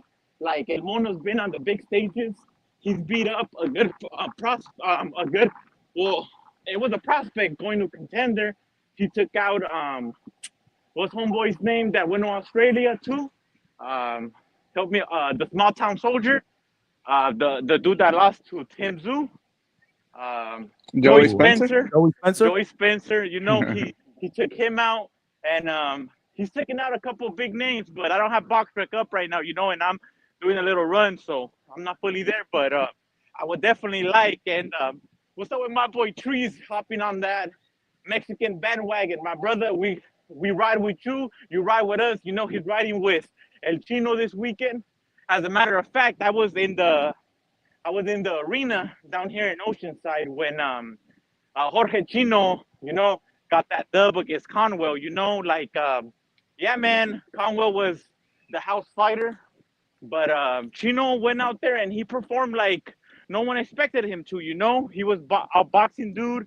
I don't know if Conwell's still suffering from the PTSD from him catching the body, but he wasn't there. He wasn't engaged in the fight. Like, keep in mind it was here in Southern Cali, so like the whole house was, you know, going for the Mexican dude. So I don't know if that got to him, but it was a small arena, so you know, so like you'll hear like the whole crowd just go screaming Chino, Chino. So I don't know if that had to do with Conwell not letting his hands go, or I don't know if it was a mixture of inactivity, or I don't know if it was just him with the PTSD. But yeah, man, you know, I got to ride with a Chino this weekend. Honestly, I'm gonna keep it a buck though. Like before him fighting Conwell, I've honestly never heard about him keeping it a buck or even seen him fight. But I hear Tree saying that he was in like some top rank cards. I actually thought he was fighting just in the Mexico cards in the TV Azteca once. But that's what's up, man. You know, it's gonna be a good fight card, man. A good fight card, man. I'm excited to see how Rohan Polanco fights too with Yes, homeboy sir. that dropped fuck, I keep forgetting his name. Quentin Randall, right? Randall. Yeah. Quentin Randall. Randall. Yeah, yes, sir. I'm excited to see him. Well, we all know that unfortunately, what's homeboy's name in the co-main event? Help me out, brothers here, man. Oh, the Catching 30-year-old my breath here. prospect. Shushu. Shoo. Yeah, Carrington. shoo. Man, you know what, man? You know who they should have put him up with? Respectfully, they should have put him up with Robesi Romero. You know, that's an Olympian, and that's a good name to have on his resume. I don't know why they don't put him up with him, or if I'm not mistaken, even Abraham Nova is in that division, right? Even though Abraham Nova, though, he's already booked, but they should have booked Abraham Nova with Shushu. Like, who are they feeding? I mean, who are they feeding Shushu? Like, who they putting him up against? Bro, we don't know none of these guys. They want him to fight. They want him to for an interim title, though. Exactly. Oh, well, you know, man, they're aligning the stars with him. But what I'm trying to get to is that they're not feeding him good pedigree. No. Yeah, they're feeding him good. I mean, they're setting him up for a world title shot, but he's not getting that world class experience that Abraham Noble would give you, that Robesi Romero would give you. You know, these are title challenge fighters that've gotten up for like world titles before. And as a matter of fact, I think Robesi Romero is an ex-world champion. So I don't know what's going on over there. What do you guys think about that? Am I like overthinking it or something? Bro, you see how Top Rank is moving Shushu, Bruce Carrington. They're not going to put him in with an Olympian. Like, that's, you know, they're matching him soft. Let's just be honest. Why would they talk about Inuge then? And why would they talk about Nick Ball? Like, bro, you don't just hop into those fights without giving the premature fights, which is like Robesi or Abraham. You know, I think Abraham, honestly, respectfully, like, I think that'll be food for Shushu. I think he'll beat him. So I don't know why they don't feed him to him. I don't know, bro. Or maybe they're turning down the fights. I don't know. I think it's because he's mandatory, bro. So he has a guaranteed shot the WBC route with Ray Vargas. So why put it in jeopardy? And why would y'all want Robesi Ramirez coming off that stoppage, bro? Didn't he get his eye busted in that fight? Well, yeah, but all right, man. Look, bro. I'm even gonna say this, bro. Look, fuck it, bro. Him, you already know what people are gonna say, bro. He's damaged goods, you know, washed up. Johnny, what are people saying right now against the dude he's fighting, Johnny? What are people saying? This is They don't know who he is. we don't know who he is. Or fuck it, look. I'm gonna just throw him Hey a man, quick bone out there. I don't even want to dude's throw him one of my. undefeated though, bro. He's But 14 he's and 0. unknown. Who has he fought, Johnny? You already know where this Trying to conversation fill is the gonna fight go. here, bro. And fucking look, I'm even gonna throw him my guy out there. I don't want to do this, but fucking man, throw him El Venado. El Who? Venado. Nah, bro. Come on, What? bro. Nah, bro. What? Now you Luis don't Alberto like Lopez. that? Luis Nah, Alberto bro. Lopez That El dude needs to Venado. retire. Who? Why? Because his head bounced off the canvas. Yeah, bro. They said he had like internal bleeding. Like that dude's done. I don't want to. He He's gonna look did. like Miguel Berchel. Y'all trying to get him killed. Bro, look, bro, he just had a tune-up fight in Mexicali. I mean, he's coming back. He doesn't want to hang him up yet, bro. And you know, like, if he wants, I mean, he's not gonna be fighting in Mexicali forever. I mean, you know, bro, like he wants to come back into the ring and fuck it. I mean, I don't know, bro. And Nah, I bro. would not. Shushu would give him brain damage. Like, come on, man. That's not a good But fight. you don't know that, dude. You don't know that, though. You don't know that. You gotta keep in mind, bro. These are ex-world champions. They have the experience on their side. Also, you're not feeding him some guy that's never been on that under those bright lights. You know, if it wasn't for that knockout, I mean, he was on a good run. He took out some good prospects. El Venado Lopez took out Gabe Flores. You guys remember him? Yeah, the loudmouth. Yeah, the loudmouth. Oh, fuck it. Or line those two up. You know. But with this Michael guy that they're Conlan in putting, Ireland. yeah, with this people that they're feeding Shushu, it's like, man, bro, we would love to see him tested. That's all I'm saying. We seen Abdullah Mason tested with Dominican brother, and you know, like he passed. So yeah, man, that's pretty much. But yeah, man, I mean, what other fights are you guys excited for this weekend? Talk to me, like what's up? Me personally, Xander obviously is the one I'm Yeah, most excited about. I want to see that Rohan Polanco and Quentin Randall fight. For sure. Super intrigued by that. I love watching this. Juan Manita. What about Juan Manita? Juan Manita, I want to see. Obviously, this is his third fight. Yup, I'm interested in that. I love Jan Santana. Okay, that's another one. I mean, I like all these young guys. Emiliano Vargas. So this card, Emiliano Vargas. Let's not forget about my man. Let's not forget about my man, Johnny Steve Navarro. You know, Steve Navarro is on the card. Yeah, gotta put him up there. Is Chop Chop in this card or not? No, he might seen be him on another working card. out. Hold on. Or do we have a top rank card in the next couple of weeks? Because I seen him He's training, not on so this I don't card. know. No, okay. No, he's not on this card, bro. But yeah, man, All I'm right. interested in a bunch of people in this card, man. But the main event obviously is the one I'm most intrigued about. I'm a big Xander guy. Good dude. You guys see going the distance, that card, or do you guys see a potential knockout? What, Xander? Xander or Chino? I see that going the distance. Yeah, no, I see it going the distance. Respectfully. No, I'm lying. I think Xander will outbox him. Yeah. Yeah, for sure. What about this one dude, Juju? You guys Wait, can y'all What was that, Malcolm? Can y'all hear me? My bad. I wanted to say something real quick before I get off, if y'all don't mind. Yeah, hey, what up? Whoever was saying on it, breaking up, bro. I'm you saying breaking up. Malcolm, you breaking up. Oh, my shit crazy. Yeah, you breaking up. We could barely. All right, I'm dipping off. Come back when you I want to hear what you got to say. Text it to me and I'll tell them. One of the two. It looked like he wanted to say something, man. He cut everybody up. I feel you.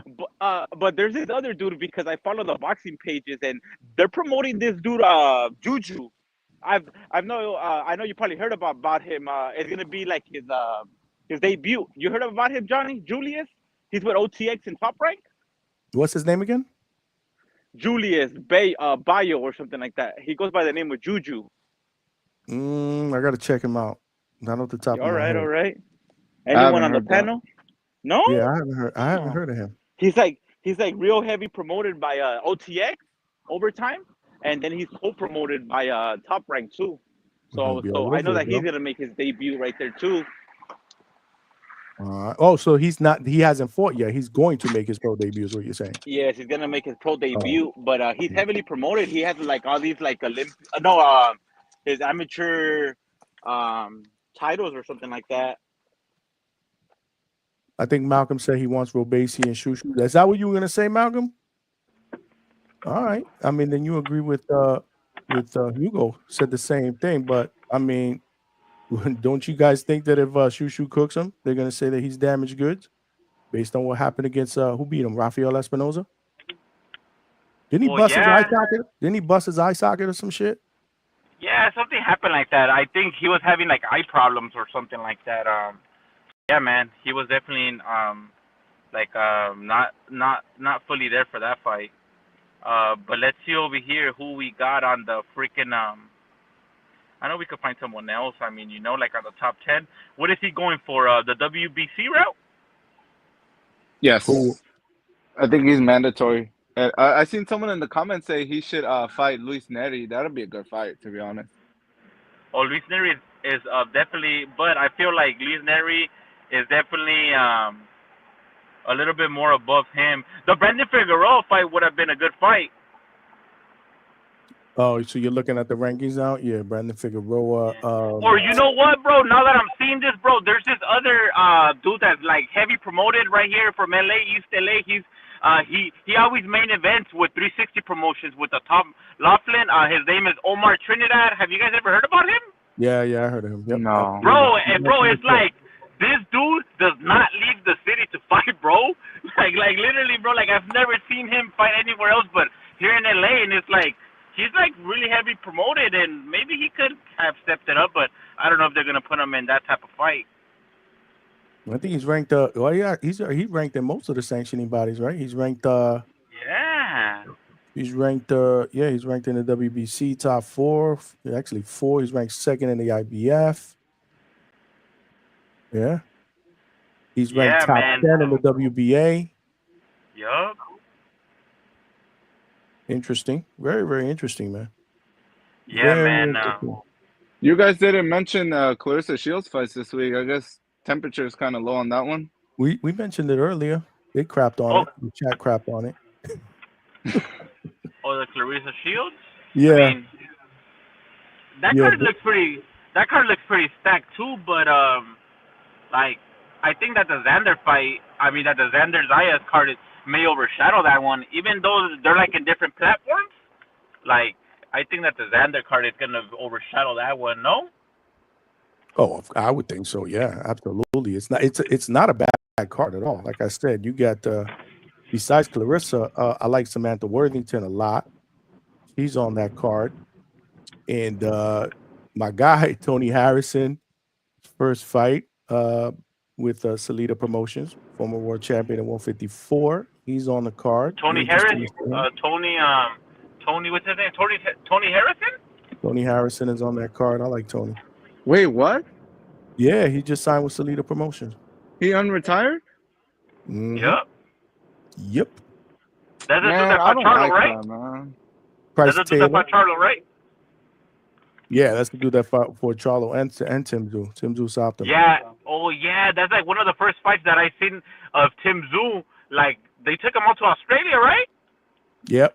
That was in Australia. I remember that was like on a Sunday night or something like that. We saw that fight. Mm-hmm. Yeah, dude. I remember. Tony's a good guy. I like Tony, man. I wish him nothing but the best.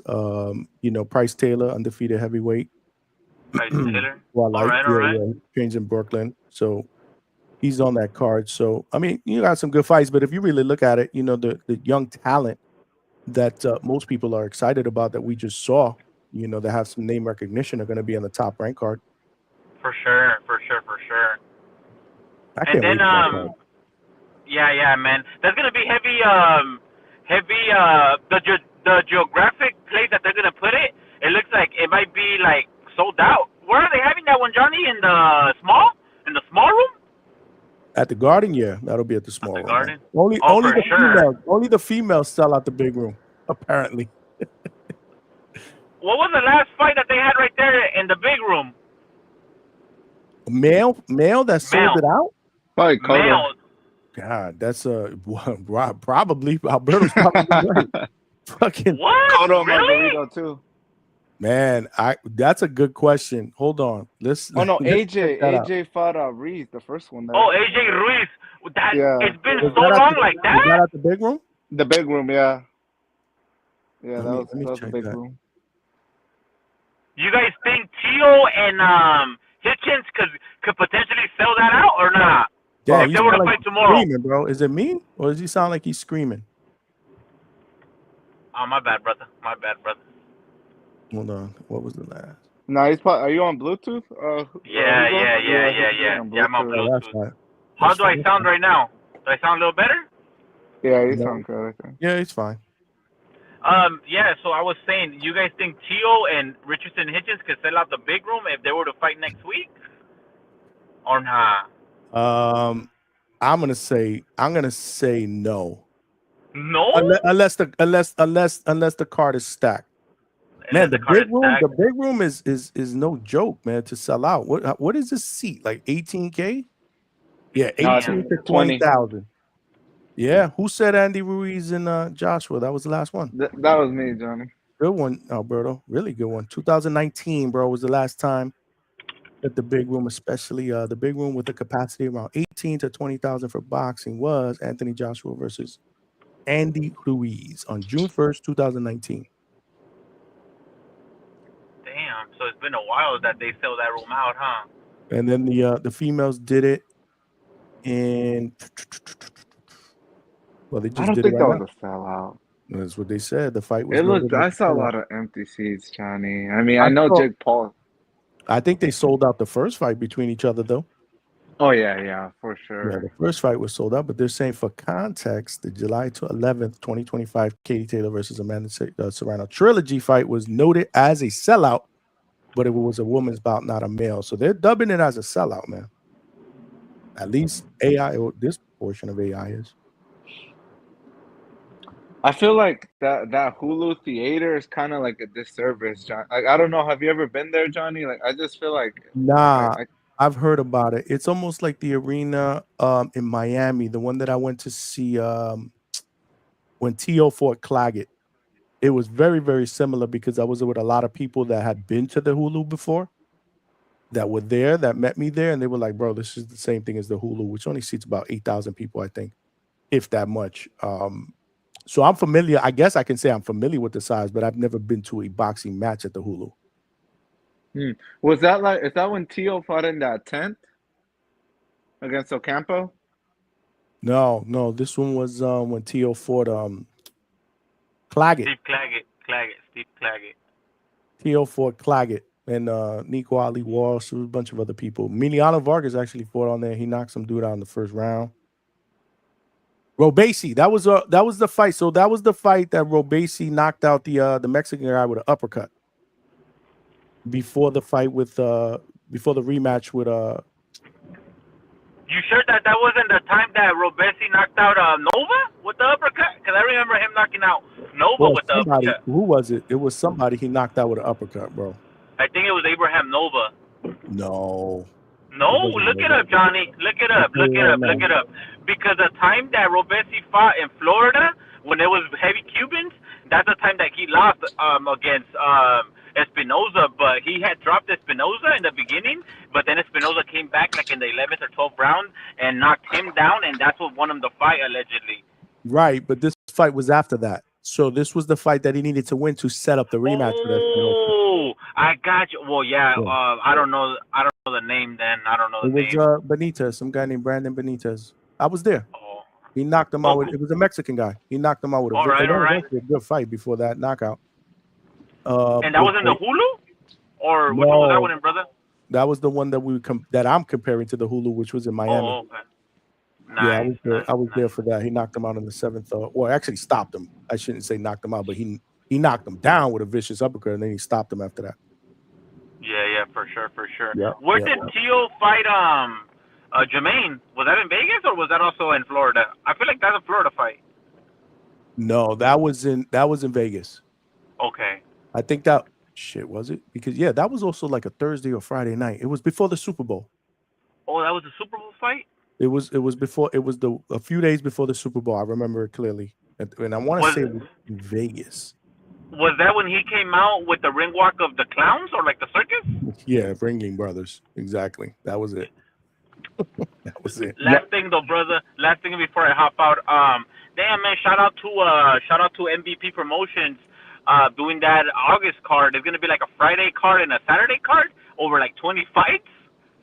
Yes, yeah, that's gonna go across. I saw you. I think you commented on that post, right? That was you. Yeah, man. I was like, well, so it's That's the homegirl, bro, because they never put up there a girl that they signed that I've been following for a while because I followed her sister because she fought on a couple of Golden Boy cards and I seen her fight and then I seen that her sister Valle got like signed and like I was like, man, what's up with her though? Like, are you guys gonna put her or what? Nah. So what they're doing is they're doing back-to-back cards, Friday and Saturday. That one's looking stacked. You got Jermaine, and then you That'll got be on the Saturday card. Yeah. So I'm gonna be at both of those. I'm gonna work both of those. So that's gonna be a heavy weekend for me, bro. Wait, what is this? What's going on? I'm like out the loop. MVP. And Most Valuable Promotions is putting together back-to-back cards in Florida, Caribbean Royale, Friday and Saturday. I believe August 20. I'll tell you right now. Like they're gonna fight all night into Saturday? No. Okay. No. Except yeah. for There's like different cards. 22nd and 23rd.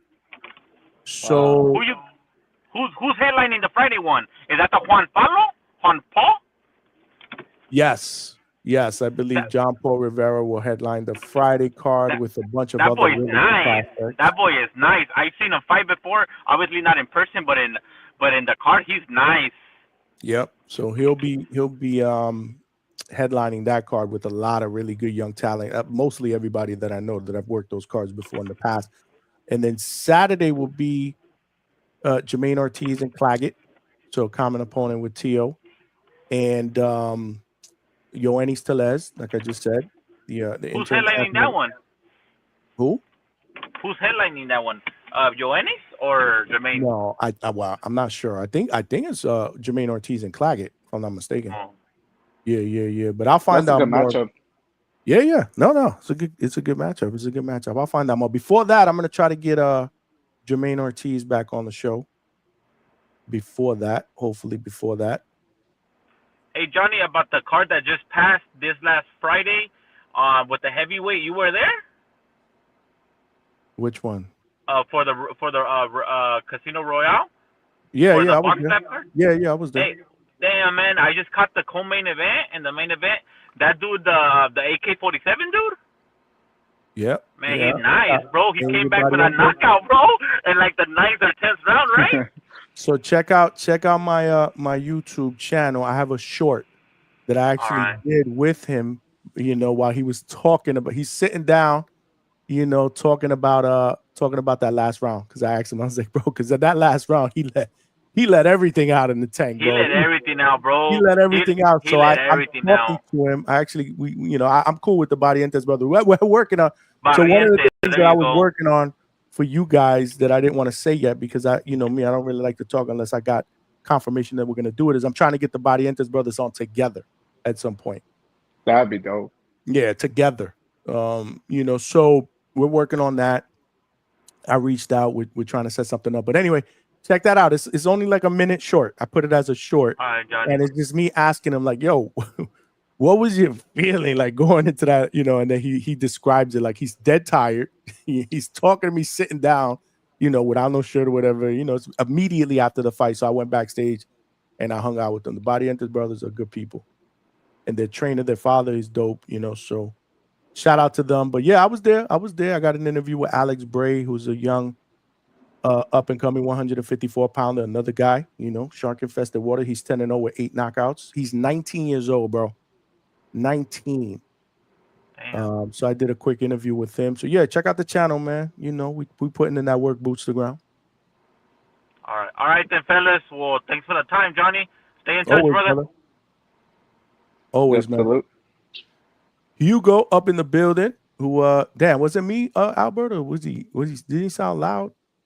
Yeah, I think he was trying to. I think he was really excited to get his points across or something. He was kind of. Either that or his mic was on extra blast, but he had an equalizer shit on his mic or whatever it was. Damn, that shit was loud. It was giving me a headache. Shout out to Our you. I ears will love be his ringing. passion, though. I love his passion. Oh yeah. That shit is infectious, but I love that passion, bro. That's what we do here. We passionate, man. But yeah, man. I mean, I'm looking forward to that. I mean, we'll see. We'll see how it ends up turning out on Saturday. Good boxing. Casual Jerry, what's up, my brother? With the $10.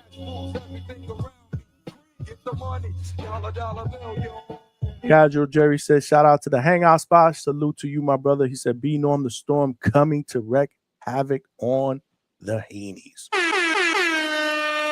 Let's go, champ. My man.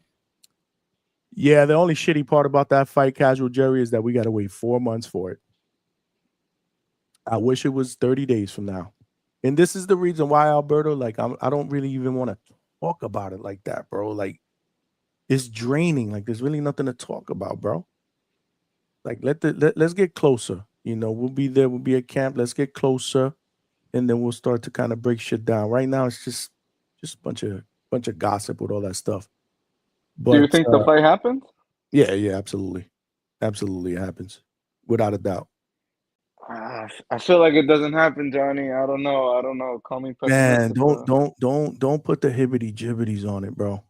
No, I'm not even trying to, because you know how I feel about the Haney's, I Johnny. know. So I can't wait for November 22nd. I can't wait. But I just feel like the Haney's they're gonna pull out, Johnny. Or there's gonna be some kind of injury, or there's gonna be some bullshit that prevents it from happening. I'm gonna have to where's the shush emoji? Soundbite. Casual Jerry said, all this PED and Vada talk corny. I know it's draining, bro. Let's just get to the fight, man. As we get closer, obviously we will be all over it here. But yo, let's get my guy up in the building, bro. Coach, I see you making your rounds, bro. I saw you making your rounds tonight, bro. I'm like, damn. I'm thinking Coach forgot about me. Hold on, I have to let people know, man. They talking ill and they ain't talking right, man. Who's giving you the business, bro? Who's talking shit? The fans, man. Man. Oh, all right. What were they talking about, Rohan? I don't normally entertain them, but you know. I'm just saying that's really not you. Yeah. I heard. But you know, when I'm at times like this, you know, I got time. You know, I got time. My man, wait, we good. We got time, so I got time to answer questions or to go at somebody who think they know about boxing. Shit, yeah, I heard. Alberto jumped off.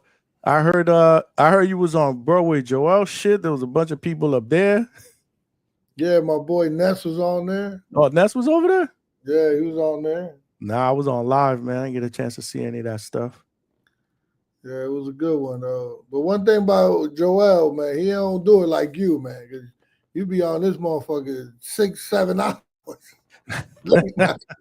What? How long was he on for? Man, he was on there for like it was like 2.5, but he was complaining that the last half hour, he's like, yo, hold up, I gotta go. Oh, he was one. I gotta go, bro.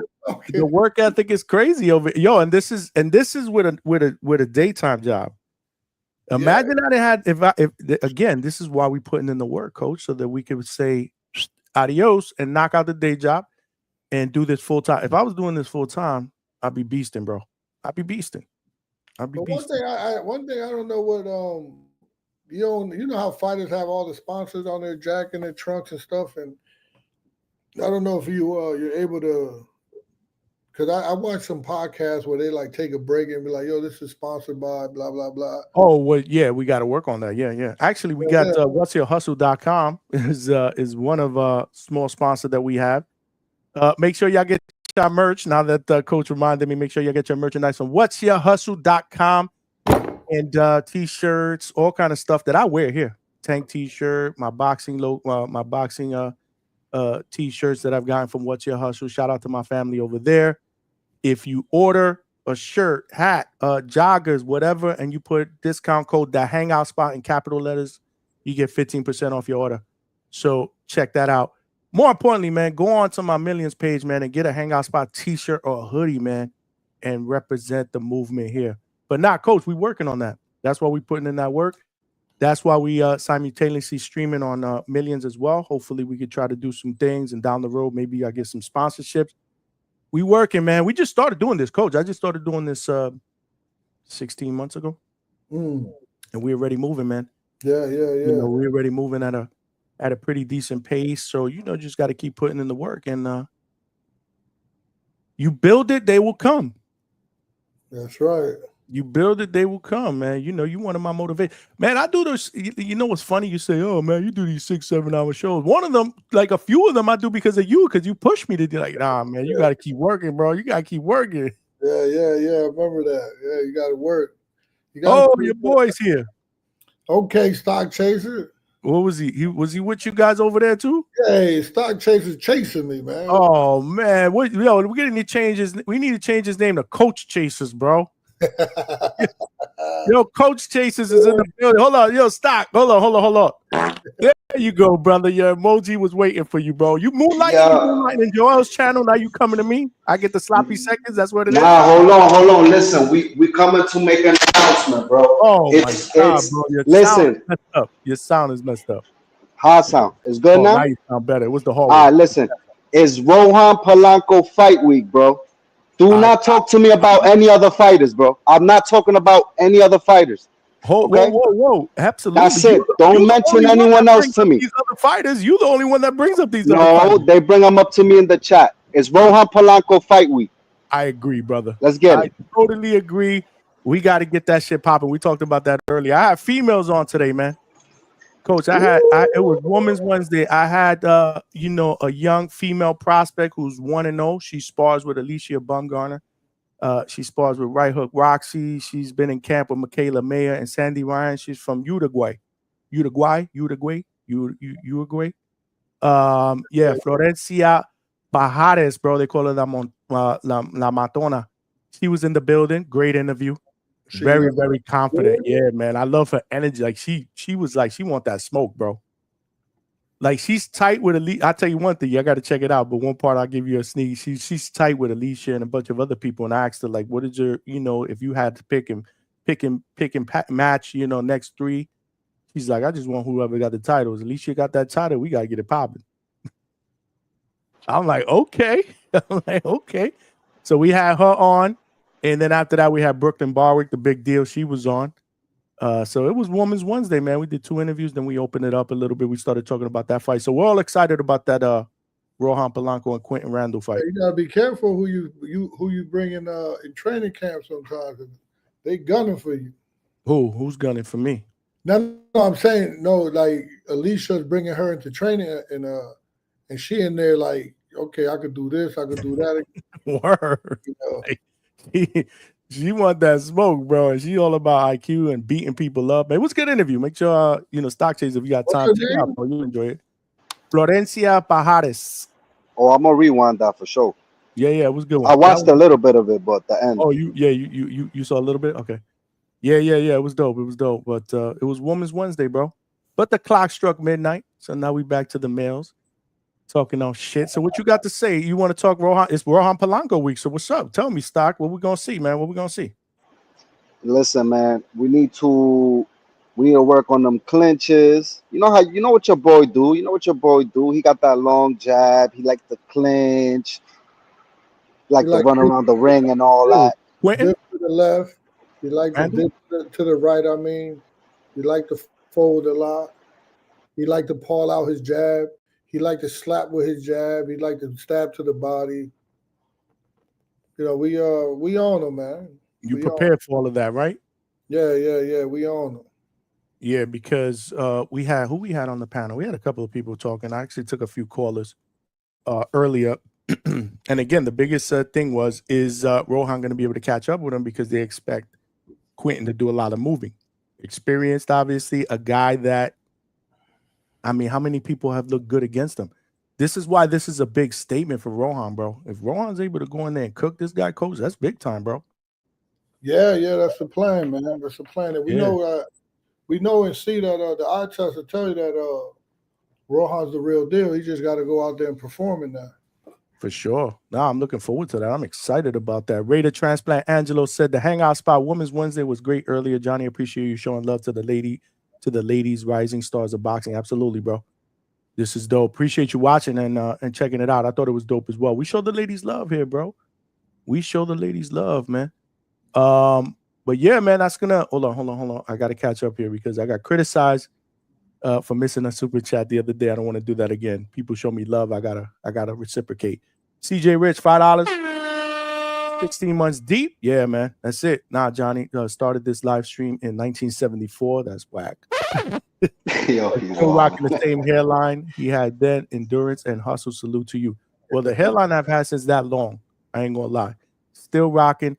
Like I say, Coach and Stock Chasers, the best by far boxing hairline and boxing podcast, bro. Pound for pound. But nah, man. That's a 16 fact. months ago, I only started this boxing shit 16 months ago. We moving at a fast pace, but yeah, that's the biggest thing, Coach. You know, is he gonna be able to cut him off? You know, is he gonna be? I got him fighting a little bit. You know, the ring ain't too big. I don't think they never have like a huge ring. Okay. But yeah, I got him fighting a little bit. Cool. He's in really good shape. He trained hard. Quentin Randall, he trained really hard for this fight. He was real focused. This is do you consider this fight sort of a coming out party for Rohan, for the people that don't really know who he is? No, I don't. I don't pay that any mind. We have like a job to do, and Rohan just gonna do his best as always. And he's not fighting for the crowd. You know, he's not fighting for anybody but himself. Right. No, I got it. He's not getting. You know, he'll argue this, that, and but he's not getting caught up. Once that bell ring, that's true humbleness, man. True humbleness is that you do the work in the gym, you make sure you're prepared, and when you go in there, the most humble person in the ring was Mayweather. Mayweather did what he had to do to win. That's come from sometimes he had to clinch, sometimes he had to run away, sometimes he looked stupid running away. Sometimes he dart actually straight running and then come back to fight. You know, so that's humble. You know, you don't let your ego be like, hit me, I'm going to hit you, mano a mano, toe to toe, bing bong, you rock and sock him. No, that's ego. But be humble, man. Be humble. He worked on his craft, right? He worked on slipping in, getting inside that long jab that Quentin got. You know, so no, he's he's going to be humble in there. But outside, when you talk to him, his ego. When you speak to him outside the ring and he talking his shit, you know, that's him. He talking about what he believes in. For sure, I love it. But you told me one time that a great fighter is always a humble fighter in the ring. Inside the ropes. Yeah, inside the ring. Yep, inside the square circle. He does what he needs to do to win. He's not fighting for the crowd. Right? Think about that. Fucking think about what Shakur, the dumb shit Shakur did, the best defense in the game. Shakur, fucking the first thing he said in the interview was like, I didn't like my performance. I got hit a lot, blah, blah, blah. Yeah, because you're not fighting for yourself. You fight the people that talk shit about you, and you trying to satisfy the crowd. You trying to satisfy the people. You out of your mind if you ever can satisfy. But don't you think it was a little bit more than that? Trying to satisfy Turkey, maybe. Yeah, but whatever. Listen, who has the best negotiation? Who's at the negotiation tables? Stock Chaser. Who's at the negotiation? Who's at the negotiation table? Who got power? The motherfucker that wins. That's a fact, bro. And shit could go wrong when you're trying to be somebody that you're not. Yeah. But the motherfucker that wins get a chance to negotiate.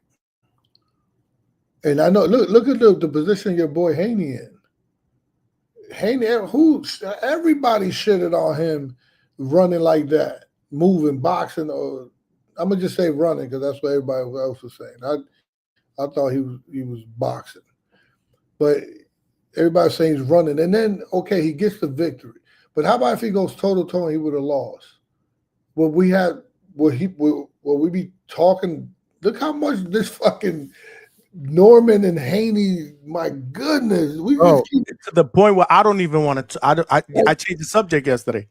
It's so many aspects, whatever aspect. I can't anymore, bro. Coach, don't even go there. Catch me in September, October. And, and another reason why is the last thing I wanted was people that are just tuning in, and we're talking about. They're like, damn, every time I go there, that's all they talking about. No, that's not all we talk about here. So I'm like, let's cut it. Let's move. I'm like, we're not even 4 months away, man. Let's just get into that shit in October, maybe. At end of September, October, maybe we can start talking about it. Not no more, man. People are on vacation. The other one is doing his thing. The drug testing is in place. So far, the fight is on. We're good. Again, my biggest thing is let's just hope we make it there. That's it, right? So my point for saying that is that we wouldn't be talking like this, and Haney wouldn't be getting all this publicity if he would have just satisfied the crowd or the people, try to satisfy the people and go toe-to-toe with Ramirez. And now he did what he had to do, and now he's at the negotiation table because he won. Right? He won. So he gets to get, because he won, he gets to go to the negotiation table and negotiate the next fight because he won. And trust me, he's going to fucking run again, and he's going to outbox Norman, and he's going to be at the negotiation table again, negotiating a rematch. Coach, real quick, Coach. What about the main event, the Zayas versus Chino? What's your thoughts on that? I don't know if you said anything about it.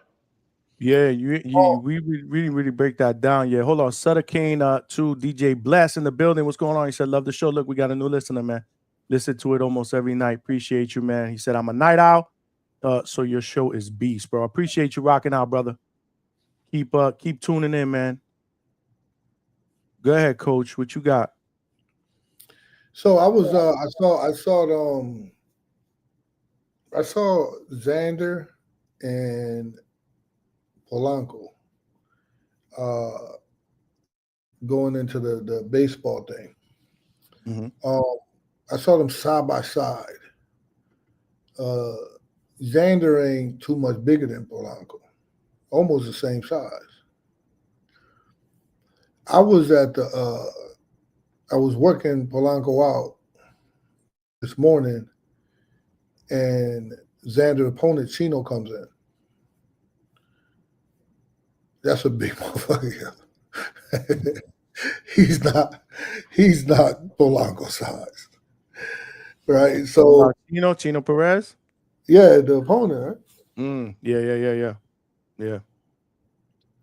So that's interesting, right? Even though I think skill pay the bills, and I think I got Zayas winning, but he's going to make it interesting because he was able to stand up to my man from Ohio's punches. We'll talk about that. Conwell. He was able to take his punches, and Xander Zayas punched very hard to the body. Got really good body position on the body shot. Good body shot placement. And usually, he's not a puncher, but everybody, one thing about body punch, everybody can punch to the body. So when I get a fighter that's not a big puncher, man, we focus on liver placement. We focus on solar plex placement and the spleen placement. So we actually focus on that, and that's going to make him a puncher regardless, because no matter how soft you hit, if you touch the liver right, you're going to feel it. So, and I think Xander's like that. I think Xander's a really good body puncher. So watch out for that. I'm gonna ask you a follow-up on that. But this one's for you, Stock Chasers. $2 from CJ Rich. And hopefully we'll end this conversation. He said, you see what I'm saying? You see what I'm saying? I got 100 on Haney. I'm about to boot him. If not, I'm gonna boot him. I haven't even mentioned Haney, bro. Like I haven't even mentioned. This is Boha Palan. Of course, I'm gonna take that bet. I'm taking bets all around. Everybody know that. Whoa. Where Unbiased Brim at? Where Unbiased Brim at? Nah, he gotta hit me on the gram because we gotta certify a couple of things. So hit me on the gram. Stop underscore chases, and we could talk there. There you go. He said he's down, but let's get back to let's get back to the conversation at hand. He's trying to make money, bro. Yo, but what you think about Zayas' defense, bro? I feel like he got good defense, man, too. No, all around, Zayas is really, really crafty. He got a. I think his coach is awesome. He got a. He works, man. He could fight. It's just like some motherfuckers. Like I said, I went on record. Like you can't. It's hard for you to find somebody more skilled.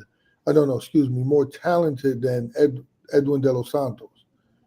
His talent is something that is God given. You can't teach, right? Talent.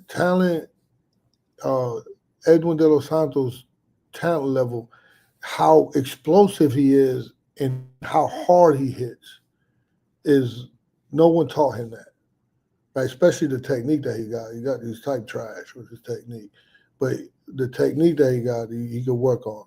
But how hard he hits and how fast he is amazing. So now then you got other people that's not talented, but they're worksmen. You got people like Polanco who's live in the gym and just work on his craft day in and day out. In the morning, at night, like he was working on his craft. So that's why he talks the way he talks. Like, hold up, like he knows what we study. We studied the greats. We see how the greats make it up as they go along. All the greats do that. The greats like fucking way. I remember when Muhammad Ali, they used to tell him, "Oh, you fight with your hands down. You fight with your hands down. That's no good." Like he's the greatest, and he fought with his hands down. You know, remember people talking shit about Terry Norris doing the pendulum step with his hands down. Multiple world champion. So when Polanco's studying these guys and he see the balance, he see the defensive awareness, and then he sees that is not being implied with other fighters. So then he got the right to say, "Oh man, they can't fight." Right? He has merit. Sometimes, you don't need proper technique to win a boxing fight, right? Duran technique wasn't proper, and he's probably top 5 in history, right? Greatest in history. So when he's looking at people and he's calling he says Brian Norman's trash, and he says this guy's trash. He's just like, then he's not doing what he know that a great fighter would do, or he's not doing the fundamentals properly. So then when he see that, his vocabulary ain't that big, or his conscience is not like vast. So he's putting 2 and 2 together. All right, well, he don't have a jab. Like, how do you tell? Like, when you're looking at a prospect, you're looking at there's 2 criteria that you have to focus on. How good is his jab, and how well he goes to the body. How good is his jab, and how well he goes to the body. If you got a young motherfucker that has a really good jab and he placing body shot, he's gonna go far. He's gonna go far. Haney got a good jab, and Haney got good body punching, and I don't think Haney could crack an egg like that. But when you're precise and you're targeting those spots, those 4 bullseye points, chin, liver, solar plex, temporal lobe, anybody start to become a puncher. But when you see a guy that has a good jab and he's a prospect, you know that he's going to be a contender. He's going to be he's going to go far with just those fundamentals. And then you start to see like, damn, Brian Norman don't really have well, this is Polanco's speaking. Brian Norman really don't have a snapping jab, or he doesn't use different angles, or he's not using it for defense, and he just bolting in. He's just like jumping in, and then he's not placing good body punching. He's just a brawler. So to him, like, nah, that style ain't beating me. That's his standpoint. And it probably could beat him, but you never know. But like the way I trained him to think, like, nah, this guy, you do this better than him. You do this better than him. You add all that up. He's a better boxer. He got better placement and punches. He has a better jab. He goes to the body better. He could move left on balance. He could move right on balance. He could move forward. He could move backward. He could go forward with defense. So when you put the list up and you checking all the boxes, man, in his mind, no, Norman's not going to beat him. Right? That's a future fight, yeah. That's a definitely future fight. Well, not just Norman, but he was also coming at Matias and the whole nine. So Matias also another when you put it, but what Polanco? Yeah, what Polanco. Oh yeah, I heard that, yeah. Yeah, what Polanco had to realize is that, sometimes you don't have to check all the boxes to win a fight. You could be Brian Norman that's not really checking any of the boxes against Haney, and then you could fucking catch Haney and put Haney to sleep. You know what I'm saying? So you don't have to always check all the boxes to be a winner, to win the boxing fight, especially a professional boxing fight when you got fucking 8 ounces on. Right, you got a better chance in the amateurs. That's 3 rounds, but in the professional 12 rounds, you're gonna get clipped here and there. Facts. Yeah, man, for sure. What do you say? See, I think one of the biggest criticisms that I've been hearing about Xander lately from certain fans is that, and I think it's more or less he's not your prototypical Puerto Rican style fighter, right? Your Puerto Ricans are more known for the left hook, right? The Tito guy, the Cotto left hook, the Puerto Rican left hook. That's what they call it. And he's not necessarily that type of a fighter. He's more of a boxer mover.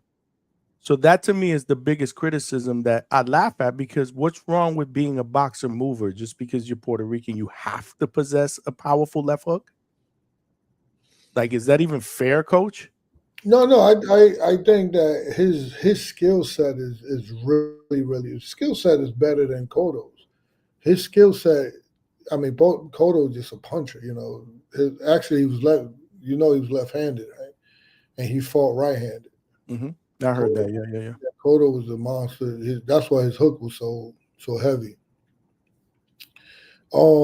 But his skill set, like his craftsmanship in boxing, is a lot cleaner than what Cotto's was.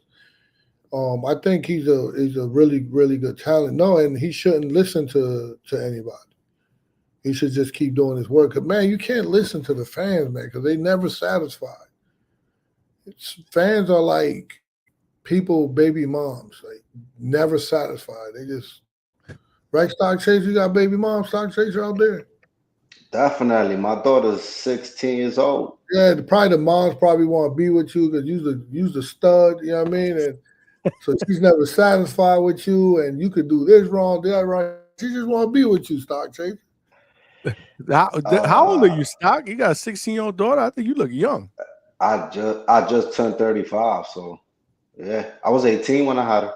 18, yeah, there you go. He was swinging it, bro, when he was young. That's what's up. Yeah, facts. That's what's up. But so what is Stock? You over there? What was the coach going after people? Like they would come. What were they saying? The coach he said I had to let people know. Like what was going on? What was the chat over there? Wait, over there? Nah, is that ballers or something? Nah, is that somebody was like, oh, that Polanco's arrogant because he talks too much and blah blah blah. But I'm like, bro, so? you gotta have confidence. He believe in himself, so he could talk. I mean, he's proven it in the ring, and that's what Coach was saying. I love guys that talk they shit, bro. You know me. Yeah. This is what we promote here. You go on a press conference, you talk your shit. You saw that fight, bro. Absolutely, bro. I love Spike. The root of Polanco is he has a system. He's very disciplined. His decision making in the ring is like, and that when you have when you have that, you go into a skill set. When you have a plan and you're practicing it, right? You're practicing your craft. That creates a system. Whether he likes it or not, whether he having a good day or not, he's in the gym. What is that? Discipline, right? So now the more experience that you're getting, the more time that you're in there with someone like Yoeli Hernandez, you're sparring, your decision making is like, right? So when you have that, that's a skill set, right? So when you have the skill set, then you branch off to, that's your boxing style. That's your boxing style. His craftsmanship is his boxing style. I'm not going to tell him to slow down on how he speaks. I actually got to let him believe. Let him be himself. Let him be himself. Let him show his personality, bro. Coming out himself because he was like, this guy can't beat me. We went down New York City. We sparred with Hitchison, right? Hey, listen, so sometimes what I do, I'll rent a van, right? I pack up all the fighters in a van. The first place we hit Connecticut. We all spar. I call beforehand. I got this fight. Boom, boom, boom, boom. Let's match everybody up. I hit Connecticut. Everybody spar. Boom. From there, we stay in a hotel. We spar in New York City, right? From there, we'll go to Philly. From there, we'll go to Maryland. All hit every gym on the way. Stay in a hotel, do the same shit. So now we went down and I brought in, it was like 7 guys. And there's a YouTube, there's a my man, one of the guys that came with us on one of the trips, he kind of documented a little bit of the trip. And it's somewhere on YouTube. It's if I can find it, I think you'll enjoy it. So Rohan Polanco, we go to Havoc. What's the Havoc to do? The dude that owns Havoc, my guy, Andre Rozier. We go to Andre Rozier's gym. So we walk in, Hitchison is there. And when we walk in, Hitchison got loud. He's like, I want to work with everybody. Cool. First of all, I had a kid that was with me. He's my nephew. His name is Ray J. Bermudez. Ray J beat Hitchison in the amateurs. So he's with me. I think now he's like 16-0. So then I say, who you want? You might want to get backs. Who you want? I want anybody. I was like, all right, Polanco, suit up. Polanco wasn't even the best at the time. He was a young pup. So he gets in. They do their thing. I think the first round was really close. The second round, Polanco got him. The third round, I think Richardson got him. And then after the third round, Richardson coach was like, this is the last round. Like, what? 4 rounds? Like, this motherfucker just said he got rounds for everybody. 4 rounds? So I said, listen, Polanco, this is the last round. And he was surprised. I was like, listen, go fuck him up. This is the last round. You leave it there. Don't let him get out on you. Polanco washes him. Like smacks him all boom, boom, boom, boom. But it was a very high pace for Polanco. And he was leaving it out there. He was pushing. Polanco is my word, man. Polanco washes him. So then after the round was over, there was like, all right, one more. I was like, no. After he already spent. Yeah, no, we ain't That's doing crazy. no, one more. Let's do one more. All right, no, Polanco, get out. And Polanco was like, no, he wanted. I said, get the fuck out the ring, man. And he got out the ring. Right. So then, then he got out. Then my other guy sparred, and then I told Richardson and his coach, I said, you don't know what you just did. You gave me ammunition. So when we go on that ride to the next sparring, you gave me ammunition and you gave me a fat base to go on that I could just boost him up even more. Like who you just smacked up? As Richard at the time, I think he was with Mayweather. He's with TMT, blah, blah, blah, blah. Polanco didn't know who he was, but that gave me ammunition to feed him facts. Like it was a fact that you just smacked him around the ring. Word. So that's the content that he had every turning corner. Me giving him power, right? Refinement, right? So now he knows when and it's fact based. I'm not being disillusional. I'm letting him know what he did. So he can speak with confidence now because this is years and years and years of me working on it. Because at the end of the day, he really is a shy kid. But he have confidence, and he speaks with authority of what he believes in. Oh man. Oh boy. You see what I'm saying? Yo, unbiased Brim, it's Rohan Polanco fight week, bro. Oh boy. It's Rohan Polanco fight week, bro. He don't want. I ain't listening to you right now. I'm listening to Coach's knowledge and wisdom. Bad. No, I'm looking at your name. Look, Haney chasing. I'm here for Coach's knowledge and wisdom. I'm Haney chasing. He's not here for any trouble, bro. He's not here for any trouble. What up, Brim? What's going on, I wanted Brim? to ask you a question, Coach, because I don't know. I mean, I stepped away for a second. In regards to this is the Norman spot. This is what they call it. So, in regards to Norman and Haney, did you feel like Haney would be able to outbox Norman?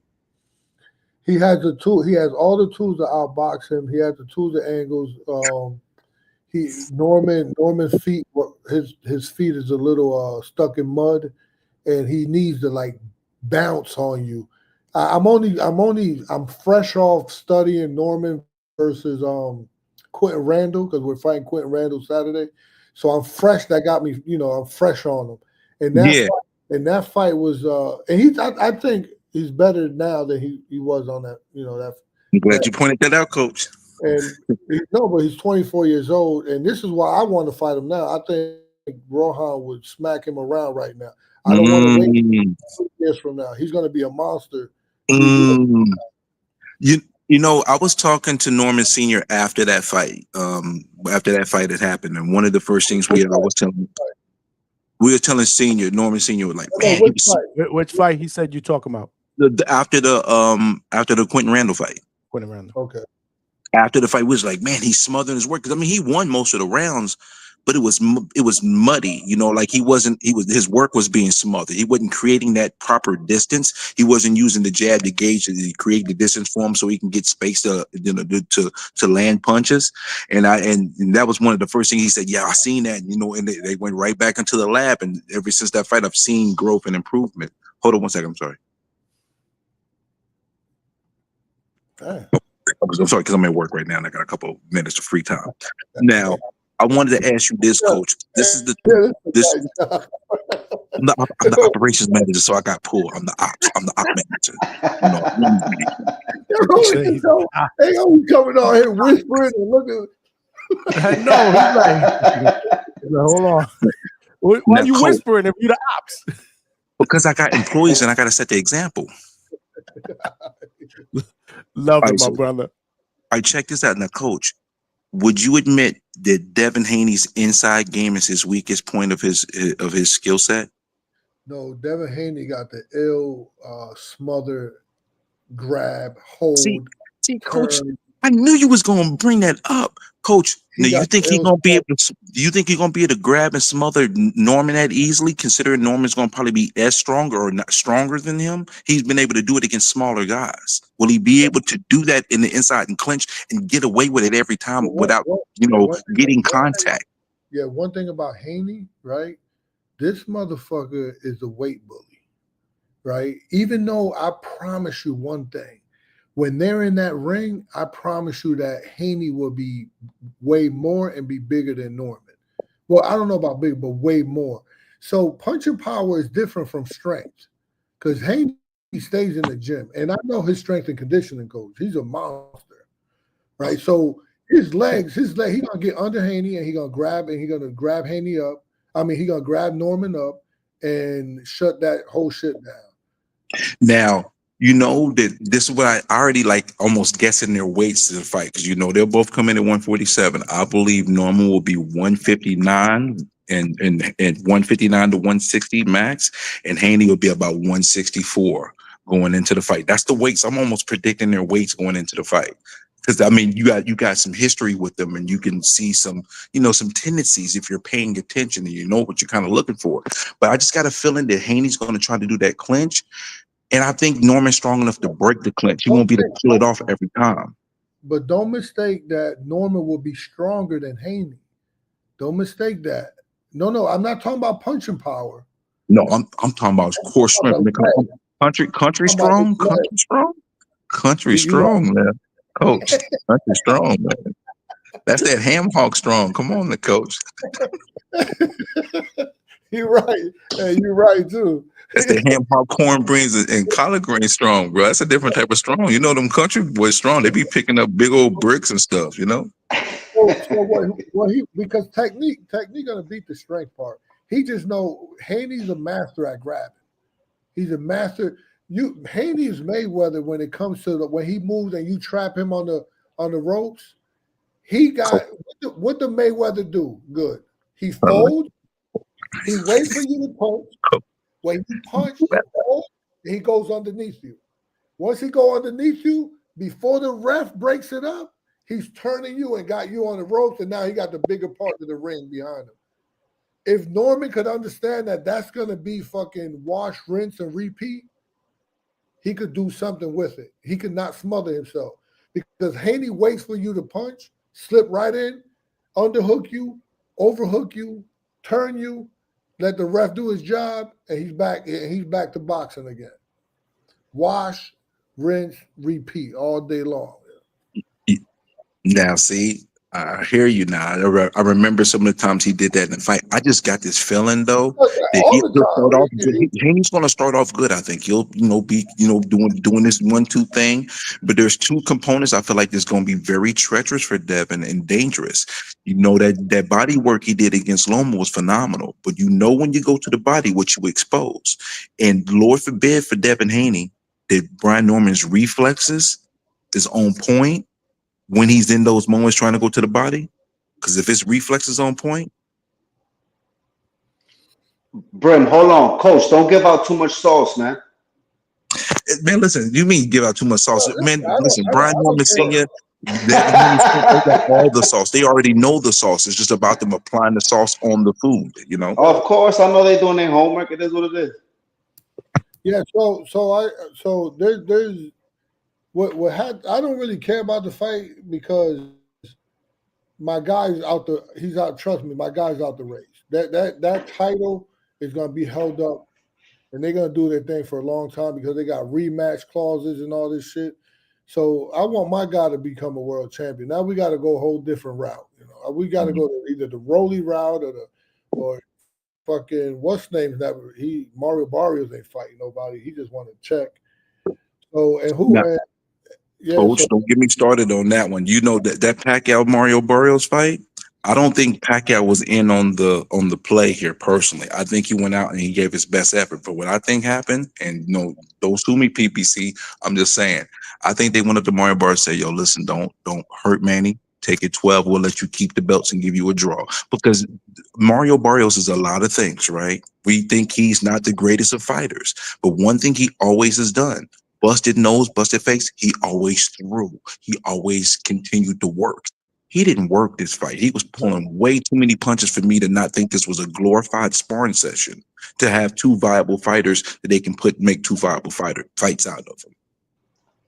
I don't know if I'm bugging, but I saw a post from PBC, like literally PBC putting out his next opponents. Is that what I saw today on X? I think they were asking Manny back who you want to see him next. I think that was. I glazed over and kept it moving because again, that fight didn't feel real to me. That didn't feel like a real. I was watching a real fight, unfortunately. I hope I'm wrong, but based on what I've seen, I don't think that was a real fight. I felt like that was a glorified sparring match.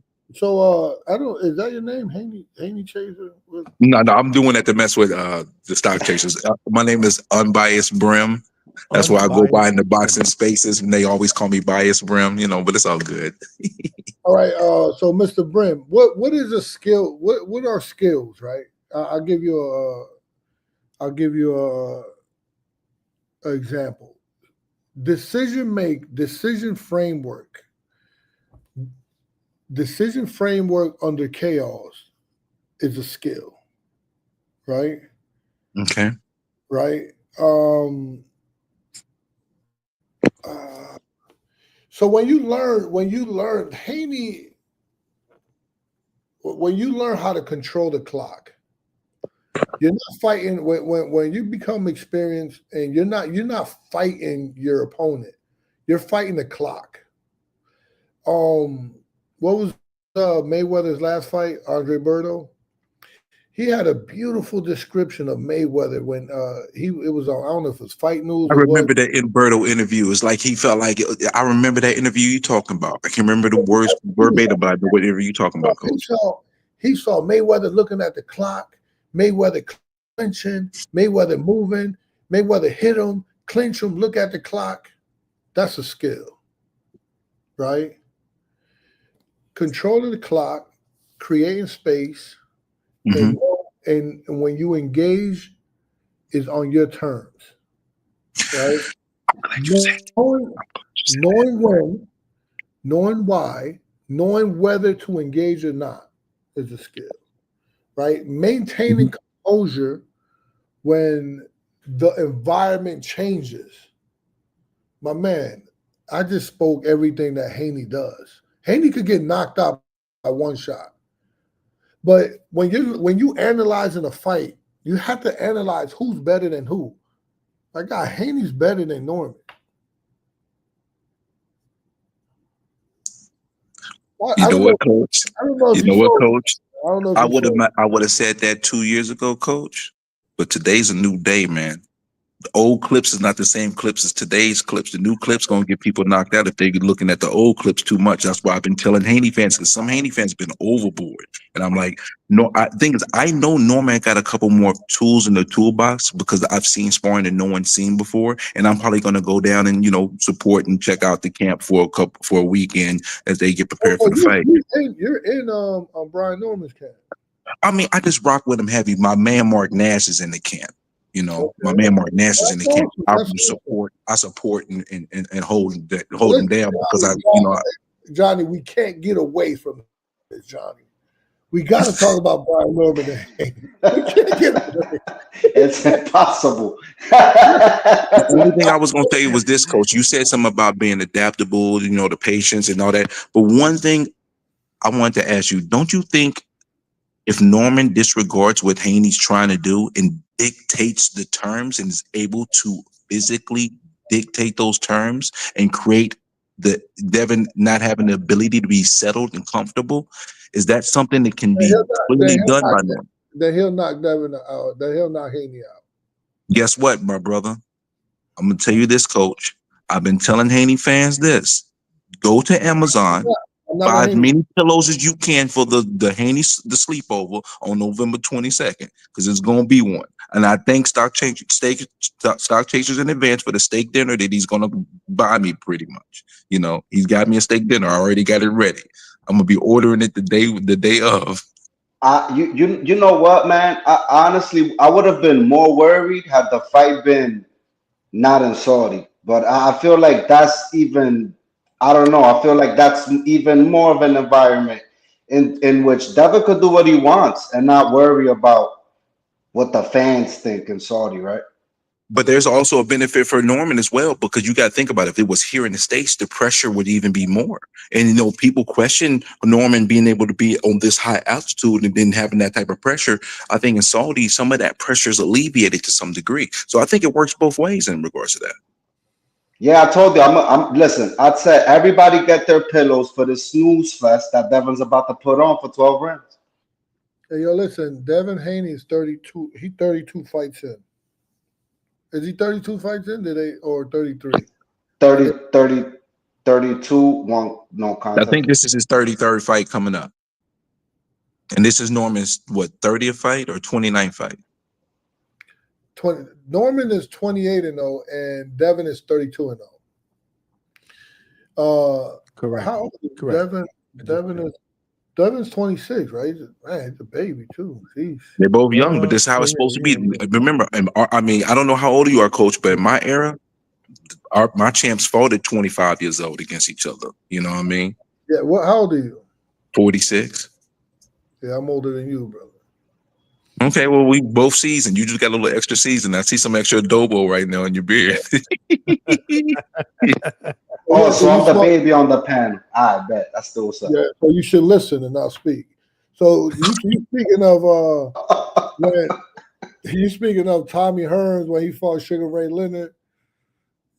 That's the era, boy. Yeah, man. I mean, listen, I like Sugar Ray, but I always felt like Hearns didn't get the decision he deserved, and I always felt like Hagler won that fight. Sugar Ray always goes on record that he didn't beat the draw that they had. He didn't win that. Yeah, he admitted that. Yeah, you know, but he was the darling. He was that super duper A side. You know. He was the golden boy at the time. Right? Yeah, he was the golden boy before the golden boy. That's a fact. I mentioned the fights, how much fight they had, because it's just a skill set, man. If he has way more tools than Brian have. Brian had a punch. Coach, I can't wait till you see it, man. I can't wait till you see it, Coach. A matter of fact, I should go back and screenshot this when you say he got more tools than Brian Norman. So after the fight, you're gonna be like, man, I didn't know he had that skill set. Okay, I can't wait. Actually, who has a better jab? A straight up jab. I would say Devin. Power jab. We can't talk to this, Johnny. We can't talk to this guy, Johnny. No, Devin has a better jab, but Norman has a better power jab. Norman has a better power jab. Norman knocked out Cuevas with a power jab, but no, Devin has a better jab overall. Yes, I will say that. Okay, he's like, so we could agree that Devin has a better jab.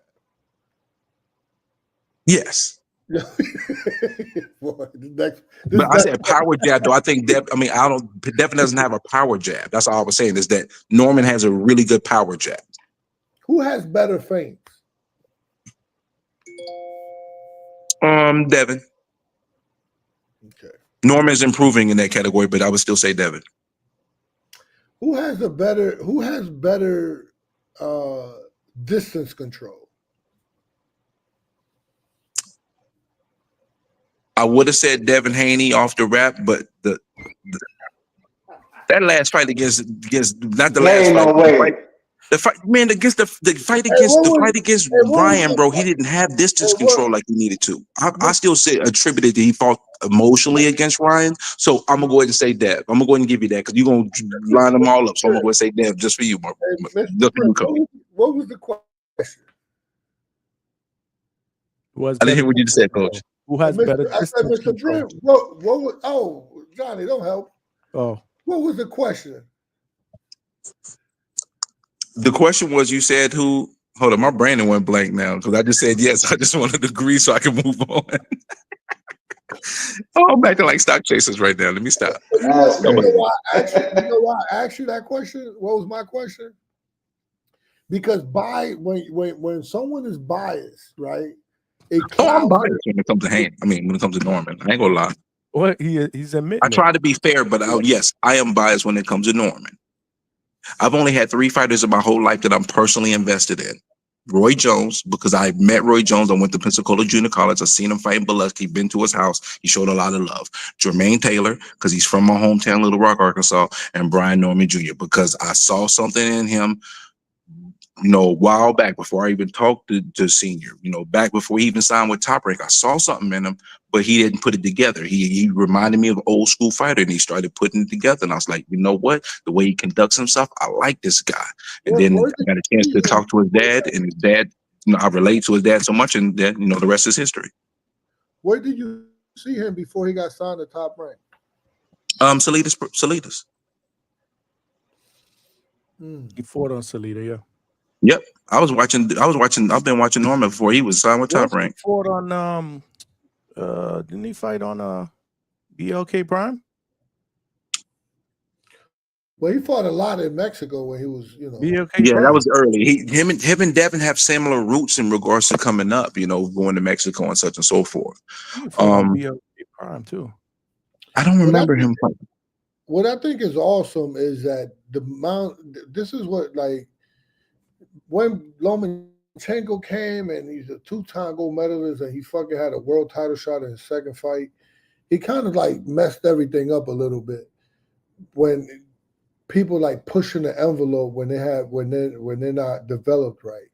And Brian Norman and Devin Haney, I love the trajectory. I love them getting all these fights and early, young, and fighting. And I mean, it costs money. That's why they probably went to Mexico, because it costs a lot. It costs a lot of money in the U.S., right?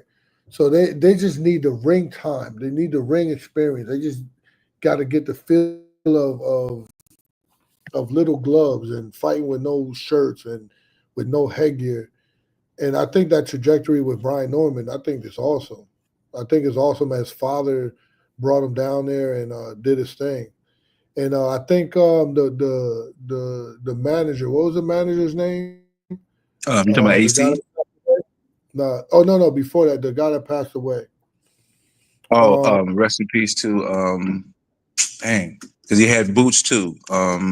Yeah, he had Boots. He even had Crawford too. Yeah, my brain just went blank. I really didn't. Yeah, Cameron Duncan. Cameron Duncan. So that was kind of his, he kind of understood that roadmap. And sometimes, man, listen, can you imagine how raw Norman is now, right? He's developing pretty good now, but let's say like 4 fights ago, he was pretty raw. When he fought like fucking people like when he got dropped by Boca Chica. First of all, he fought Boca Chica with broken hands. He fought Boca Chica with broken hands. He fought 2 fights with a broken hand, and then he had surgery afterwards. What that got to do with his chin, though? Are we comparing chins? Are we comparing Norman's chins to Haney's chin? Are we doing this right now? No, what I'm doing is what I'm saying is that I think he has a chin. Okay. But what I think happened was because I had a guy on that same card, Rohan Polanco. The Polanco's nice. I actually took let me show you something real quick. Coach finna be gunning for my guy in a minute. Oh yeah. Hey man. So you see, all in the game.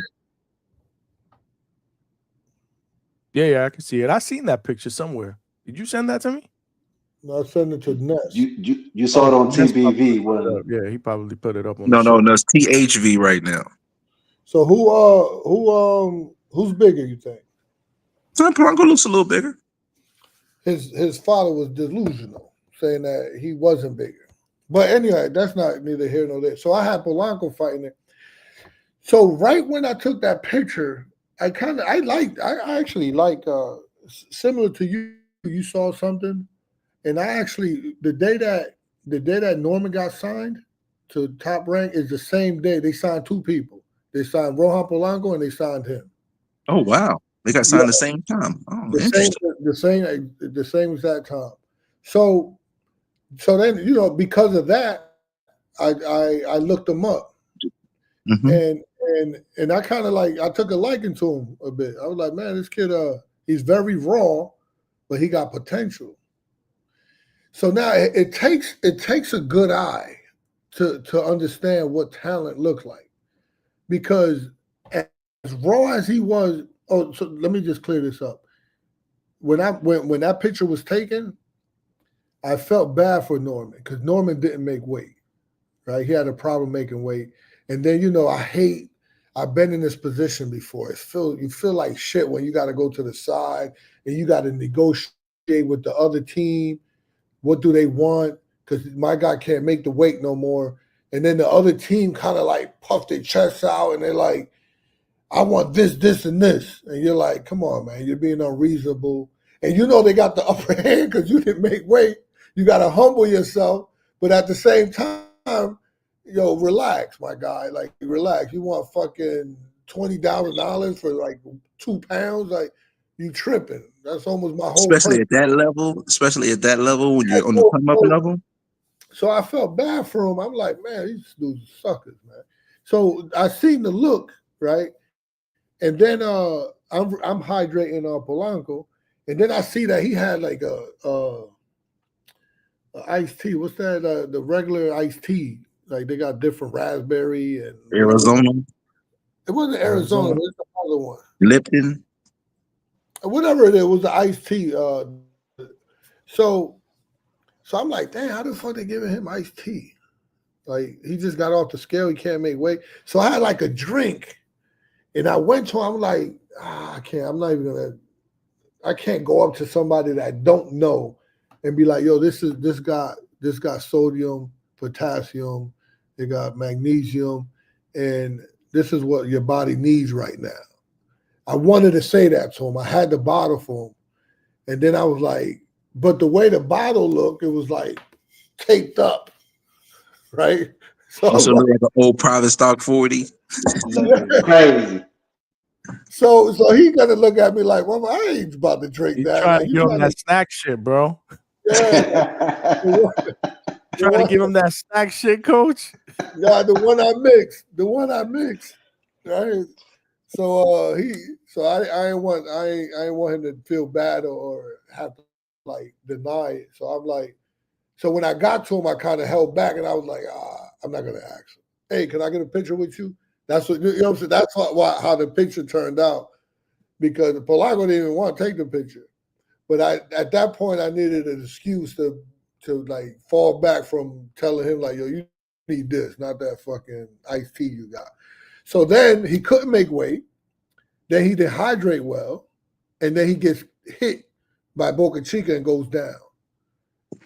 And that's why I don't think he was hydrated properly, and that's why he went down, because I think he got a chin, man. He's a tough kid. He had the chin. He just wasn't his team got to step up.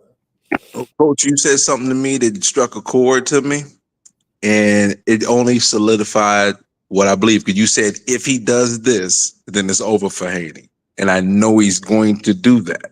So my confidence, even though Haney might have certain advantages, what you said to me made my confidence go from 99 to 99.5. But I was going to say that Cameron Duncan has he must have a good eye, because when you look at Brian Norman, even when he fought Boca Chica, when he fought Quentin Randall, you have to have a good eye when you taking him to Mexico in his 5th fight or 6th fight. Like, his skill set must have been trash, and you stuck with him. Cameron Duncan must have seen talent. And Cameron Duncan definitely was an alpha talent, coach. You know who else is a really good alpha talent? Samson. Lukowicz. Even though he be capping about so much stuff, but when it comes to just seeing talent and a judge of talent, he's a great judge of talent. Great judge of talent. Now, if you disagree, let me know. I disagree. Why do you disagree, coach? I know him very well. Listen, third world countries, man. They sometimes they do whatever they have to do. I'm not a baseball. I'm not a base. One time I played baseball, right? And I was up to bat. And the first pitch, my first swing, I hit it out the park. From that time, people was like, "Oh, he nice." I was trash. It was luck. And every time, and the whole season after that, I struck out. I say that to say that if you pitch long enough, you're gonna hit one, right? He takes credit for Pacquiao. He takes credit for Benavidez. Martinez, right? But before Benavidez, right? So Lou Duva was involved at the time, right? So all the other, this is the top, but let's speak about all the other fighters that he also get credit for. Because I trained Javier Fortuna, and he promoted Javier Fortuna, and Javier Fortuna was a world champion, and I also trained another world champion by the name of Jonathan Guzman, who he also promoted. So I know Samson very well. But I know that in Panama, he got some people that really don't have life outside of Panama unless they speak to him. In Argentina and Uruguay. So he has people there. He's the pipeline. He's the pipeline. Thank you for that. You gave me context. He's the pipeline. So when somebody wants a fighter, oh, man, I need a fighter, a 154 pounder, blah, blah, blah. Oh, I got somebody. Hey, you got somebody? Yeah. I ship him up. Boom. And then he's in the ring. And then you roll in the dice. And if he look good, then Samson can take credit for it. Understood. Yeah. And look what happened. Oh, shit, I got somebody. Okay, bring him along. Boom. And then the guy knocks out Jalen Brock Williams. All right, everybody in the chat said I need to go back to work because I'm gonna get in trouble with my boss, even though I'm the boss. But coach, thank you for chopping up with me. You can dog me. I like stock chasers or storm chasers. Now y'all ain't chasing nothing. I don't know why you lying. You ain't chasing nobody. Y'all ain't chasing that storm down. No, you not. You lying. Y'all running from the storm. Y'all running from this category 7. Y'all going the other direction. Y'all gonna try to pepper a little bit and run. Don't cut it out. Y'all ain't gonna stand up in there and go. Y'all ain't dumb. Y'all ain't dumb. No. You ain't gonna do that. You ain't chasing the storm. If you chase the storm, you must want to get swept away. You put your feet on and run, huh? All right. Neutral corners, y'all. We still got 4 months to go, y'all. Let's so long, before October, man. We ain't gonna have nothing to talk about in October. Hopefully some other fights will be good on the horizon. Hopefully Top Rank announces their deal because I know they have no cards this August. So I heard they was gonna go to Warner Brothers Discovery. But until it's signed, sealed, and delivered, we don't know. You know what I mean? That's the one problem with American boxing. And I saw so many people up in arms about the Ali Act, and I'm thinking, y'all up in arms about the Ali Act, and they've been circumventing the Ali Act for decades. Yeah. Since they started, they've been circumventing that. And one of the people we just talked about is one of the people who's good at circumventing it. So why are we up in arms about something that was coming down the pike? If you notice, terrestrial TV is not the same, but it's always changing. It's kind of like, from cassettes to CDs to MP3s to streaming. Same thing applies in boxing. It's just changing, and you got to adjust with the changes, or you get left behind. Yep, I hear that. Somebody mentioned Samson had Sergio Martinez, David Benavidez, etc. Alberto, he even have the tall kid, 154 pounder. Fondora. He got Fondora. Fondora's a problem now. He fighting like a sister now. He a problem. He gonna be a problem for anybody because he fighting like Gabby now. He know his distance, and he's keeping the volume while people are trying to come in to close that distance. He's gonna be a tough out for anybody. Hey man, respect to you, man, for analyzing that. That's awesome. Yeah, I mean, listen, every once in a while I go into Chad Dawson's gym and I get pieced up and sparring every once in a while. Where? Yeah, I'm in New Haven, Connecticut. Chad Dawson's from New Haven, Connecticut. I've been to his gym 2 times. Huh? You gotta come visit me. Where you at? Springfield, Massachusetts? Yeah. Oh man, listen, I have drivers coming here all the time. They got to go back to Massachusetts. That's a cool little hour or 2 hour drive for me. I might have to pull up and get beat up on one day. I'll try to stay.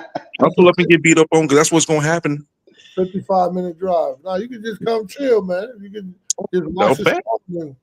Listen, the next time you're on the show, I'm gonna make sure I find a way to link up, and I'm gonna come down and just chill. You in Springfield, Mass? You around the way? Because I'm right here in New Haven. Yeah. That's an hour, 50 minutes, an hour away.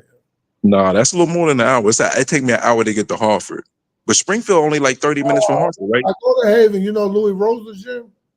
Huh? Louis Rose's gym? I'm familiar with it because my boy City Towers knows him, but I don't know him though. It takes me an hour to get there. Okay. He's in New Haven. Wow. Yeah, because Chad Dawson's gym is here, in New Haven, because it's where he's from. Yeah. Wow. Small world. I didn't know you was here on the East Coast like that. Yeah. I go to New Haven a lot for sparring. Oh yeah, I'm gonna have to pull up there. So now I'm gonna get more knowledge so I can dog out stock chasers. Yo, I thought Brim was in Atlanta. No, I'm from Arkansas, but no. He's out from Atlanta because I'm riding with him. That's why. Yeah, but I'm a South boy though. I am a Southern. You talk like from the South. That's why I said. Yeah, kind of. Because when I'm down south, the problem is when I'm down south, they don't recognize my Southern accents. They hear the East Coast in me too. So I'm like a nomad. My voice is a nomad, a man with no home. When I'm up here, they call me country. When I'm down here, they be like, "Oh, you from up north, huh?" I'm like, "Oh God, I got the combination accent." You heard me, done that? All right, man. Word. All right, let me get back to work, man. Before I get in trouble with the imaginary bosses. God bless you. Salute, Bram. Salute. Appreciate you, Coach. Peace. All right, man. That's Unbiased Brim in the building. Some people call him Biased Brim, but we'll stick to his given name of Unbiased Brim. Ayo, Dizzy One in the building. Appreciate the donation, man. $5. Shout out to the Hangout spot on the late night tip. Boxing gloves and emojis. And 100 emojis. Yeah, man, this is the late night tip. I'm getting tired as fuck, though. Yo, that's a fact. Here we go, man. Yo, Coach, oh I gotta my be up. God, now Coach Cam wants to join the party, bro. There you go. Yo, where were you? What up? Man. What's good? I'm getting tired, bro. What's good, brother? What's good? I just checked in, man. They're just talking about the Norman Haynes Oh, stuff. please, let's not do that now. Do that. I just tell people I was like, bro, about the Norman kid. A lot of people don't know about him. His sparring background. I tell people this, it's top tier. And that's the thing when you hear him speak and when you even at the press conferences and stuff, he doesn't get rattled because he understands. And it's just not power. And that's the thing. People don't understand. It's just not power with the kid, with the young man. He understands. Like he said, when he say he's built for it, he's one of those guys that you really have to understand when you see him talk and you hear him speak and how he talks about the boxing game. Believe it. He's one of those guys. He's just cut to box. He's cut to fight. And he's one of the guys that he'll get to you. And regardless of what anybody says, my thing is just like, if you got a Ryan Garcia that was half-assed in that fight, the thing that kept Haney even in that fight was the fact is that Garcia was not in shape.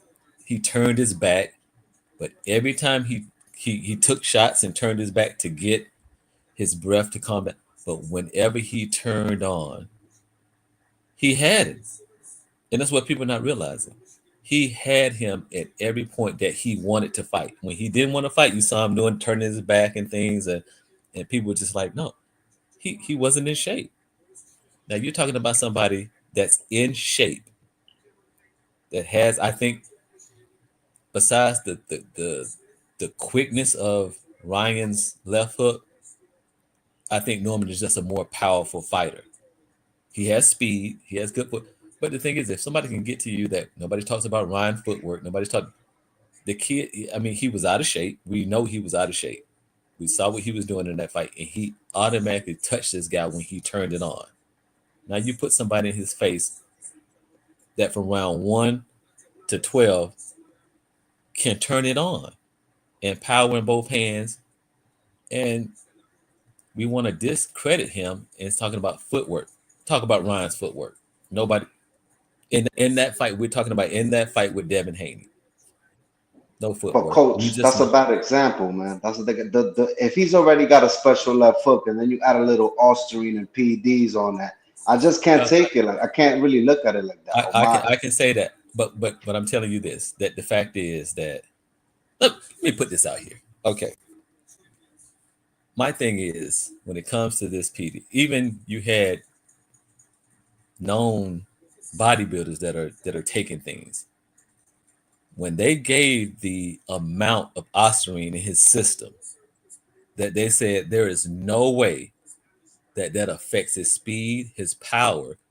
But when they tested, and they gave you what he was over, that you had bodybuilders that they know what the hell this. And they said there's no way that affects it. So I'm saying, okay, not saying that, okay, he popped. My thing is, I look at it like this. When you're dealing with someone that comes out and say, yeah, it can be circumvented. Of course, I can circumvent it. So my thing is, let's say something like 5 milliliters. Let's say 5 milliliters and over you pop. But you have someone that can keep you at 4.8, 4.9. And even at 4.8 or 4.9, you're going against someone who doesn't take anything. Are you dirty or not? So, I mean, see, people don't look at it that way. You really have to think about that. 5 milliliters you pop. If I can keep you at 4.9 and you're going against someone that's basically at 0 or 0. Let's say you take a multivitamin, 0.1. Are you dirty or not? When it really comes down, my thing is this: I would really want people to say this. If they want to start this 365 testing, if Vada wants to be honest, I would ask that the fact is, if everybody goes into 365, but you relinquish the testing of what someone tested the highest at these drugs, and I guarantee you're going to see people that are, if it's 5, you're going to have people at 4.9, 4.8, 4.7 going against people that don't have anything. So you might as well be at 5. So if they relinquish that lets you know, not pointing their names out here or putting anybody on blast, but that'll let you know when you're dealing with certain people, they know this is the level. I keep you right below this. And you may as well be dirty going against somebody that doesn't take anything at all. Whether you hit 5, 5.1, you're dirty. And so we really have to keep that in mind, that the fact is that, like they say, you're going against a mad scientist. And when he did this to the Olympics, and then he's been on record saying that, hey, it can be circumvented and I can circumvent this. So circumvented doesn't mean if I ensure you don't pop, it doesn't mean that you're not taking anything. It's not saying what you do take is not giving you an advantage over someone that is not with me and just taking regular supplements. So, I'm not pointing and saying anybody that's dealing with a certain type of person, so I'm not giving any names or doing anything, but you really have to keep that in mind, that when you have someone that can do this and they know that, and they've come out and said they're capable of doing this, even on a certain level, I've been caught on certain things. Okay. So,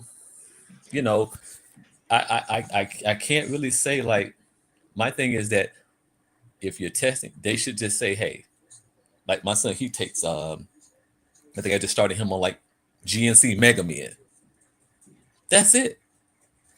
I take the GNC Mega Man for like 50 and older.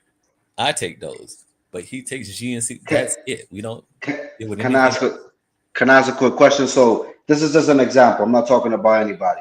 But if for 3 months straight, I'm taking something, I'm on something, I'm working out in the gym, I'm lifting weights. I'm lifting more weights. I'm lifting more weight than I lifted the day before. And I'm continuing to lift, and then I stop. Do I lose that strength overnight? We're not saying that it's overnight. It just depends.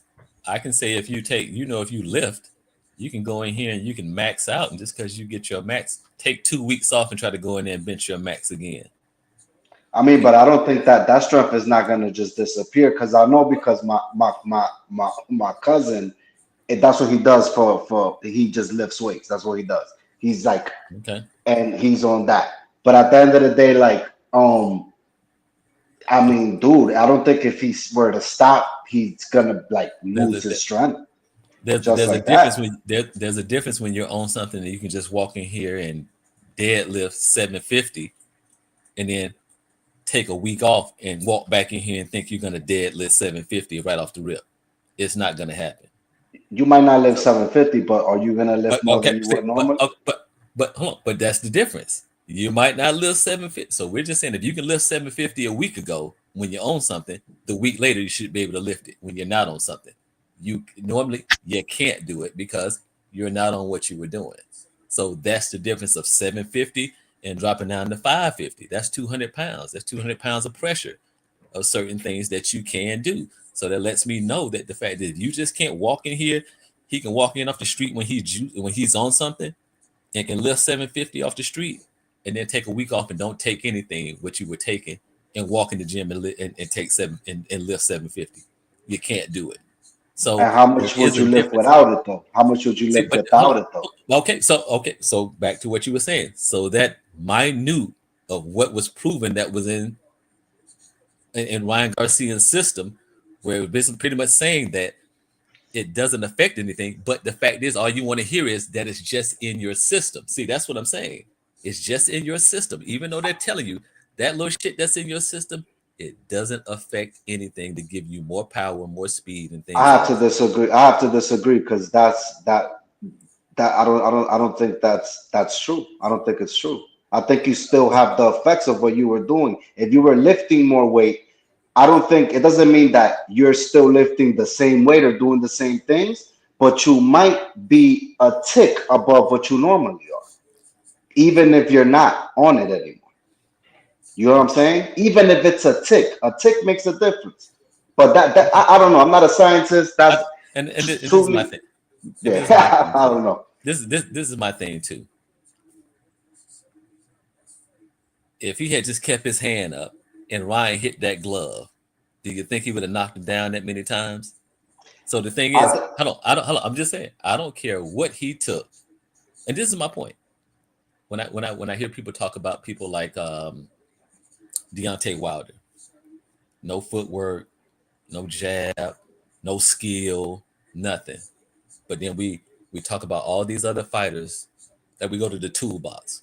In your toolbox, you got ratchets, hacksaws, you have ratchets, you have Phillip head, flat heads, you have everything in your toolbox, and all he has is a hammer. So when you go into camp, they tell you only have to worry about one thing. Don't get hit with that hammer.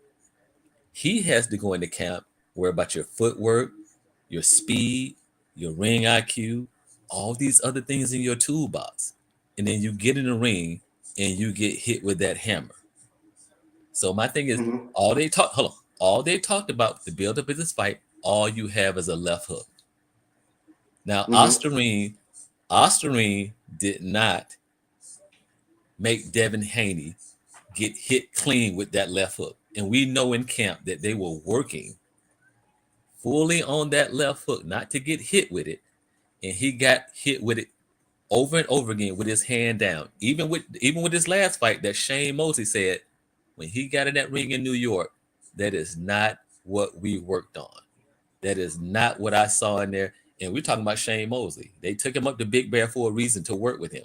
And he said, that is not. So, and we can even say that build. It's just the fact is that the psyche, it's like PTSD. When he got in that ring. Yes, sir. Go ahead. So don't we? I think as humans, we learn from mistakes, right?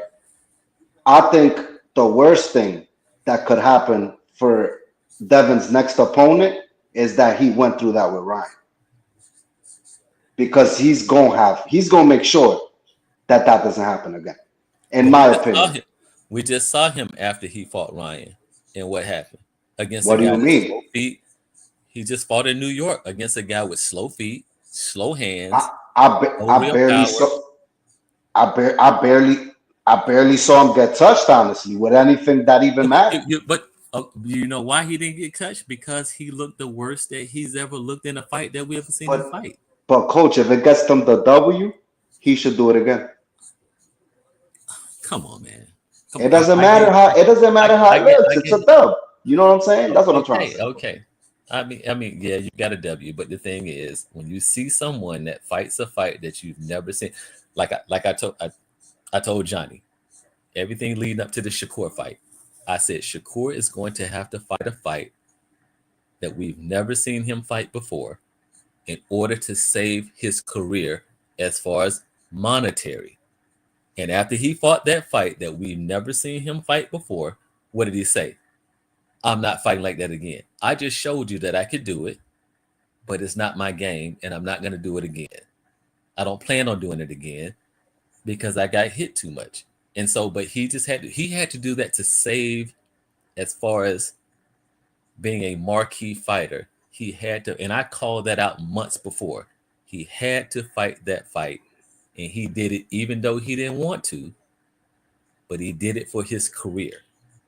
And I don't think Devin. I don't think Devin's name loses anything if he goes into Riyadh and does that again and gets a W. I think hold on. I think the fact is, for one, I think they picked the wrong guy for the fight. I just really, I mean, as far as experience, being on a certain marquee type of level, being in a big fight with a big name and things of that sort.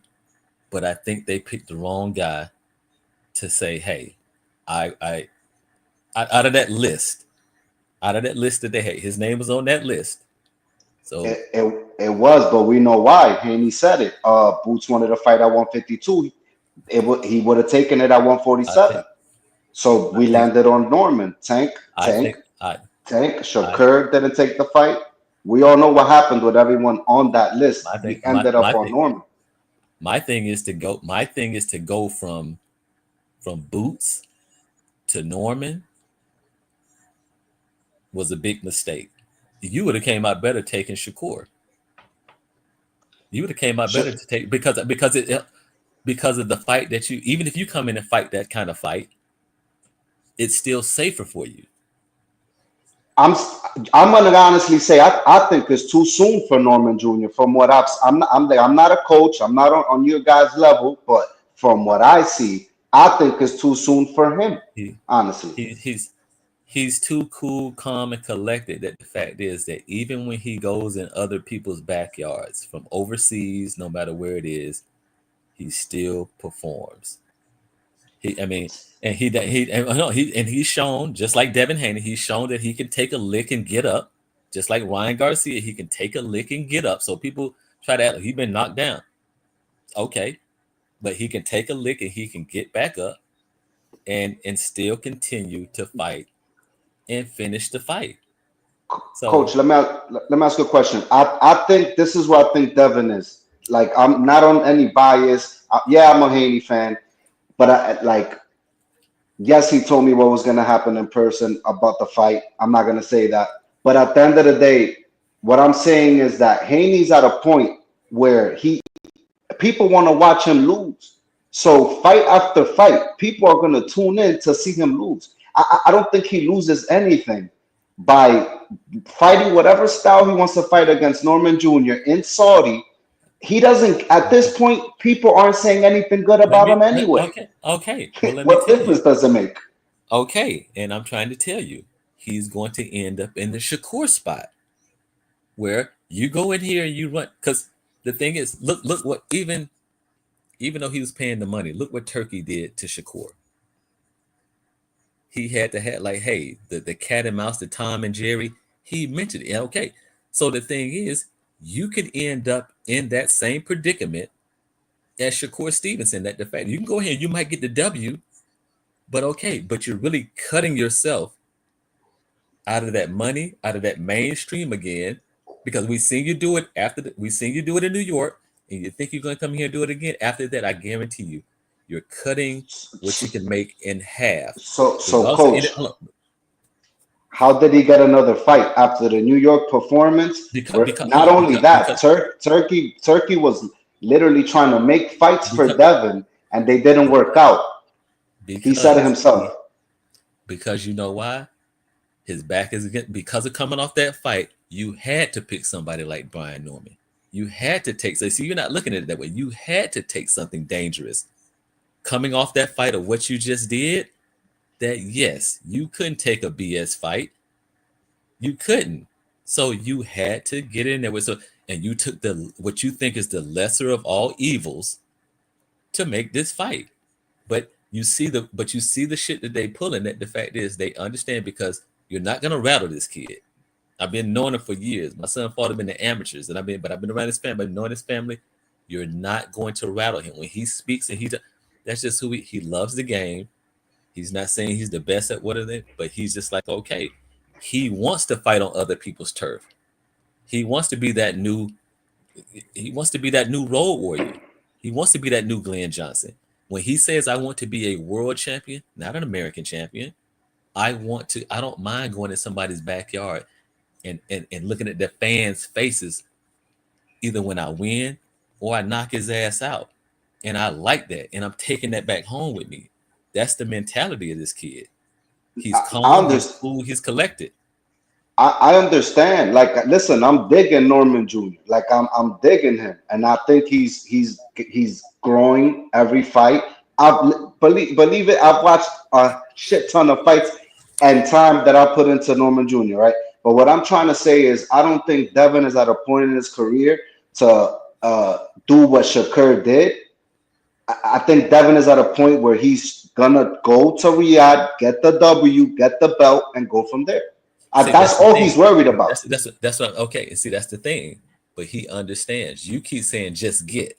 He understands, like Shakur was. My future is riding on. I can't go back in. You think Shakur could win in there and pull the De Los Santos? Shakur's not Devin, though. Shakur's not Devin. Okay, he don't have that.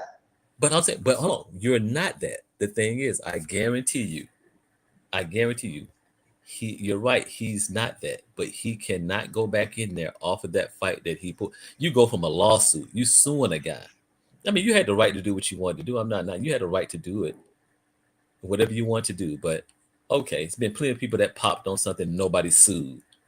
Okay, so this is just saying, okay, I understand you. He's the epitome of starting from the bottom. Now we're here from Mexico. I salute them and his father and everything. And I always said Bill is just the father coaching Don King. That's all he is. He's gonna talk and stuff. And I'm trying to tell you, Turkey's not putting this. I think he has what was his 3-fight, 36 million of 56 million on his 3-fight deal. And if a shit ton of money. Okay, and but the thing is, Turkey, just like he did Boots Ennis. Oh, you want to tune up? Well, go over there and let what's his name handle that, and then come back and see me. I'm not paying for it. That's a good point. Put that money. Okay, so that list, he had to take somebody off that list because Turkey wasn't gonna bullshit with him. But coach, Dev didn't ask for a tune-up. Dev said, "Give me the champion at 147." Okay, that's what he did. Okay, because he had to. Y'all gonna be here all night, man. Nah, that's a fact. Yo, coach, listen. Listen. I got a ton of respect for you at the end of the day, but I'm good. We're not gonna meet in the middle on this. We're not. Just telling you. With all due respect. It's almost 3 in the morning. All right, I'm just telling you. I don't think. I have that fight. That fight is going to be like a 70-30 fight, Norman. I don't see it. Unless he runs. And when he will do what he needs to do. He doesn't need to run. He's gonna fight his fight. Thank you. He's gonna fight his fight. And that's going to be, you're gonna see his career decline. I'm a Haney fan, and I know a shit ton of Haney fans. They're not gonna turn their back on him as long as he gets that dub. It don't matter how he gets it. It doesn't matter. The boxing world already hates Devin, bro. It doesn't make a difference. No, hold on. They only hate. Hold on. This is talk on the phone. No. I'm just saying. But hold on. But think about it.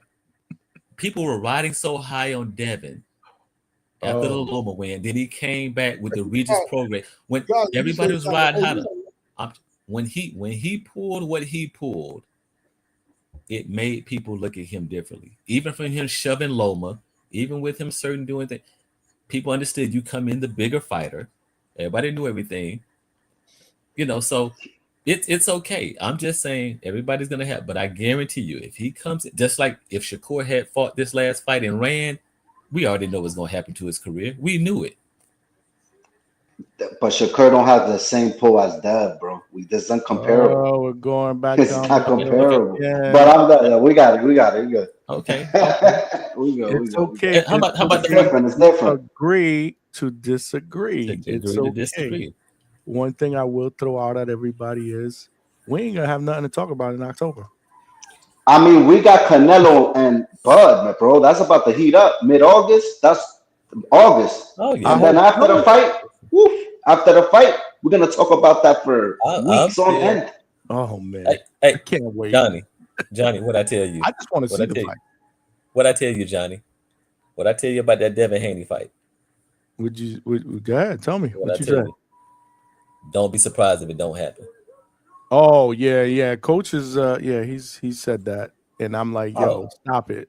A lot of people have, but I don't see why. Because of all this. No, it's the Norman side saying it. The Haniacs ain't saying that. I'm not really I'm not really concerned with who's saying it. I'm just saying somebody's gonna speak this into existence. Just being clear that it's the Norman side saying that. No one's saying that on this side. Actually, they're saying that Haney will pull out. Oh yeah. No, but but nobody from the Haney side is saying that. They're saying that. Of course, the Haney side is not going to say that. Sean Porter, right? Sean Porter. I told you, hey. Yeah, just to retract, just the same way Tim Bradley did yesterday. The same thing. Coach, I was one of the first ones that said it, wasn't I, Johnny? I was one of the first ones. But again, it's on, so we shouldn't be talking about that. But look, my question is this. Real quick. Why? I'm not answering questions. Real quick. One more question. Why would y'all want Devin to pull out if y'all think it's a 70-30 fight?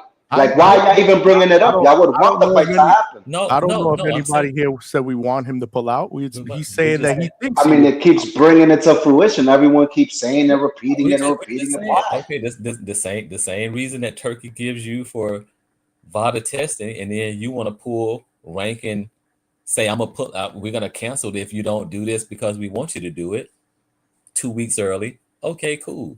There is nothing about you're lying. Hold on, you're lying about 365 testing. Even Devin Haney is not on 365 testing. Oh man, we're going in this. All right, listen, I'm not even going down that rabbit hole, Coach. With all due respect. But I'm just saying. But he's not. But I'm saying, but that's the thing. He's not on 365 testing. So you want someone to I mean, it's a power play, and you do, because he's making this money because he's fighting you. We all it's just like when anybody fights Tank or anybody fought Tyson or anybody, we understand that you take the fight sometimes, even when they say I want a weight clause, you do it because it is the biggest payday of your life and you think you can win. But more than you think you can win, that I'm making the most money that I've ever made. So I get it, I understand it. It's a tactic. And it's like, okay. And they signed up early because they have nothing to hide. So, okay. It's still not going to stop. And it's happening. What they saying is going to happen. And it's happening. As of today, it's happening. And that's what we got to. Exactly. From your bodyguard doing all this. And hey, they still. Okay, cool. Keep that same energy.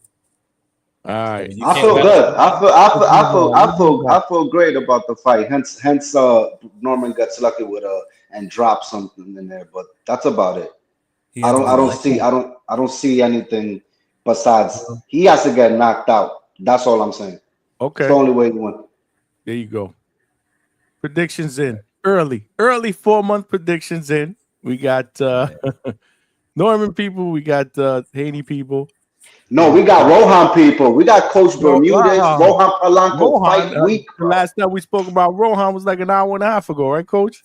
Yeah, well, one more thing about that Haney Brian Norman fight. If Haney pulls out, Rohan Polanco's ready to take that. Oh, yo, Coach. Somebody in the chat wanted me to ask you that question. I think it was somebody in the chat wanted. I think it was Johnny Knockout. Wanted me to ask you if he ends up pulling out, will you slide right in? That's the only opportunity that Rohan will have to win the world title because no one's going to fight him unless he's a mandatory. That's already set being said by top ranked people.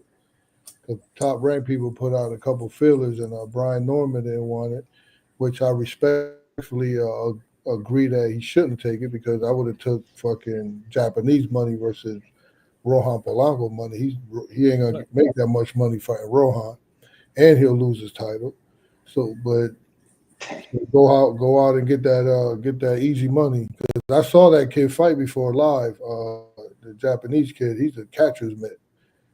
Mm. And that boy Norman too strong to be a catcher's mitt. Yo, yeah. Let me get my guy up in here. Oh shit, man. Suleiman the Scholar, bro. What's up, bro? What's up, man? So What's yeah, going man, on, champ? everything's very good, man.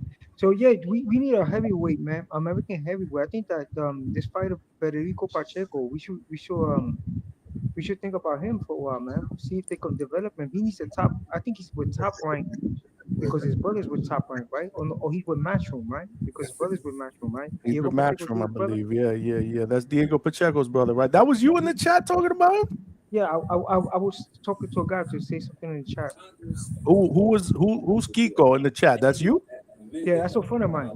Oh, okay. Because I'm like, I didn't know who that was, and now you're talking about that, and I'm yeah, because we need a heavyweight that we could, you know what I'm saying, that could take over, man. Because he's fighting this Usyk guy. He's fighting guys in the UK, man. Most of the fights he's had is UK guys. Most of the big wigs are UK. We need to develop talent over here, man.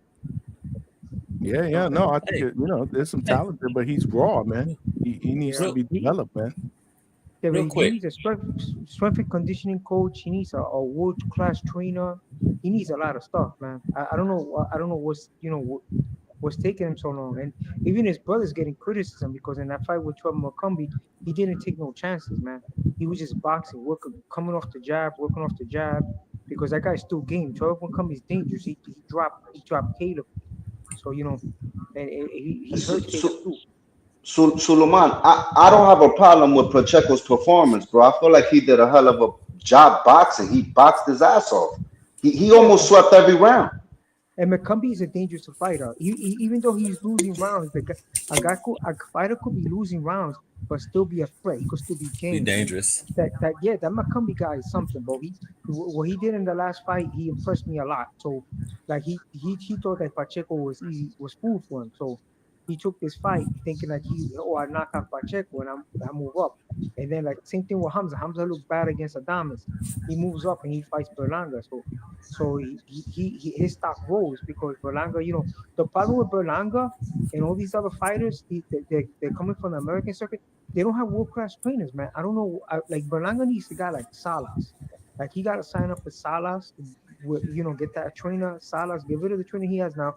Get Salas because that's the one that got Rolly Romero to become a champion. You know what I'm saying? And he should fight for the interim belt. Look at Roy. He fought for the interim belt, and now this guy vacated. He became champion. So there's nothing wrong with that Rosendez belt, that WBA interim belt that Rosendez got. These guys should be looking at as fool because pretty soon Canelo's gonna vacate. He's gonna vacate those belts. You know what I'm saying? So he might vacate it on purpose to become a 3-time undisputed. So I don't know why these guys are not doing it. And if Crawford wins, we don't know if Crawford's going to stay in that division. He might vacate. So this guy should these guys should just be fiending for Fernandez. Fernandez got no power. He's game. He's tough. You know what I'm saying? But he's not showing power yet. So I don't see why these guys are not targeting that belt. That belt is still is very credible right now. You know what I'm saying? It depends on what side of the street he's on, and if he can survive that, will they give you that victory? And you know what's sad too? That you got guys in Europe, like Germany and stuff like that, they're dying to come to America. You know what I'm saying? They're dying to come to America, but they got these promoters where they don't let them, and they're WBF champions. They're WBF champions. This guy is in Europe too. Austin Iglesias, the IBO champion. These guys are dying to make this money. But they can come over. But the thing is, the demographics of American boxing is that, you know, these guys want to come over here and fight in Vegas. They want to come up and fight Madison Square and in New York and things of that sort. But when I can take what we consider a top level fighter over there and put him in a 90,000 seat arena and sell those tickets, the same thing happened with AJ. I told people AJ was a duck. He was just like, okay, he's big over there, but as soon as you brought his ass over here, and not even just one of our top guys, you get clipped. But they look at it like, if you take him back over there, he can still sell 60, 70, 80,000 seats, 100,000 seats in a soccer stadium. Like that's what they do. He picked this kid. He picked Andy Ruiz Jr. when he was at MSG to defend the belt because somebody got hurt. I know Gerald Miller popped dirty. So he had a choice between Trevor Bryan. He had a choice between Mahmoud Charr, right, and Andy Ruiz Jr. So he picked Andy. Johnny, what's the topic here, man? We jump into heavyweights, man. We jump into heavyweights, and we jump in like. But what's the topic of the heavyweights? Okay, because right now, the reason I'm mentioning American heavyweight, right, is because we don't have one. You know what I'm saying?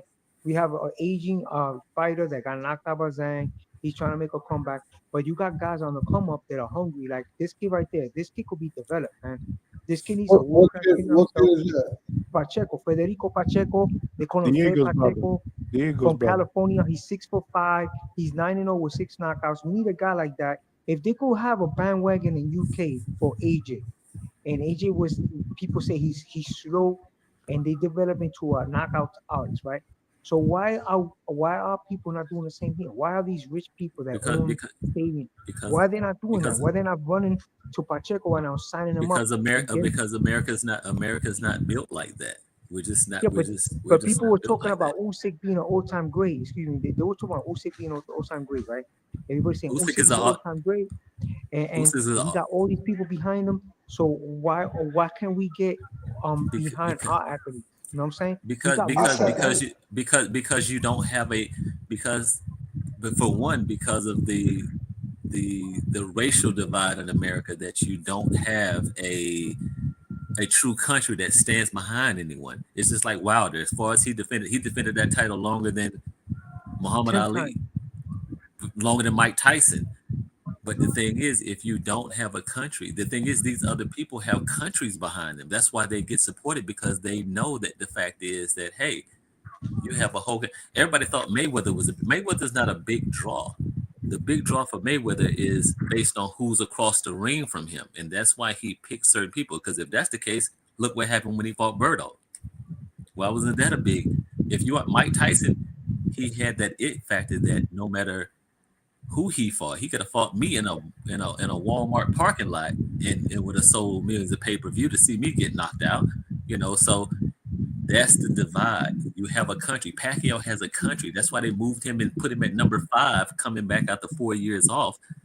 No, because I know you're going to put asses in the seat. That's why you have young black fighters, unless you're an Olympian, that can't get signed. My son, I had, at one point, Top Rank said they're not signing black fighters. They told me they're not signing black fighters. But excuse me, the thing with Top Rank is that this Bob Evans guy, he's a lawyer, Harvard. I heard he's from Harvard. From Yale or something like that. So this guy's a lawyer, right? So what he does is when he gives you the contract and he gives you a cash advance. I mean, he gives you a cash advance. He's going to charge you interest, but he also tells you in the contract that you got to work in his gym. You can't work out in another gym. You got to go to Las Vegas and work out in his gym. Okay, but they're still the best matchmakers in the game. Yeah, Top he Rank is competed. they're the best matchmakers in the game. Yeah, because look what he did with Zayas. He developed Zayas nicely and slowly, and look at This him now. guy, Everybody. this guy just said that the top rank contract said you got to work out of his gym. Yeah, that's the stipulation. He has a gym in Las Vegas, right? So You this say is the whole thing. what contract you read that said that at? Okay, well, this is what I heard from all the fighters, from most of the fighters. So if you're a top ranked fighter, like for example, Xander. So Xander's preparing for a fight. He got to go to Las Vegas and work out in top ranked gym, right? He got all these fighters got to go. Well, if you heard that from fighters, my guy, I'm telling you that's emphatically not true. That's not true. That's a lie. Xander trains in Florida, dude. Okay. No, so no, no, Xander no. He's goes saying into- that he trains in dog. That's emphatically not true. I had Okay. 3 people signed to top rank, and that never was even a thought in the contract or even came up in conversation. But And my thing is, that's what I heard, man. That's why I'm bringing it to you guys because you know you guys are bringing No, your you own definitely.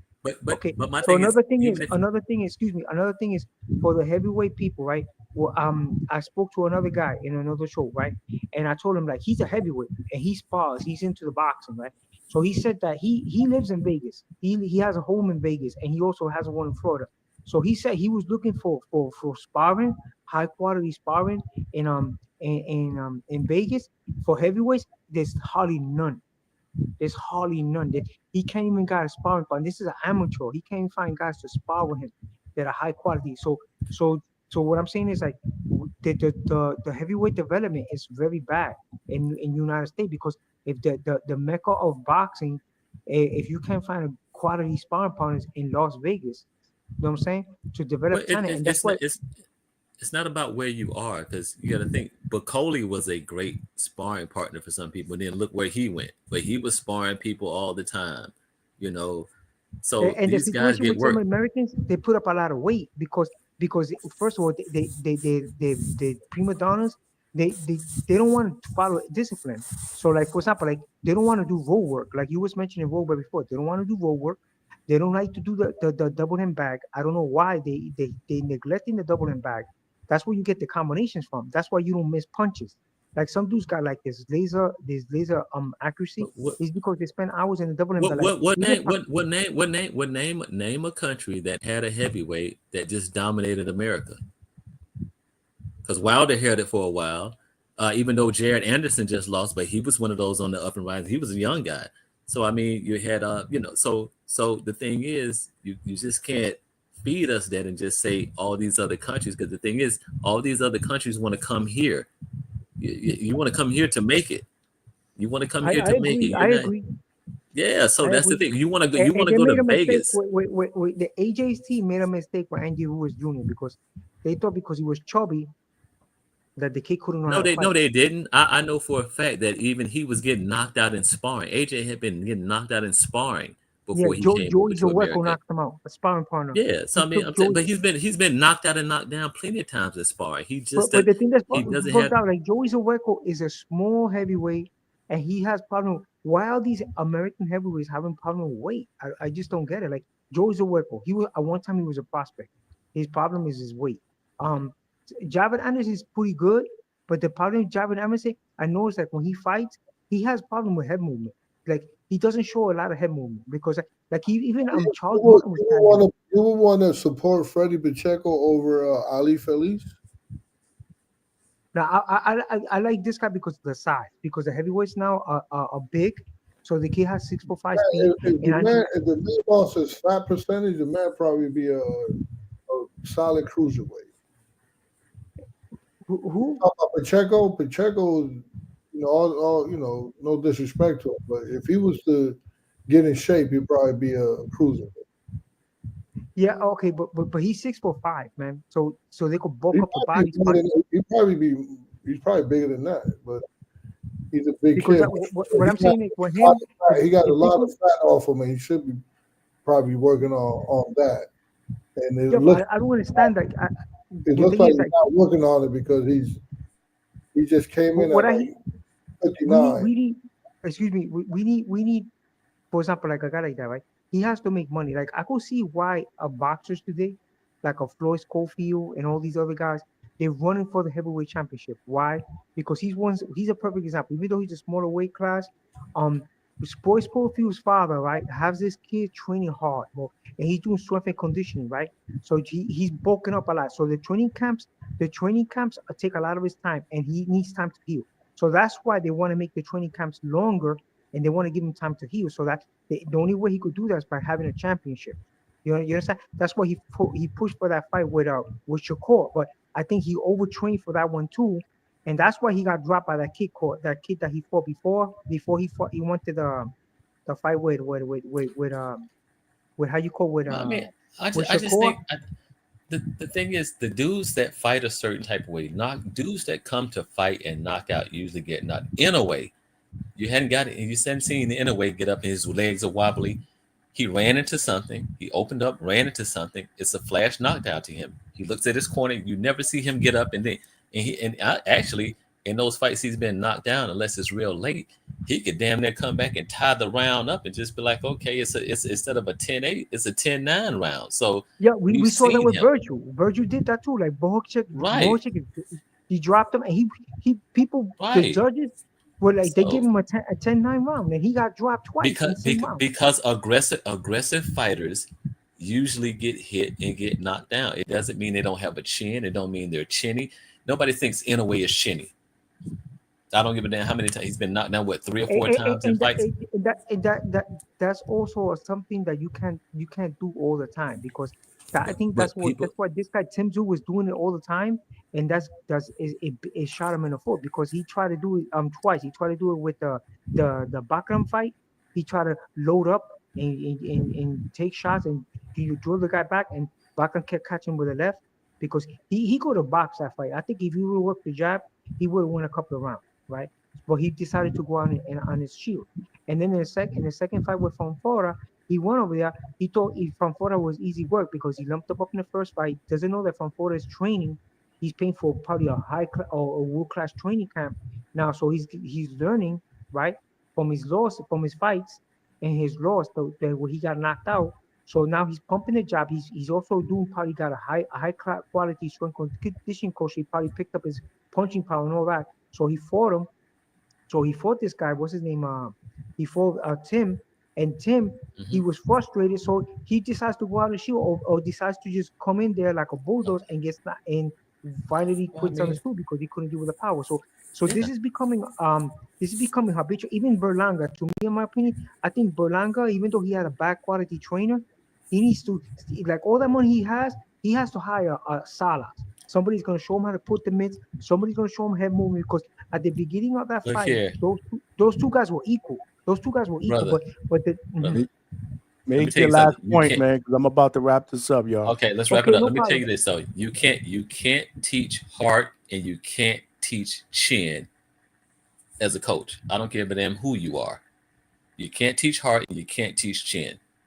So, but you can't teach a guy. Okay, I used to box amateur, right? Last point. I know. I'm not gonna say I'm a world-class fighter, right? But I got dropped by a light heavyweight. I was 147. I was sparring with a heavyweight. He dropped me with a jab. It was like a right hand, and the guy was doing a lot of strength conditioning. So I started moving on.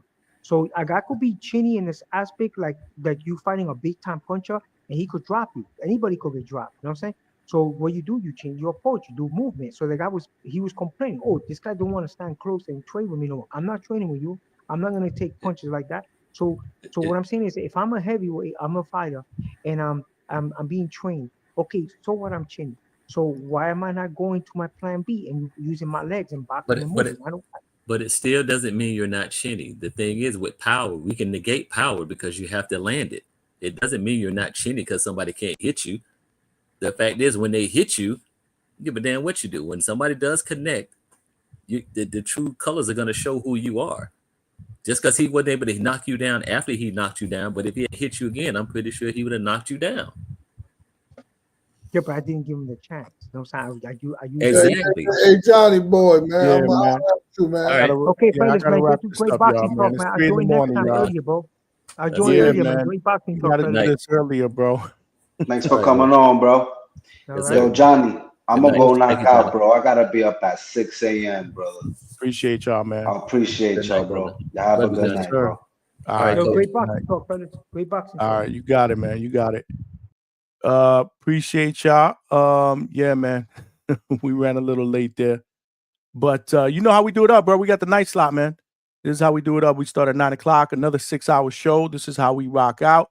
Again, if you guys did not get a chance to see the 2 interviews that we did with the female fighters early on, make sure you check out the recording, which will be immediately on the Hangout spot on YouTube. Remember, we had Florencia La Matona Pajares. She was in the building. Want to know? Great interview. Great confidence.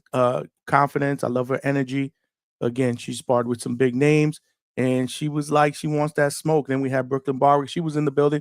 So the first half of the show was more or less Wednesday, Women's Wednesday. We did it up, and then obviously we opened it up and we talked a lot about what we anticipate seeing on the weekend. So tomorrow we are back at it, or actually tonight we're back at it 9 p.m. Eastern Standard Time. We will break down, take calls, talk about the cards on Saturday, and we got some fights on Friday as well. So make sure you guys tune in. Again, hit that like button on the way out. Subscribe, tell a friend to tell a friend. Great show. Appreciate the love and support. We are back at it again, 9 p.m., man. Appreciate the love and support. This is your boy Johnny signing out from the Hangout Spot Live, and I'll talk to everybody later on tonight. Peace.